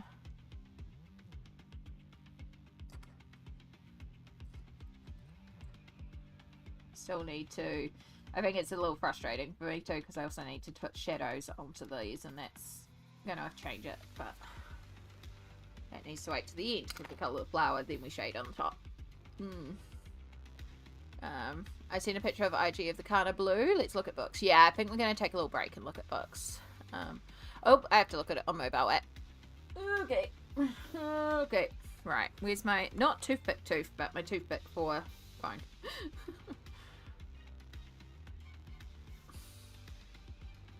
Other side. That side's gone blunt. Here we go.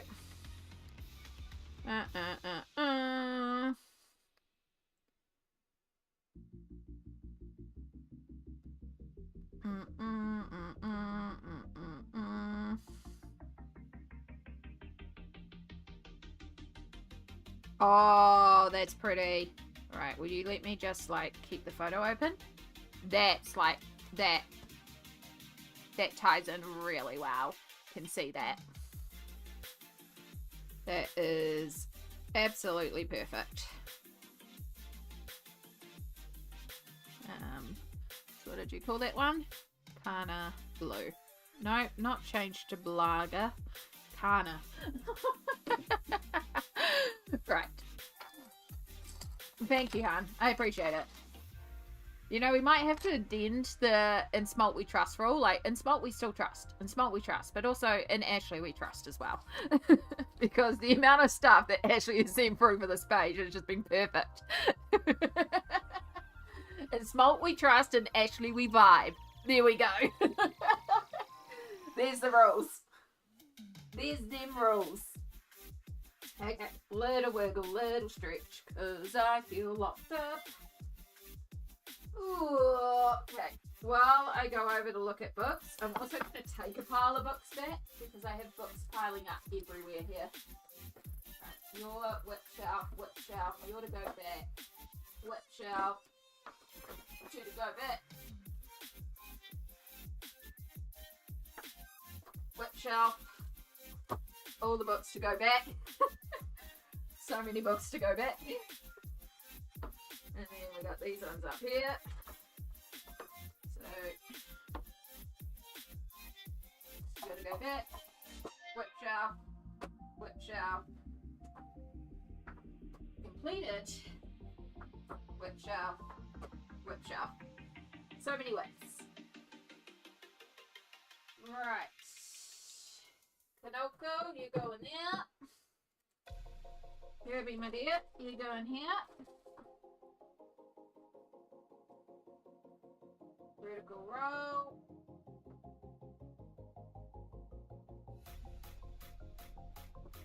You go in there. Your way down the other side. Your way down the other side. And then you're all the Rita Bermans. And you're down the other side. You're all the cozies. You're the Rita Berman. And you go in here.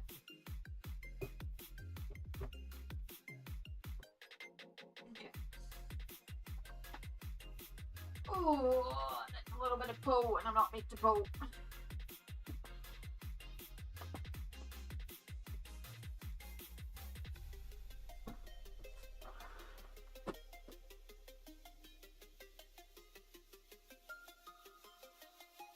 Okay, books are away. We can think now.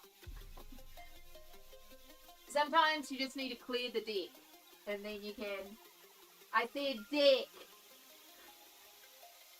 I need a different word.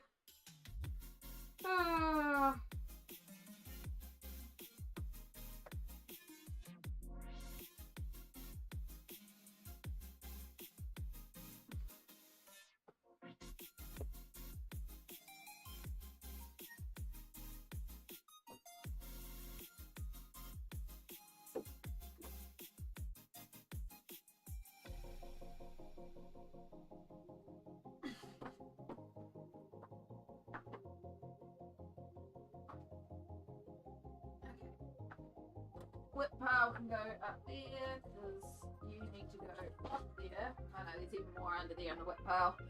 Oh, I need to sort out the whip pile because it's not actually whips, it's just a pile now. That's later on's problem.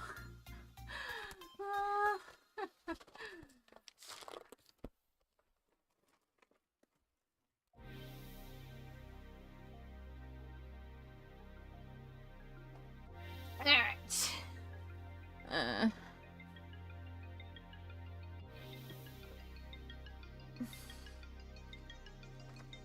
Welcome back, Brittany. I'm glad you took the time that you needed to have a little break.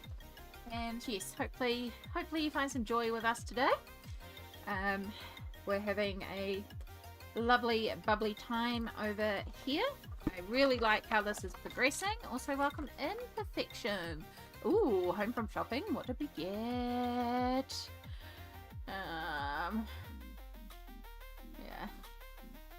Vibing across the ocean. Yeah. And Cassie. Oh my goodness. All the friends. Yeah. So this is where we're at for those who have just joined us. So we've made quite a bit of progress. We finished off the bellflowers. We did the tulips. And we started on the crocuses. But I'm just getting to a point where it's getting a little, hi Perfection, what did you get me? Yeah, it's just getting to a point where I'm getting a little, like, not frustrated, it's not quite the right word, but I just want to, like, take a little break from, working on that right now. So we are just going to take a little pause on this, because again, it's the great thing about the page is it's made me find my coloring joy, and so I'm not going to stream tonight. I'm going to make that clear, because I'm going to take a break tonight, but I still want to color tonight, but I want to work on something else. So I've just pulled out a couple of books that I've kind of been thinking about wanting to work in, which is a bunch of infographics. But then I did also pull out this one because I've been meaning to colour in this one for quite a while. So I have worked in this one. This is not a new book by any means. This is Tarot Colouring by Alexis E. Thompson. It is a gorgeous Lom colouring book.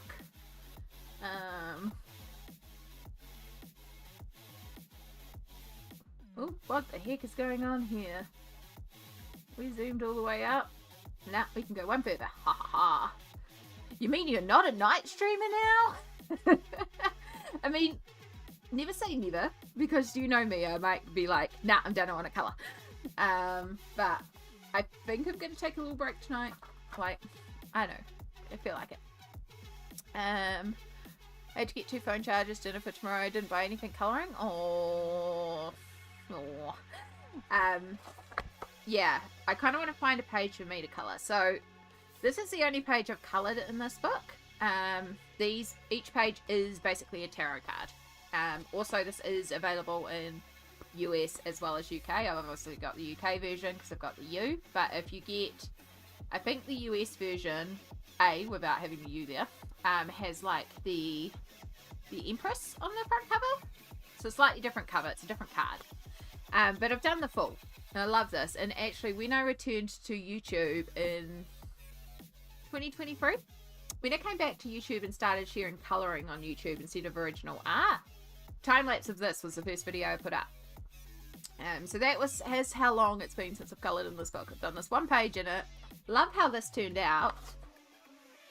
Haven't coloured in it since. I think it's all Polychromos. I don't think I even based it. I think I just worked directly in here with Polychromos pencils.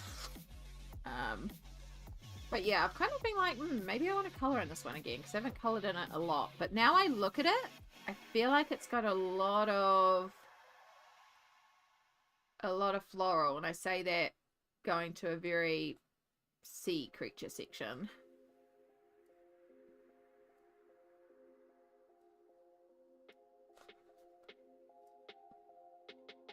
I do like the Queen of Wands, but that's a lot of metallic and that's not the vibe. It's not the vibe. The Suit of Wands is very cool with the dragon. I do like the little birds and the mushroom there, the Page of Coins. That would mean looking up a lot of mushrooms, but mushrooms are cool.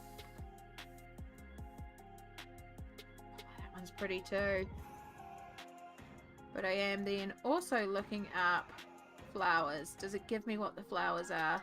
It's a woodland fairy queen, so you know. The Queen of Coins is surrounded by flowers, spilling over with the lusciousness of the natural world. It is difficult to overlook her relationship with Mother Earth, and with it her association with fertility, richness, and sensual pleasure. As a woodland fairy queen, she is in perfect harmony with her environment, indicating that all aspects of life are in balance. If you pull it upside down, it's an indication you need to prioritize self-care. Stunning book. Oh, I don't need it. Well, the only bonus about this book, if it becomes a hashtag Amy made me buy it, is it is quite an, it's not like an old book, but it is an older book. So hopefully it's a cheap book. That's the cover there, the moon card.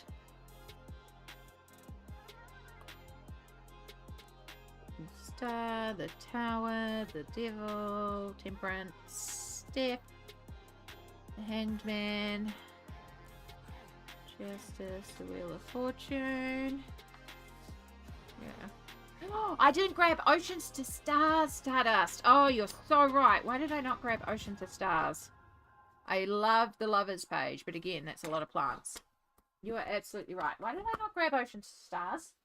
Alright.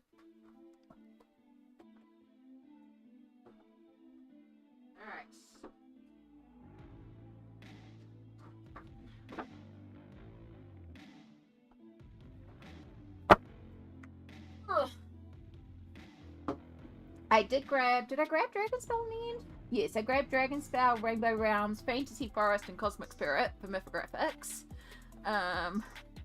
It gives me the Stratton Peterson books. It's actually produced by Lom as well, so it's the same publishers as Stratus Peterson, so that's why you're getting those vibes. Same format, but this is Alexis E. Thompson.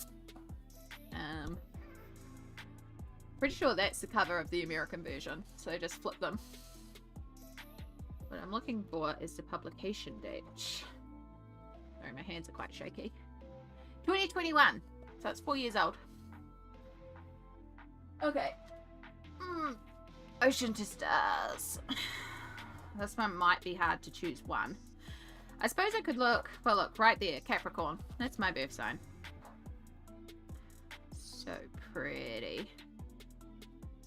Look, determined, wise, patient, controlling, pessimistic, workaholic.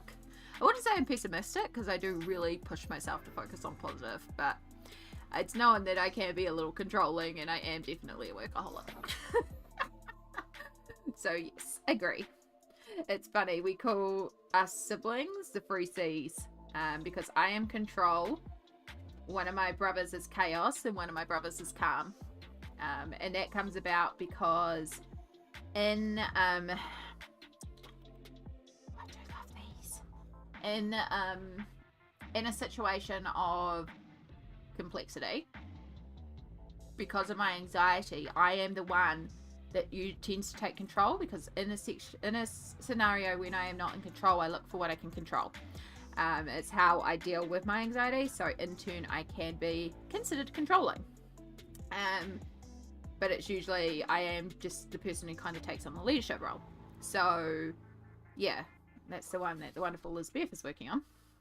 So in certain situations I become control, and so that's why the joke is I am control, because I do often take on the leadership role. I am also the eldest, so it kind of becomes natural, right? Because you're the eldest. A running joke when we were kids from my cousin was, Amy's always in the boss, but she does have the best ideas. Well, Amy always tells us what to do, but she has the best ideas. Because I used to take on my brothers and my cousins and then set them up playing games. Yeah, so I'm control, and then one of my brothers is chaos. And it's not that they're just chaotic, it's just, you know, they're running late and, you know, things are always happening, and, you know, it's just a little bit more chaotic. And then one of my brothers is very calm and chill, to the point that they're almost too quiet. So yeah, it's just a funny little thing. It's nothing by it, but yeah. Libra here, Gemini, Taurus. Okay, so let's find these. Let's read these out because these are actually fascinating. Those are the actual. I like these ones with the stones, so I'm probably going to choose one of them. But oh look, this Capricorn, dark grey and brown. Ugh. African violet, jasmine, and onyx. Again, there are flowers. At least I get the names of the flowers, but dark grey and brown. Boring. Aquarius is sky blue and violet. It's so much prettier. Right. Where's the ones with the words and the meanings? The stars. So, Aries. We have confident, optimistic, and courageous, but then the opposite is the impatient, headstrong, and arrogant. Taurus is generous, reliable, and devoted, but in turn possessive, stubborn, and self-indulgent. It's cool. I like the proportions of that, of her riding like a galaxy ball. It's cool. These ones would be quite cool to do, like Neocolor galaxy style backgrounds, and then pull out the white paint pens to do all the star details. That might be a mood. Right, Gemini. Did I see a Gemini? Yes, double A. We have versatile, curious, and eloquent, but in turn indecisive, restless, and inconsistent. Take these with a grain of salt. Like how one month can determine a 12th of the world. Like one period of where you've been born determining a 12th of the world. Yeah, it's a little bit more complicated than that. Like, that's why there's also things like where you are in the lunar cycle and where you are in relation to certain other planets that you can also factor in. That makes it a little bit more complicated and a little bit more interesting. Right, Cancer is compassionate, imaginative, and faithful, but in turn clingy, moody, and insecure. Consistency is my middle name, but I appreciate the notes. Moon, sun, rising. Yeah, that's it, Mana. Right, Leo. I don't think we had a Leo. Oh, we have 2 Libras. I just noticed that. Mana and Perfection are both Libras. So Leo is captivating, enthusiastic, and cheerful, but then selfish, impulsive, and pretentious. A bull can be used with the watercolor that have the galaxy effect. Yeah, the pans. Tamzai Ganzi. You know what I mean. That one. My brain stopped working. Sorry, folks. Yes, these. You get what I mean. The granulating watercolors, that one. Yeah, it could be cool to do with that one too. Right, Virgo. Practical, understanding, and diligent, but also fussy, uptight, and critical. So, Libra is charming, diplomatic, and clever, but we can also get insensitive, detached, and unreliable. I do like the image though, that's quite cool. I like the balance.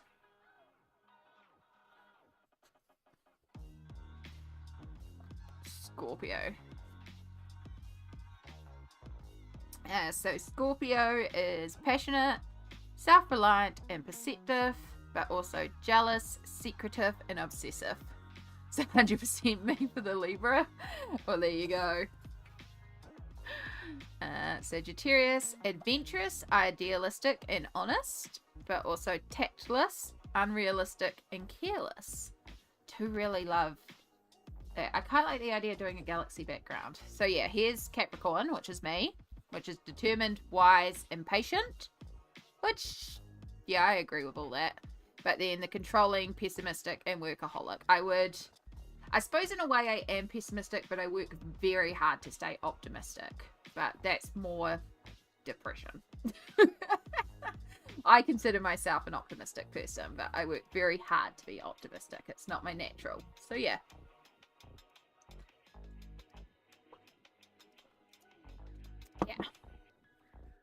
Yeah, I don't know my moon, sun, or rising, but I just know I'm Capricorn.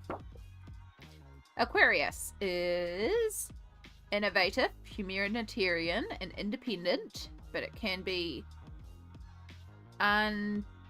unpredictable. I am reading this upside down, so give me a minute. Unpredictable, dogmatic, and aloof. I love her hair. I love her hair because I love coloring hair. I started the first mermaid for Taurus in May. Haven't been back yet. Ooh, you used to do birth charts and tarot readings? Ah, that explains it. Pisces, intuitive, artistic, and kind, but also gullible, escapist,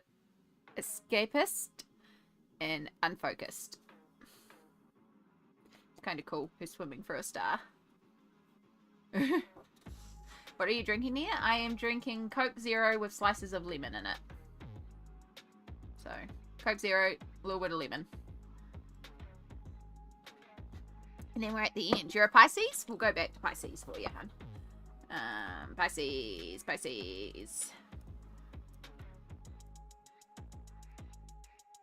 Oh, did I miss Pisces? Aries, Taurus, Gemini, Cancer, Leo, I don't remember the order, Virgo, Libra, Scorpio, Sagittarius, Capricorn, Aquarius. Oh, Pisces. It was the one I read at the end. It's the one I did read. It was meant to be. Okay. So yeah, I am Capricorn, so I could technically start with Capricorn. I do kind of like the Aquarius.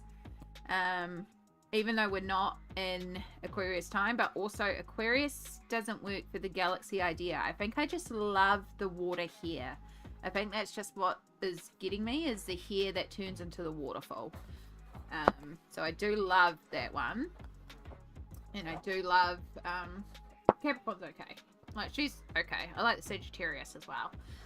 But before I look at those ones, I want to look at, we did the stars, I want to look at the Earth. Well, I should really look at the ocean section. Let's just start at the start. Let's just be logical here.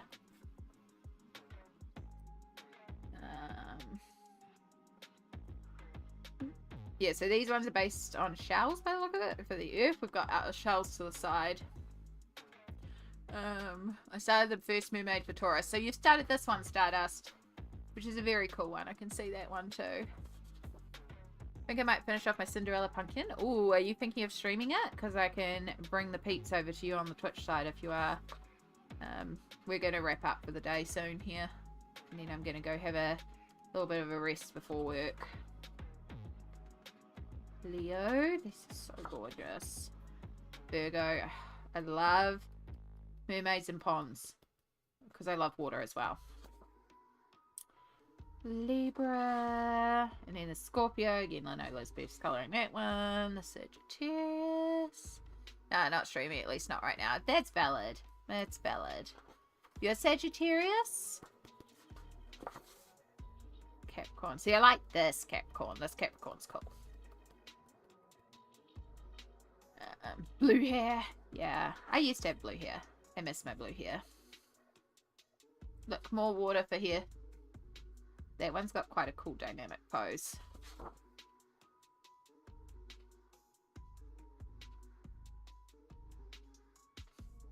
Like the Pisces there. But yeah, I really love these ones. Like these little snapshots with the gemstone on the side as well, which is quite cool. And then also I can play around with colouring a gemstone if I want to. But yeah. What are we at? What are we? June? We're July, right? We're in Leo right now. Yeah, because we're coming up to Leo. What is the date? I don't even know what the date is. What's the date, folks?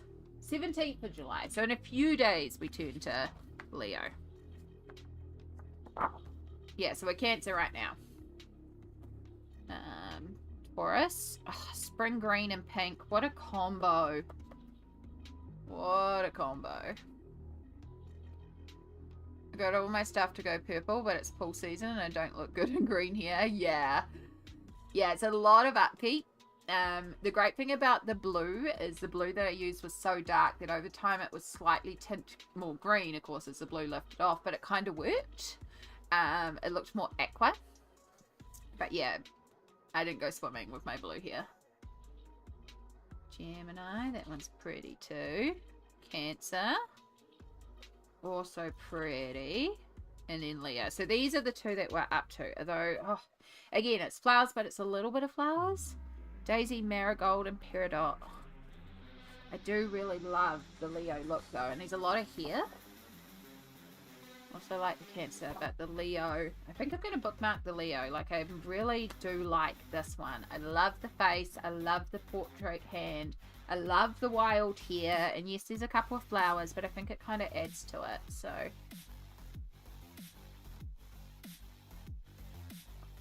I may buy a swimming cap. I tried to buy a swimming cap, and no swimming cap fit my giant head. It's the same reason I don't buy hats. They don't fit my head, and I don't know what the problem is and why I have such a large head, but apparently I have a large head. So, hats don't fit, which is why I crochet my own beanies. Yeah, I think I'm going to mark that Leo one. That is just stunning.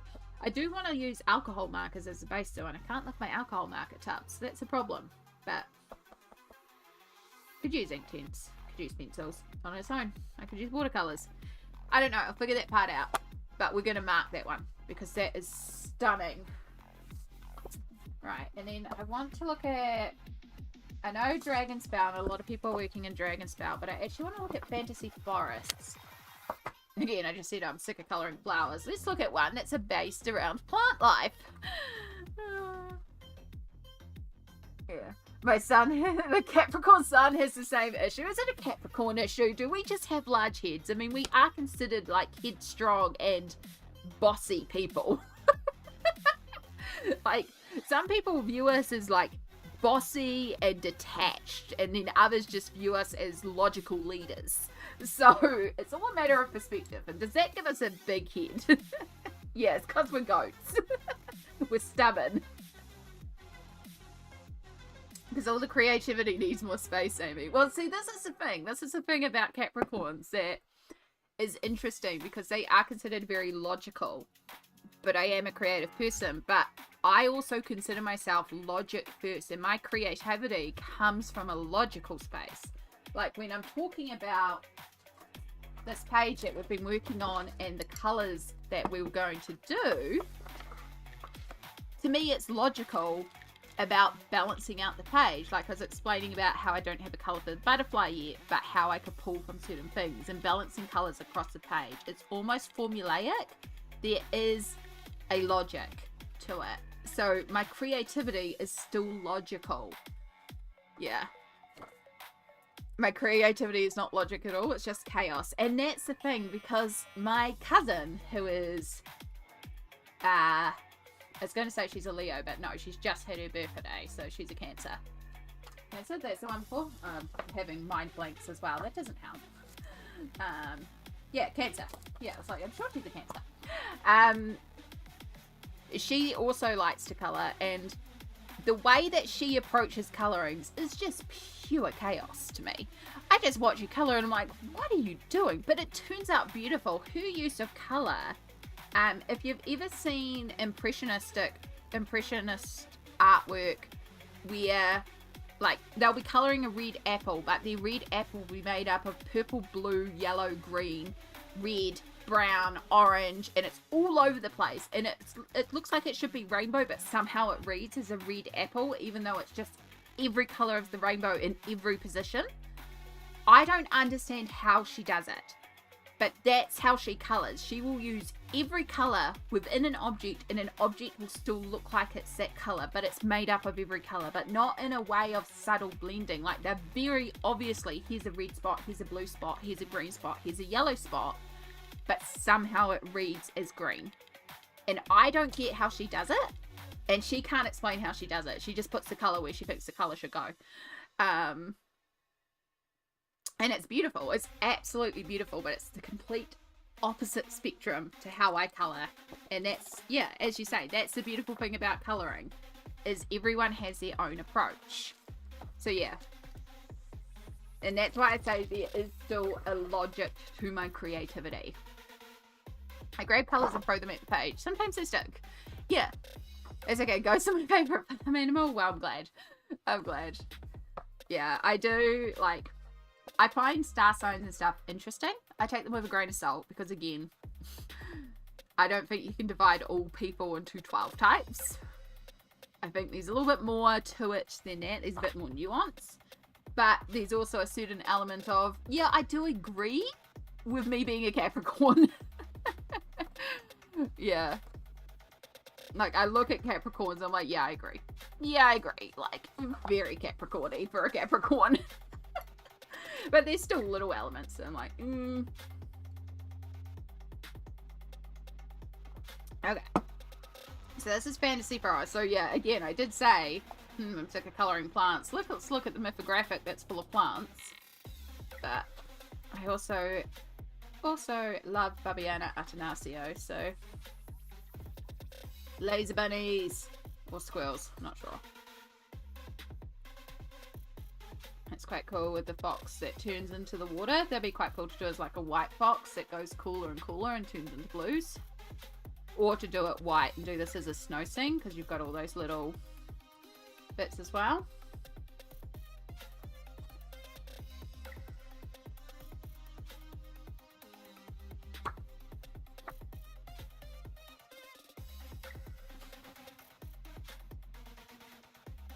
Butterflies made of books. Oh yeah. No colour, I just stare at a page and think and grab colours. I just see in my head and go to town. And that's valid too. I sometimes go in with a very specific plan and be like, I'm going to put this here, so this goes here, so this goes here, so this goes here. So again, that's logic. Sometimes I don't. Sometimes I just go for it. But the pages I enjoy the most, I tend to go in with a very logical plan. But it's logical for me. That doesn't mean it's logical for you to colour like that, because that's not how your brain works necessarily. So it would just be chaos for you, even though it's a logic plan for me. Jellyfish. Oh, I love jellyfish. Does anyone have any colouring book recommendations for animals, but not fantasy, just general all animals? I'm gonna obviously say Kirby Roseanne's world, the planet, the animal worlds one. Why am I drawing such a blank? You know the one. You probably already have it. But Kirby has an animal one. And then, like, you want realistic animals? Do you want cartoony animals? You're saying not fantasy, so just like general all animals. I don't own it, but I did see somebody colouring in it. I think it was small. Probably do have it. I'm looking for more like realistic ones, but kind of cute. Yeah, Fragile Worlds. Thank you, Crazy Cat Lady. I don't know why my brain just would not let me think of it. I kept on thinking Precious World, but Precious Planet is Millie Mariotta. I would look up, Cassie. I don't have it, so I can't show you it, but I've seen a page Smolt's doing in it. I haven't seen a complete flip through, but I could possibly message Smolt and ask for some more photos as well. National Geographic.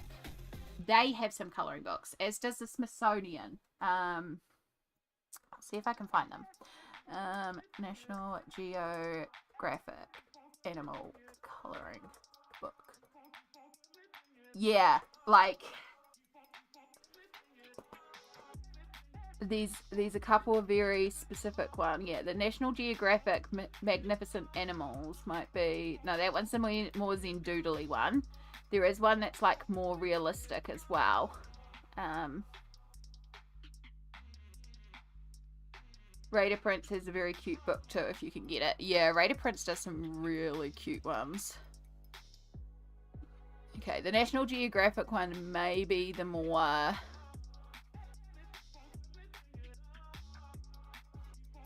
Yeah, I'm thinking Magnificent Ocean, so that might be the more realistic one, but that's also more ocean creatures.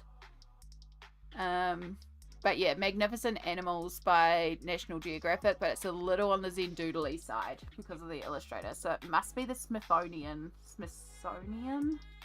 I don't know, the American gallery. I thought there was another one too. Yeah, Smithsonian Animals. I don't know if it's the sort of one. Yeah, it's the Smithsonian one. I don't know if it's one that you can easily access, but... Yeah, there's a few different ones. There's a cats one. There's a cats one, people. This is what I'm looking at. I should have the thing open. But there's a cats one.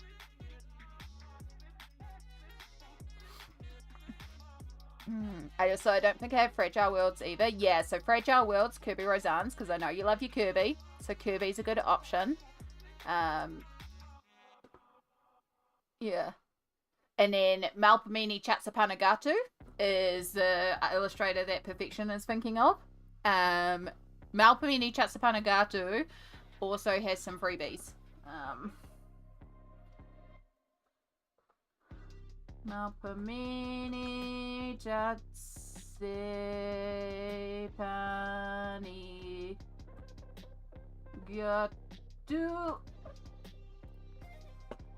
This is the name. No, it's not. I spelt Malpamini wrong. I spelt Malpamini wrong after all that as well. Ignore that. Ignore that.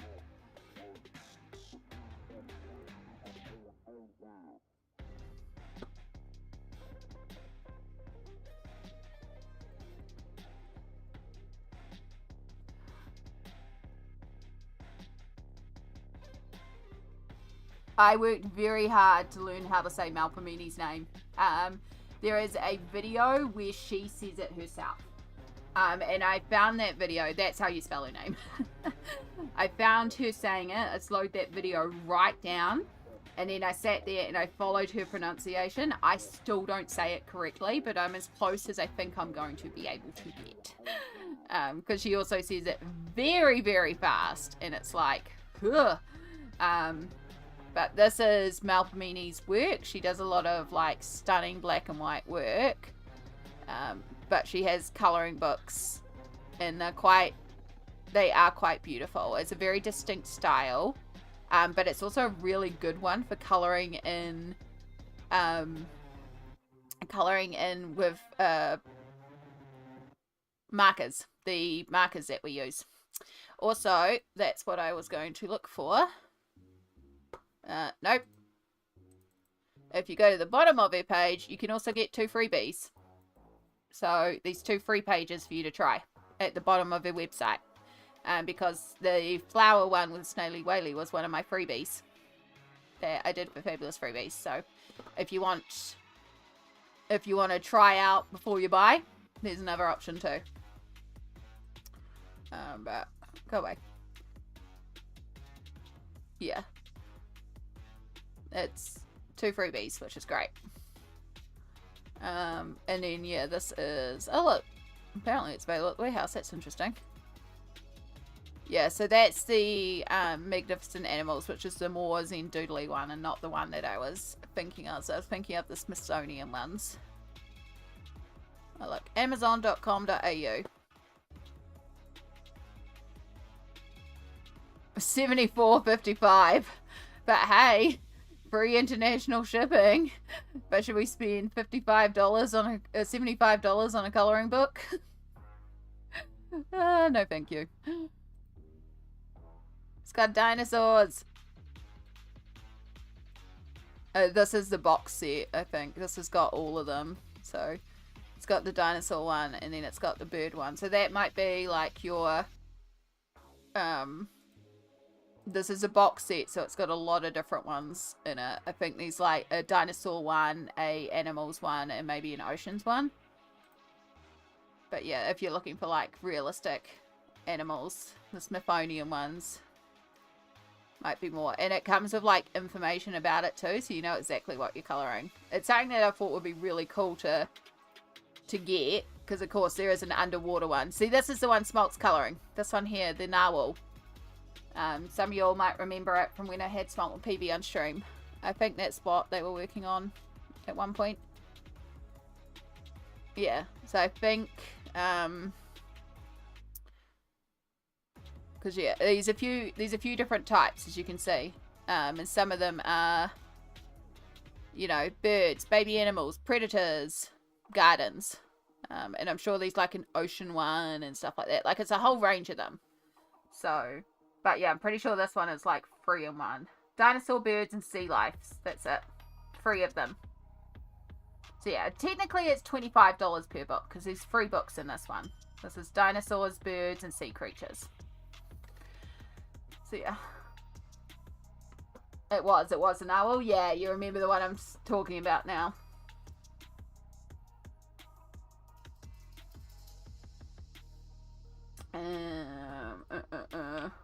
Might need to make a trip to Officeworks today. She has 4 books, but 3 are single-sided. 1 is double-sided. Circle of Life is double-sided. Yeah. I do prefer her books that are single-sided. Mushroom Man. Looks like he's underwater. Oh, hugging the bear. It's cute too. Too many flowers. Too many flowers. I don't want to do gears. And that's kind of cool. Thanks again for the Rex. No worries. Yeah, it's on my, like, back of my mind if I do decide. But I also have so many animal colouring books. Like, I'm okay for now. But it's one of those ones of if I want to get, like, a realistic animals colouring book and really play with animals. But then I already have so many animal colouring books. I don't really need to. Porcupine. Bees. So many cuties, but none are, like, screaming out to me. Like, I'm looking for a page to scream out to me.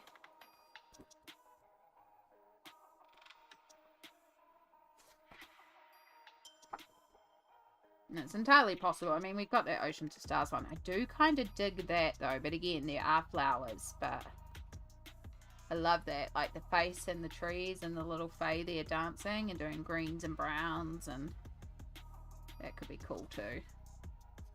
Little happy mushroom man. I love this one.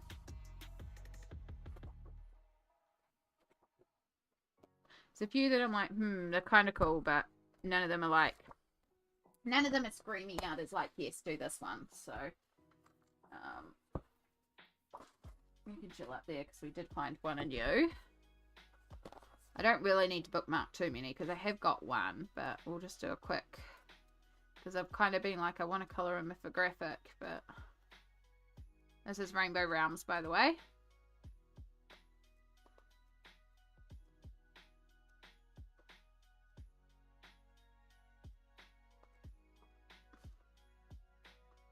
Nah, it's not the vibes.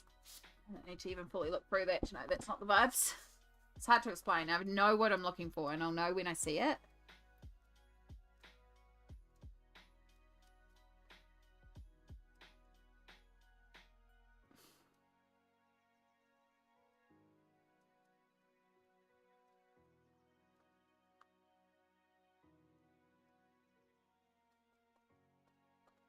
I still think the mermaid one was more.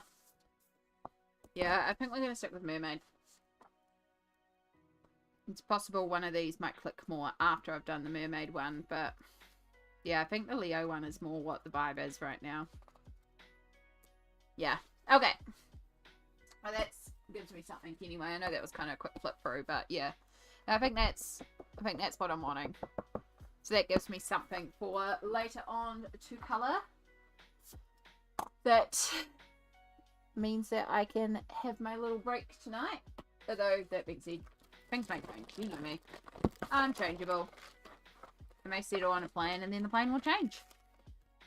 But yeah, I think this is a perfect place to call it. It is nearly 2 PM, so it is a good time for me to go and take a break, go and take a rest. We did kind of spend about half an hour there looking at books that we didn't need to.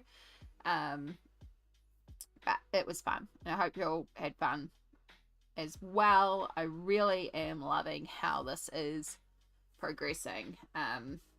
Yeah, it's just really coming together well.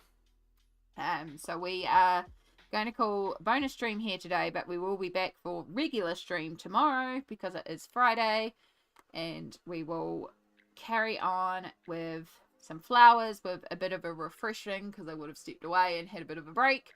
So we'll come back with some fresh energy for the rest of the crocuses, the leaves, doing shadow, the butterfly, and yeah, see how far we can get tomorrow. And yeah, I hope you all have a wonderful rest of your evening. Stay warm. If you're in New Zealand like me and you're freezing, stay warm because it's important to stay warm. If you're elsewhere, keep warm, keep cool, keep appropriate, keep temperate. Look after yourself. I appreciate you all and all the ataha to you all.